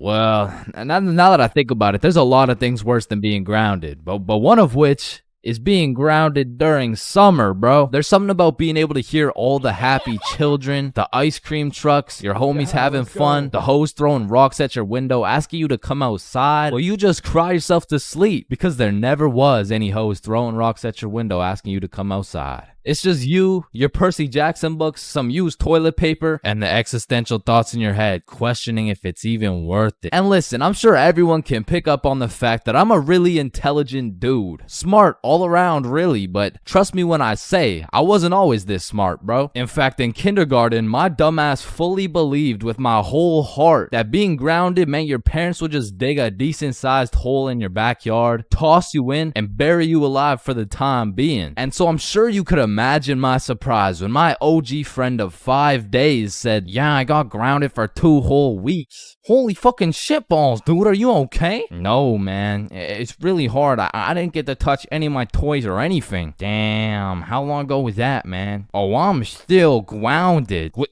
No, you're not. Yeah, dude, I'm grounded right now. No, the fuck you're not. And I wouldn't truly find out what being grounded was until 7 years later. I was in grade 7. It was a beautiful sunny summer day at approximately 11 a.m. and me and the boys were freely roaming our city. Little did I know, we wouldn't be free for long. And as the boys and I roamed the city looking for a move, one of Bob's girls calls him up and is like, okay, so my friend Becky is in Hawaii for a few days with her family, and she said I could bring you over. And just like that, Bob could have wrapped it up and claimed some cheeks. But the boy Bob was never one to leave the homies behind, so not only did he convince his girl to let us come, but he went above and beyond. He got his girl to bring some of her friends over too, and now we're hyped because we had now located the move and Quite a marvelous move if I do say so myself. Now keep in mind, all of us knew Becky and had been to Becky's house many times before, but Becky was all the way in Hawaii, so she had no clue about the marvelous move about to take place at her own crib. But regardless, me and the homies walk into Becky's crib and they low-key got a little get-together in the works. I see Bob's girl, I see Bob's girl's friends, and then I see a mutual friend of mine named Dennis. And he brought his girl. Now, a little backstory about Dennis. Dennis was 2 years older than me, making him in high school. And to be fair, from grade 7 to high school is a colossal difference. Dennis was taller, had a more developed frame, and Dennis even had some facial hair in progress. The amount of facial hair that put my peach fuzz to shame. And to put it quite simply, Dennis was a menace. But regardless, that's my homie's homie, so I walk up and dap him up. And then everyone heads over to Becky's room. Now keep in mind, Becky had simply invited Bob and Bob's girl to come over. And somehow we ended up being 8 people deep in that joint. And so that means technically the other 6 of us were straight trespassing. So we were all chilling in Becky's room, chopping it up for a good hour and a half until eventually people start exploring her house. Now in Becky's room, it was just me, Bob, Bob's girl, and Bob's girl's friend named Lily. And so we're all just talking until I hear someone yell from the room down the hall, Yo, Chains, get in here right now. And I don't know exactly what I was expecting to see as I walked into that bathroom, but it was absolutely not seeing Dennis drop a condom filled with water on Billy's head. And of course I laughed because that's comedy gold right there. But it also made me realize maybe we shouldn't be here dropping condoms on each other's heads. But who was I to tell Dennis what to do? He had facial hair, so he was practically a grown man to my standards. So I just turned around, went back to the room, and continued chilling with Bob. And as we talked, the music progressively got louder, and Dennis progressively became more of a menace. And it had got to the point where the speakers were booming, and Dennis was lobbing condom water balloons off Becky's balcony. And then one time, Dennis either almost hit or just missed Becky's neighbor with one of these condom water balloons. So this grown man looks down at a condom that seems to have fell from the heavens. Then he looks up and sees Dennis scrambling inside the Becky's crib with the speakers blasting music. And then he continued on his way. And we were all just having a fantastic time in Becky's room until we hear the downstairs door swing open. And we all absolutely shit our pants and run onto the balcony. Hey, I just texted the family who lives here and they said no one is supposed to be in the house. Everyone needs to leave right now or I'm calling the cops. And that's exactly what we did. No messing around, we were out that hoe. And we all went to Bob's girl's house for an emergency meeting because we were all scared as fuck. And now Bob's girl and Becky are texting and Becky's like, my parents are pissed. They want to talk to everyone's parents and they know how many people were there. So we all devise a foolproof plan. Okay, we give Becky our phone numbers, tell it's our parents' phone numbers, and we act super disappointed in our children. We all agreed on this plan and the emergency meeting was dismissed. And over the next few days, we all got texts from a very unhappy Becky's father, who made sure to specify the amount of condoms that were found in the bathtub. We all respond with some bullshit along the lines of, Hello, Mr. Beckerson. I'm very sorry to hear about the inconsiderate acts of Chains and how he's invaded your home. Rest assured, Chains will feel the wrath of this thick leather belt as it repeatedly beats against his cheeks to discipline him for his heinous actions. Thank you for bringing this to my attention. But come to find out, Lily's dumbass responded with some shit like, Dear Mr. Beckerson, thank you for letting me know, but Lily did nothing wrong as she didn't know she wasn't allowed there. Plus, she didn't even make a mess or anything, on God. Put some respect on my daughter's name. Period. And just like that, our foolproof plan got fucked. And Becky's father texted each of us saying, You are coming to the house at 3:15 p.m. today or I'm calling the cops. And shit, looking back, Becky's father was most definitely bluffing. Like, say I didn't go, what was he gonna tell the cops? 911, what's your emergency? Hey, there was 8 kids who invaded my home 3 days ago. Okay, sir, did they break in? No, no. My daughter gave them the key. Sir, why the fuck are you calling 911? There was condoms in the bathtub. But like I said, I wasn't very smart and I didn't have the brain capacity to think that far ahead. So everyone shows up to the house and Becky's father sits us down and makes each of us individually call our parents and explain what we had done. And I went first. Hey mom, so I went to Becky's house the other day, but she was in Hawaii and I wasn't really invited. And There was condoms in the bathtub. needless to say, we all got our shit whooped, and I received my very first grounding with the sentence of 1 month in the slammer.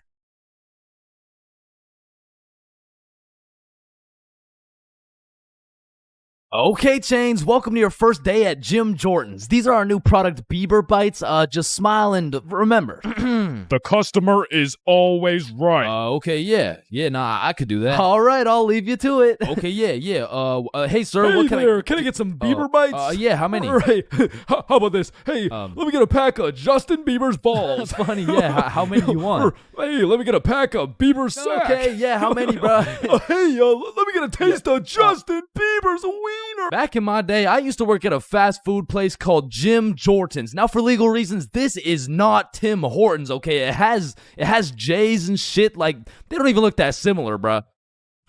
But honestly, working at Jim Jordan's, I felt like Johnny Sins, the way I'd put on my uniform and go to work just to get the soul sucked out of me, bruh. And instead of dealing with a bunch of fat asses, I'm dealing with a bunch of fat asses talking about... Alright, so I ordered an extra large BLT with ranch, extra bacon, no veggies, and I only got 5 strips of bacon. I want a new one. Okay, yeah.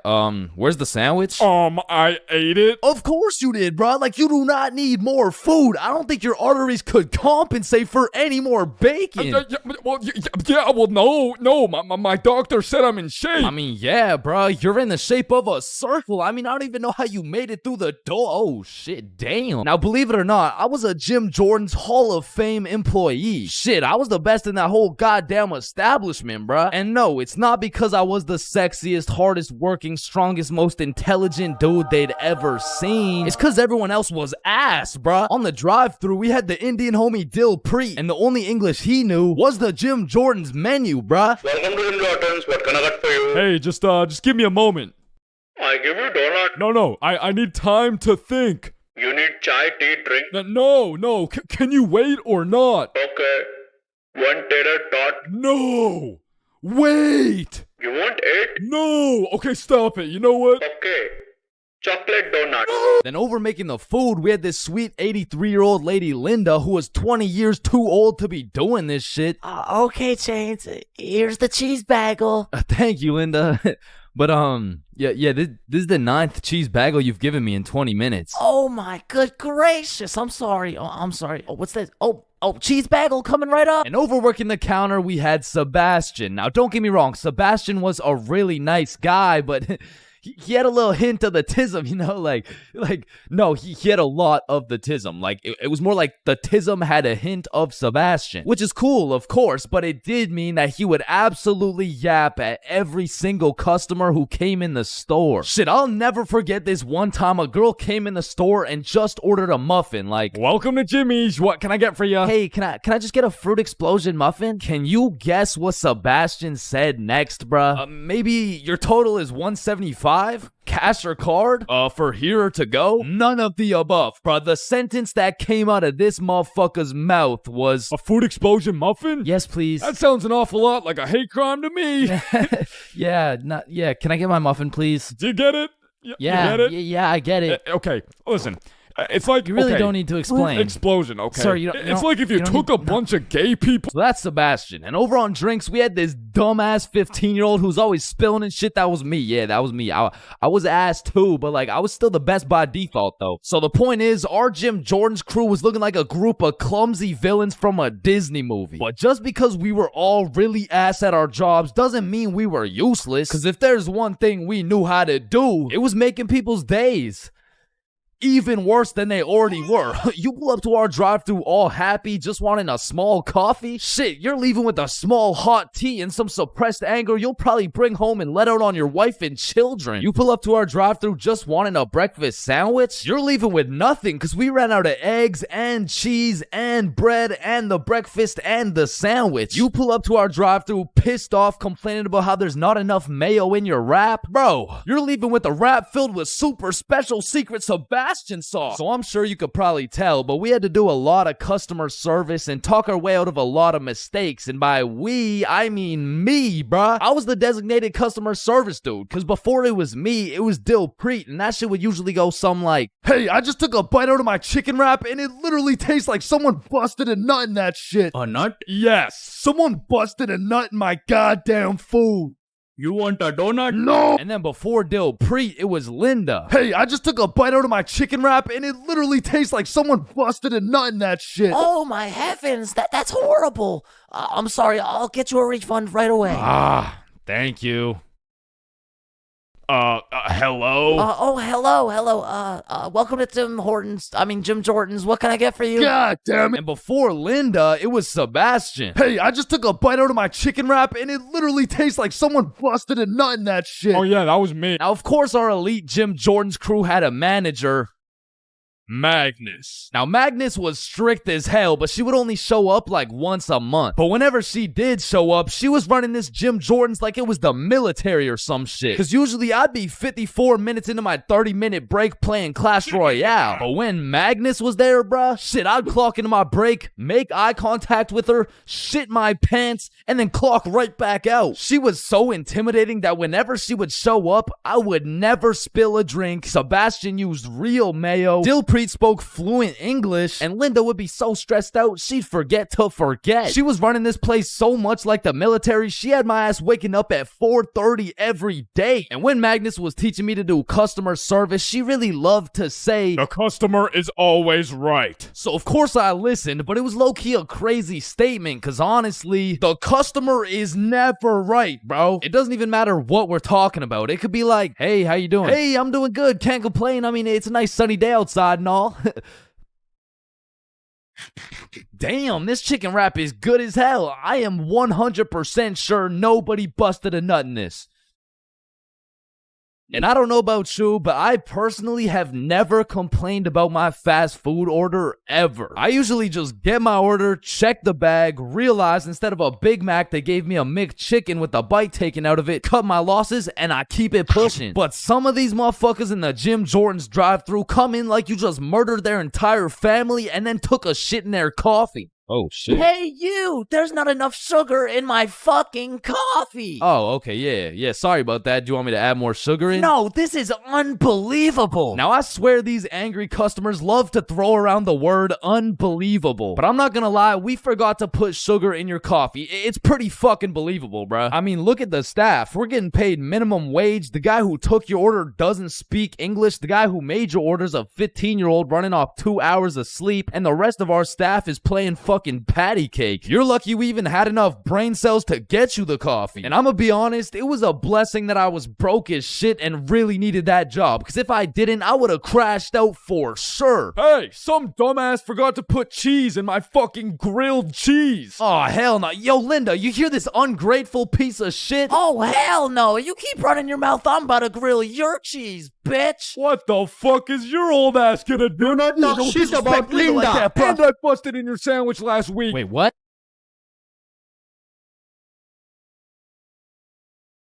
So, as I mentioned in my fast food video, I worked at a place called Jim Jordan's. Not to be confused with the popular Canadian establishment Tim Hortons. With that being said, at the time I had already worked at Jimmy's for a year. And to be fair, I couldn't care less if I got fired. So one day I got booked for a night shift from 6 p.m. to 12 a.m. But that wasn't gonna stop me and the boys from smoking up beforehand. So we're all chilling at Bob's crib and we all take a hit. We all ate some snacks. Listen, you know the drill. But then Bob asked, "Are you guys trying to watch some TV?" Nah, I'm really just trying to fuck up these Doritos. Yeah, I could watch something. So Bob throws on the first thing that comes up. And I'm thinking, these nerds are trying to watch Dora. But literally 5 minutes later. Do you see Swiper the Yeah, fox? yeah, he's in the bush. Yeah, you see him. Where? What, in the bush. I don't see him. He's right there. Where? Right behind you. Right behind Yes. Swiper, no, swipe. Oh, hell no. All of a sudden, I was invested. This show had me in a trance. We were banging out episode after episode. And when I go to check my phone, it's already 5:59. So I'm like, oh shit. I got work in 1 minute. So I run to my car. I wouldn't drive. Not because I'm baked as shit. I was just broke, bruh. I didn't have a car. I was working at Jim Jordan's. So I haul my ass over to the bus stop. Then I wait there as fast as I can. I get on the bus. Then I get off the bus. Then eventually I make it to Jim Jordan's. Needless to say, I was late as hell. And of course my manager had something to say about it. But shit, I was higher than gas prices right now, man. You can't be coming in late like this. Yeah. Jonathan had to stay an extra 30 minutes to cover you. It is very unprofessional to show up late. Are you even listening? Yeah, What did I say then? For sure. Yeah. She definitely knew I was high as hell. But she couldn't fire me. Cause honestly, nobody else wanted to work there. So I throw on the gym drip, hop on the drive-through window, and I'm the type of dude whose brain just disintegrates when I'm high. So I was just chilling, doing my thing. But all of a sudden, some guy comes through the drive-through and tries to kill my vibe. Sir, hello? Do you have my food? Yeah, what do you want? Well, I just ordered some food back there and Bro, what do you think this is? McDonald's? Yeah, I'm gonna keep it a stack. Most of my brain cells were still at Bob's crib watching Dora. And I guess one of my coworkers noticed that. Yeah, you should just make the drinks. I'll be on drive-thru. Okay. Even though I didn't have to talk to people anymore, my brain still refused to start braining. Yo, Chains, chill. Wait, what? Looking back, I am really sorry for whoever ordered something that night because I wasn't even reading the orders. I was out here freestyling with the coffee. A little bit of this. Oh, yep, a little bit of that. Whole lot of this. Is this the black coffee? What is this, the black coffee? Yeah. Yep. Yep. Then I went on my break. All right, Chains, what do you want? Well, what do you guys have? Bro, you work here. Can I get, everything? Oh, everything bagel? Nah. Just everything. Jim Jordan's never hit so hard in my life. I was an hour into my 30-minute break demolishing a meal for 5. Honestly, that day, I was probably one of the worst employees ever. But shit, I was having the time of my life. Wicka. Until some Debbie Downer tried to kill my positive vibes. Hey, who made this coffee? That'd be me. I asked for a black coffee and got a cup full of sugar and cream. Are you sure you didn't order that? And boom, she went off. I can't believe this. This is a disgrace. This is outright disrespectful. Let me talk to your manager right now. And listen, I know not everyone's brain just disconnects when they get high. But for those of you who are anything like me, don't go to work high if you want to keep your job. Wicka.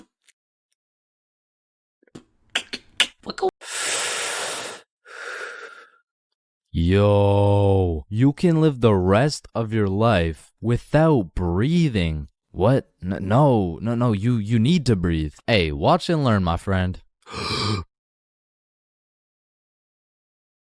Oh, shit. Would you look at that?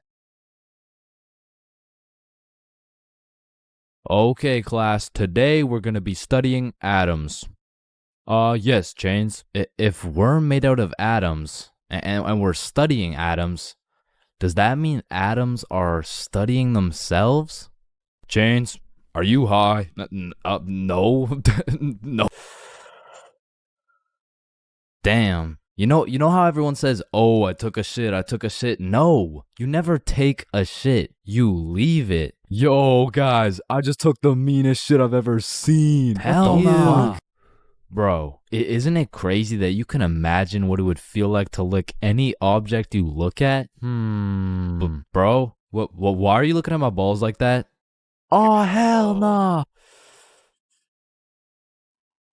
You know what I just realized? Yeah, what? Walking around with one crowbar is much more suspicious than walking around with 3 crowbars. Bro, is that your car? Oh, shit. Yo, this burger is busting in my mouth right now, bro. I know, this shit is scrumptious. The ham is just exquisite. But wait, ham? There's no ham in the burger. It's a hamburger, dumbass. Of course there's ham in the burger. No, the patty, it's made out of beef. Bruh, that's like saying a hot dog isn't made out of a dog, for Pete's sake. Damn. you're high as shit. Okay, when I say sun, do you think of day or night? Obviously the day, that's when the sun's out. Okay, makes sense. But what if I were to tell you that you see more suns in the sky at night than you do in the day? Whoa. You are hereby sentenced to 35 years in jail for repeatedly kicking a pregnant woman. Objection, Your Honor. When you really think about it, everyone in this room has repeatedly kicked a pregnant woman before. Even you, Your Honor. Fuck. Holy shit. Horses are naysayers. Sir, I am very sorry to inform you the STD results came back and you are positive for chlamydia, gonorrhea, trichomoniasis, syphilis, chlamydia, herpes, HPV, HIV, and chlamydia again. Somehow you got 3 cases of chlamydia. Damn, you know what that made me realize? That you should wear a condom? Nah, life is a sexually transmitted disease that will 100% lead to death. Damn right, sir, you got 3 days to live. You ever think about how old cars are looked at like, look at this dude's old ass car. He's broke as shit. Damn, at least my car isn't as old as this dude's. Holy shit, this guy's car is a shitbox. Damn. Look at that vintage car. Wow, that guy's car is insanely old. He's got to be a millionaire. What the fuck? Is that Fred Flintstone?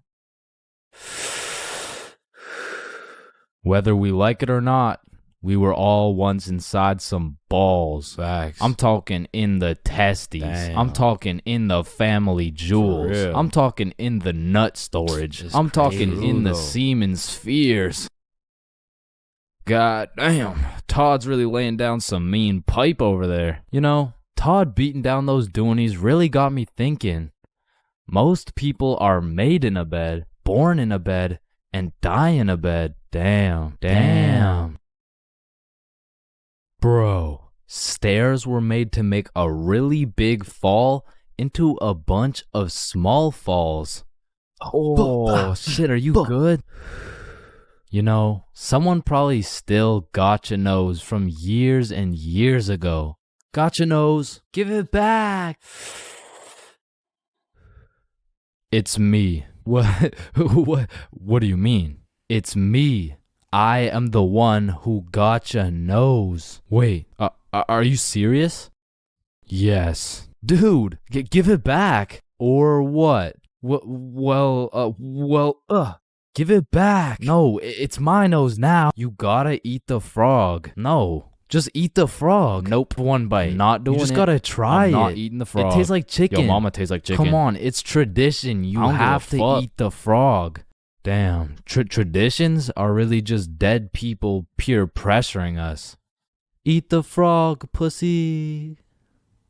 That's why you're dead, bitch. Listen, I just can't wrap my brain around it. Yeah, what's up? Can you tell me why the fuck we park on the driveways and we drive on the parkways? It makes no sense. Hey, Alexa, order some extra large magnums real quick. No, we both know you get absolutely 0 bitches. Alexa, you Alexa, got stop. No reason on top of that, you and I both know Alexa, you are shut a up. size small condom bull.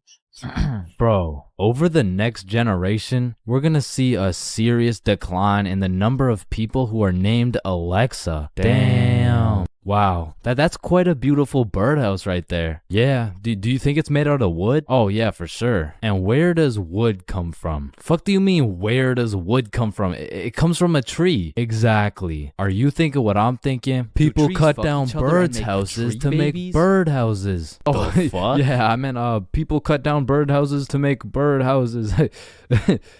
As you get older and older, a life sentence continues to become less threatening. Yo, there's probably a point where you just don't give a fuck. Put the money in the bag, bitch. I hereby sentence you to a life sentence in prison. 3 days later. Whoops. Oh. Okay. How the fuck did somebody look at all these rocks and trees and shit and just think, yeah, I can make a Wi-Fi out of this? Why is it a chair, bro? Someone tell me why it's a chair.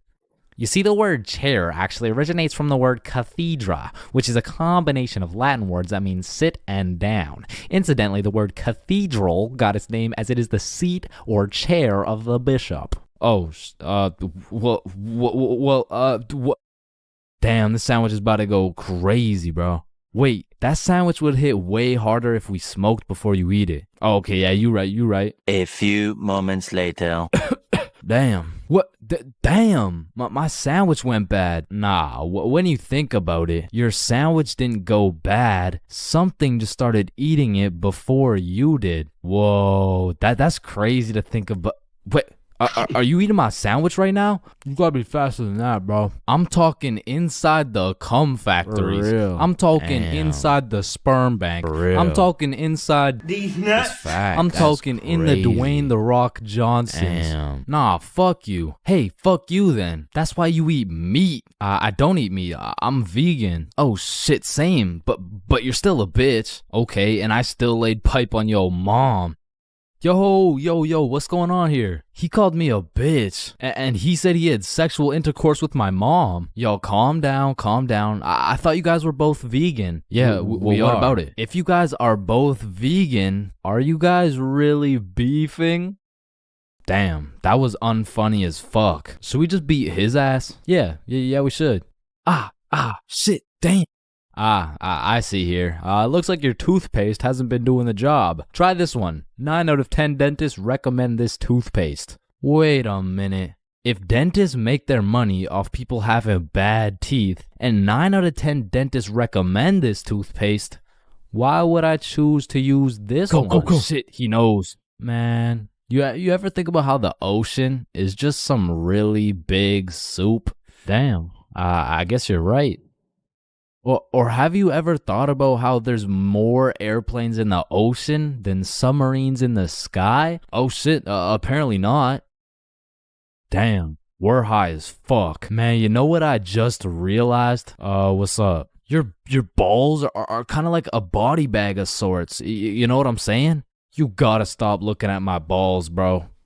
Okay, but who named it a chair? Like, who just looked at this thing and was like, oh, yup. This is gonna be called a goddamn fucking chair. Boo. Oh, you scared me half to death. What happens if you get scared half to death twice? Oh, I don't know. It's just a saying. Boo. Oh shit, is he dying? I think. Damn. When you really think about it, most guys will get their first set of flowers at their funeral. That's some real shit. Wait, Chains, are you high at a funeral? No. There's a lot of things in life that I don't really understand, but if there's one thing I can truly comprehend, it's being grounded. Because in my time, I've served a total of 547 days and 16 hours in the slammer. And through a year and a half of extensive first-hand research, I've come to the professional conclusion that getting grounded is straight ass, bro. You're locked in your room with no phone, no computer. Like, what do you want me to do? Think about my actions?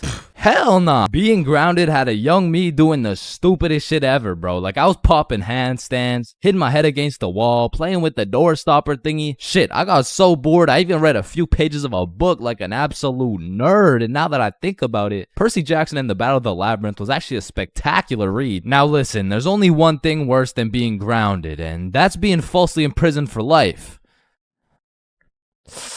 Well, now that I think about it, there's a lot of things worse than being grounded, but one of which is being grounded during summer, bro. There's something about being able to hear all the happy children, the ice cream trucks, your homies having fun, the hoes throwing rocks at your window, asking you to come outside, or you just cry yourself to sleep because there never was any hoes throwing rocks at your window asking you to come outside. It's just you, your Percy Jackson books, some used toilet paper, and the existential thoughts in your head, questioning if it's even worth it. And listen, I'm sure everyone can pick up on the fact that I'm a really intelligent dude. Smart all around, really, but trust me when I say, I wasn't always this smart, bro. In fact, in kindergarten, my dumbass fully believed with my whole heart that being grounded meant your parents would just dig a decent-sized hole in your backyard, toss you in, and bury you alive for the time being. And so I'm sure you could imagine my surprise when my OG friend of 5 days said, yeah, I got grounded for 2 whole weeks. Holy fucking shitballs, dude, are you okay? No, man, it's really hard. I didn't get to touch any of my toys or anything. Damn, how long ago was that, man? Oh, I'm still grounded. What?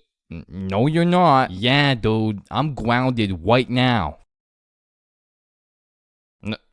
No, the fuck you're not. And I wouldn't truly find out what being grounded was until 7 years later. I was in grade 7. It was a beautiful sunny summer day at approximately 11 a.m. and me and the boys were freely roaming our city. Little did I know, we wouldn't be free for long. And as the boys and I roamed the city looking for a move, one of Bob's girls calls him up and is like, okay, so my friend Becky is in Hawaii for a few days with her family, and she said I could bring you over. And just like that, Bob could have wrapped it up and claimed some cheeks. But the boy Bob was never one to leave the homies behind, so not only did he convince his girl to let us come, but he went above and beyond. He got his girl to bring some of her friends over too, and now we're hyped because we had now located the move, and quite a marvelous move if I do say so myself. Now keep in mind, all of us knew Becky and had been to Becky's house many times before, but Becky was all the way in Hawaii, so she had no clue about the marvelous move about to take place at her own crib. But regardless, me and the homies walk into Becky's crib and they low-key got a little get-together in the works. I see Bob's girl, I see Bob's girl's friends, and then I see a mutual friend of mine named Dennis. And he brought his girl. Now, a little backstory about Dennis. Dennis was 2 years older than me, making him in high school. And to be fair, from grade 7 to high school is a colossal difference. Dennis was taller, had a more developed frame, and Dennis even had some facial hair in progress. The amount of facial hair that put my peach fuzz to shame. And to put it quite simply,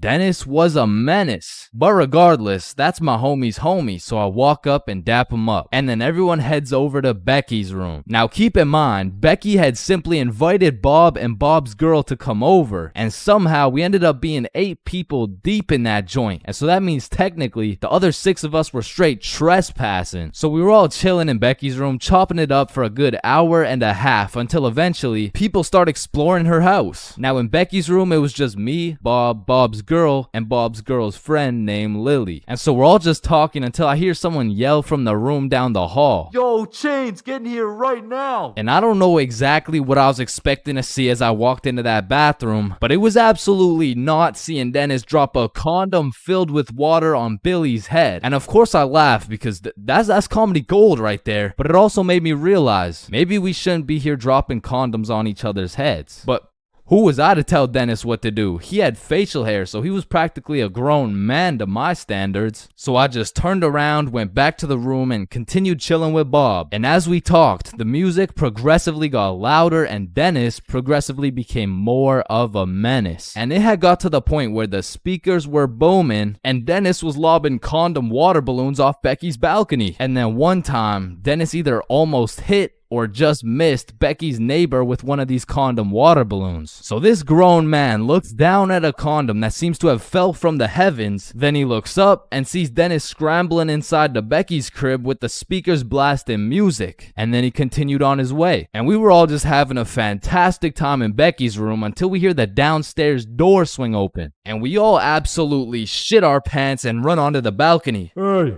I just texted the family who lives here and they said no one is supposed to be in the house. Everyone needs to leave right now or I'm calling the cops. And that's exactly what we did. No messing around, we were out that hoe. And we all went to Bob's girl's house for an emergency meeting because we were all scared as fuck. And now Bob's girl and Becky are texting and Becky's like, my parents are pissed. They want to talk to everyone's parents and they know how many people were there. So we all devise a foolproof plan. Okay, we give Becky our phone numbers, tell tell it's our parents' phone numbers, and we act super disappointed in our children. We all agreed on this plan, and the emergency meeting was dismissed. And over the next few days, we all got texts from a very unhappy Becky's father, who made sure to specify the amount of condoms that were found in the bathtub. We all respond with some bullshit along the lines of, "Hello, Mr. Beckerson.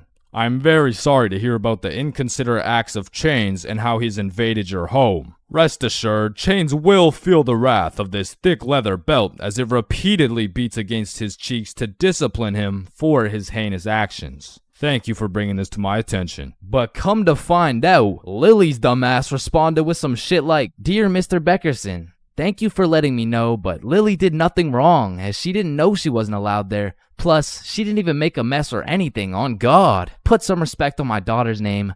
Period." And just like that, our foolproof plan got fucked. And Becky's father texted each of us saying, "You are coming to the house at 3:15 p.m. today, or I'm calling the cops." And shit, looking back, Becky's father was most definitely bluffing. Like, say I didn't go, what was he gonna tell the cops? 911, what's your emergency? Hey, there was 8 kids who invaded my home 3 days ago. Okay, sir, did they break in? No, no, my daughter gave them the key. Sir, why the fuck are you calling 911? There was condoms in the bathtub. But like I said, I wasn't very smart and I didn't have the brain capacity to think that far ahead. So everyone shows up to the house and Becky's father sits us down and makes each of us individually call our parents and explain what we had done. And I went first. "Hey mom, so I went to Becky's house the other day, but she was in Hawaii and I wasn't really invited. There was condoms in the bathtub." Needless to say, we all got our shit whooped and I received my very first grounding with the sentence of 1 month in the slammer.